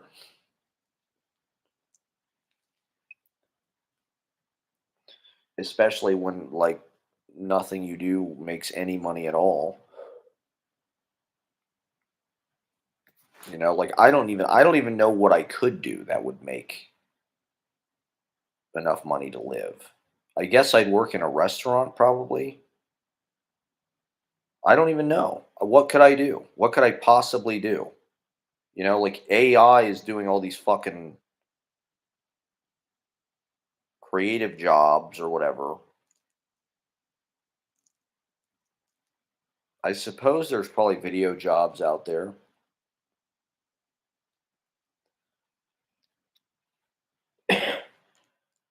It seems to me like they use the internet to create, like, to crowdsource everything. They crowdsource the media, basically. They which, you know, they used to pay creative people, pay actors, pay directors up front. you know, if you were in a union or whatever, you get paid to be on TV. Now it's like we basically make everything on spec. We're all in this huge competitive pool of people online trying to get attention, trying to get views, get an audience so we can sell shit basically. Best case scenario is you'll become some influencer and you can do fucking paid promos and shit. And so, I mean, I've had a fucking YouTube page for 20 years. I just passed 500 subscribers. And to be fair, most of like the local culture kind of exists on this level. Most of these like banned bootleg videos, they get somewhere between like 20 and 100 views. Like it's not some juggernaut of like eyeballs. It's like even if every fucking person who watched it paid $1,000, you wouldn't make that much money.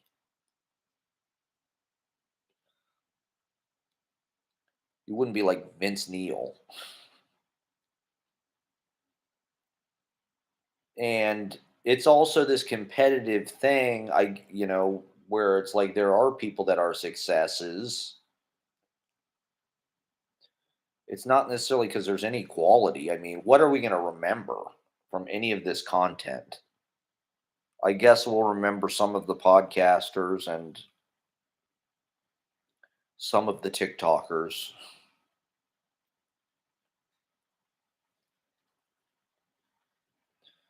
But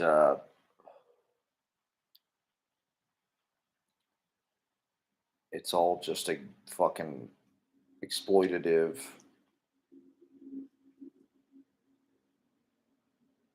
And just psychically, I mean, maybe that's nothing new.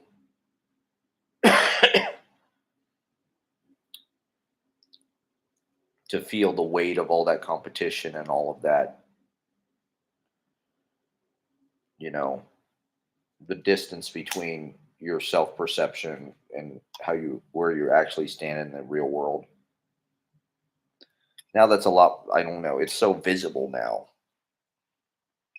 You see exactly how many followers you have or how many likes. Just a fucking popularity contest. You know, art is not a popularity contest.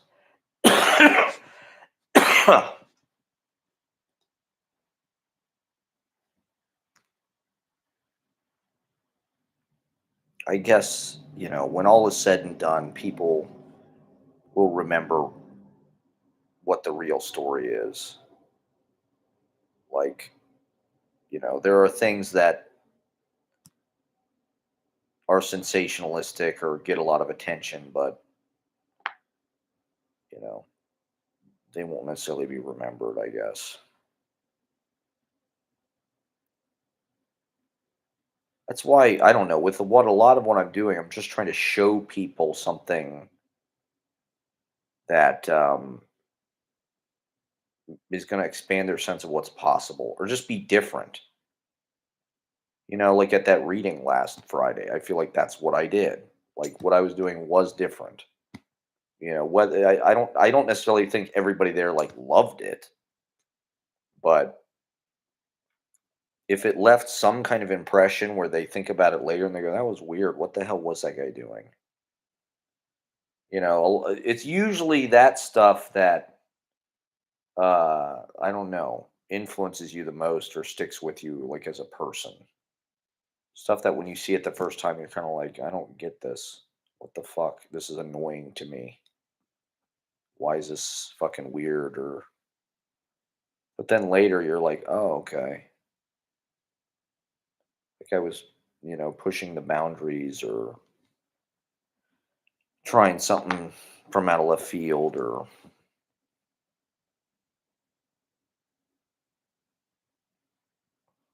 trying to innovate, trying to do something new,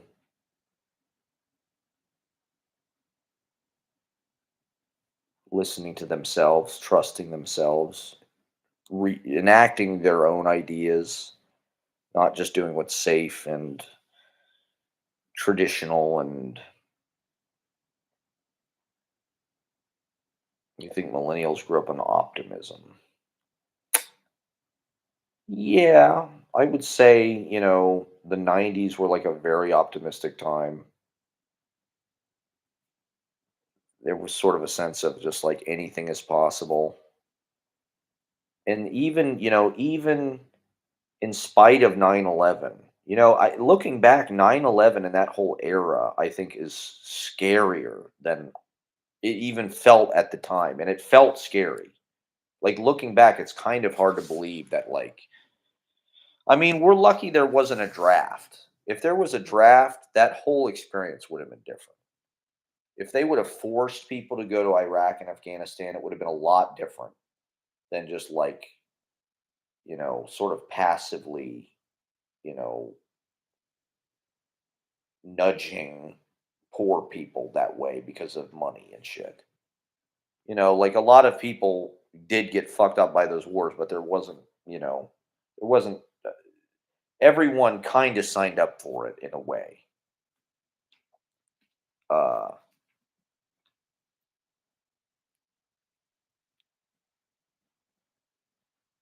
and so I think that's why those wars were allowed to go on so long.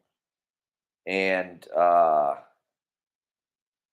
there's sort of a brightness to millennial shit, even like in spite of that fact. When Obama got elected, a lot of that music, what's the guy? We are young. You know how that guy makes fun of the millennial, like, boom clap. All of that boom clap fucking music is like super peppy and optimistic and fucking gay. I guess I relate to more like the exennial side of things where there was a constant activism and dissent going on amongst all of that, whether it's Fight Club or Rage Against the Machine or the Seattle protests or protests against Iraq or Occupy Wall Street or,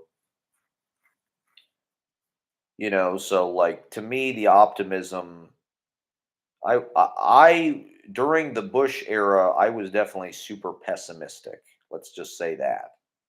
But that did not seem to reflect the culture at large. It seemed like America was just kind of steamrolling blindly into like the war on terror and uh the thing about the war on terror is like it never really it it didn't really exist. It was like they wanted to fucking blow up Afghanistan and Iraq. Terrorism, it doesn't happen that often anyway. It's like these events are like pretty few and far between. And so it's like they're not that hard to stop, I don't think. No offense to Homeland Security or whatever, but it's not like uh there was, everybody was paranoid like 9/11 was going to happen like to them. Like, oh my God, they're going to fly planes into like our high school. It's like, get real. Like, it happened in New York. It was a very, you know, limited, geographical scope that it occurred to actually. It's I look I think my Gen Z got a different mindset. Kind of get more like get a job that pays, not make you happy.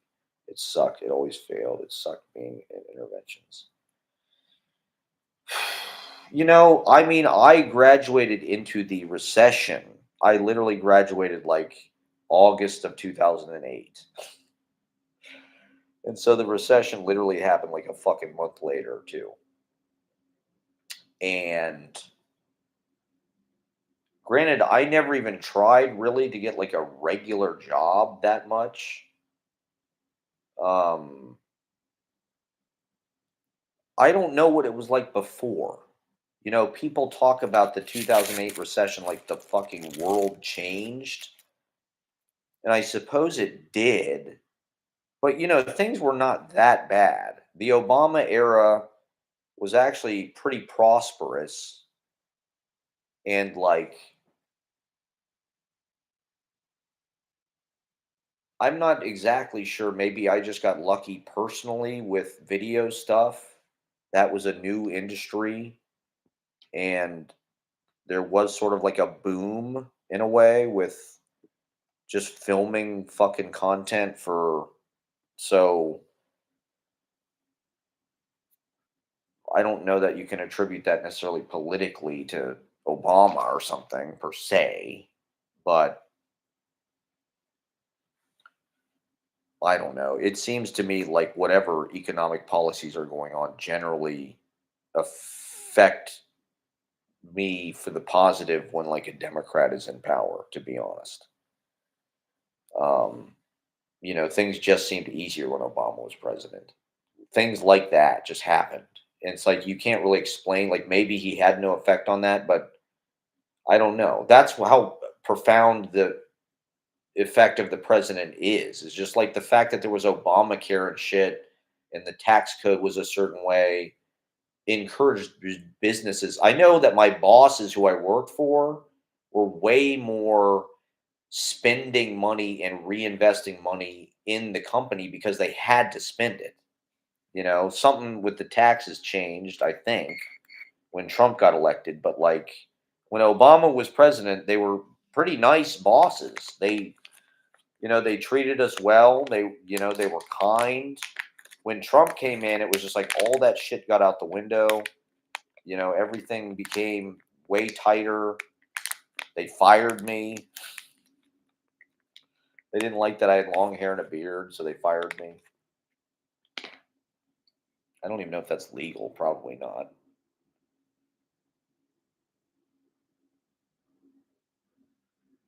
I did lose my house under Obama, so it might be biased. Yeah. Well, why'd you lose your house? Was it Fannie Mae, Freddie Mac, or that sucks? Sorry to hear that. Um, I don't know. I mean, if I was in Gen Z, I would feel especially like there. I saw this article that was like, it sucks more to be employed than to be unemployed now. Like young people, they'd rather be unemployed than have a job. It's like that's not good. That's a real bad place, actually. If that's where you're at, like societally, like that's a bad sign. Well, but also, like, I don't blame, like, there's no point. The social contract has been broken to the point where it's like, if you have a full time job, you can't afford a place to live necessarily. Or best case scenario, you get a place with a bunch of roommates. And so, why? Why fucking, what's the incentive? Why not just stay fucking home all day and goon or whatever? Why not try to be a fucking live streamer like me, or a fucking, whatever, influencer? We can all pretend that we're like hustling. Like, dude, I'm hustling my fucking career. I'm hustling my art.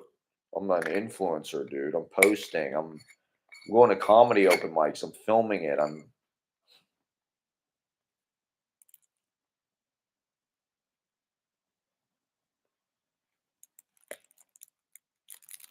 gonna make it, man. I'm gonna make it. All right, I gotta go to bed soon. Thank you for watching.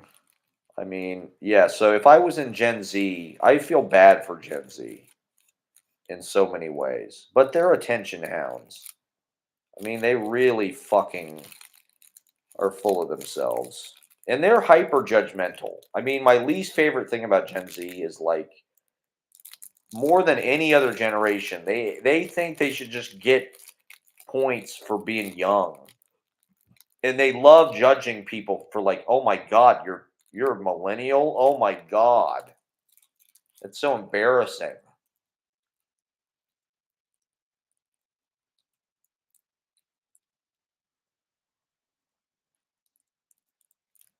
New York, I think it depends what you want your kids to experience, but if you want them to be exposed to a lot of things and to be exposed to like the best of the best stuff, then growing up here is not a bad place to do that. But I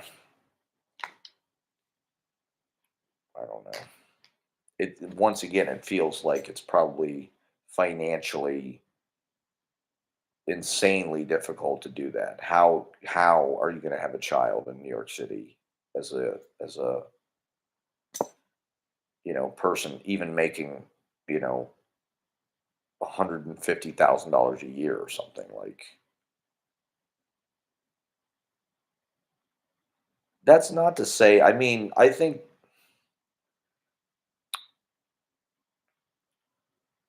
New York, it's just like you have people from all over the world pouring in here all the time. You have cultural events coming here constantly of every fucking stripe. You just absorb culture, you absorb humanity. I mean, there's a lot of kids that are born here that hate it. It's just a circumstance they have to deal with.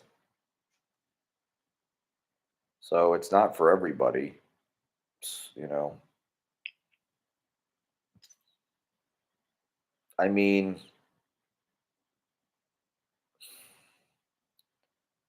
I grew up in a nice place. Grandview was nice.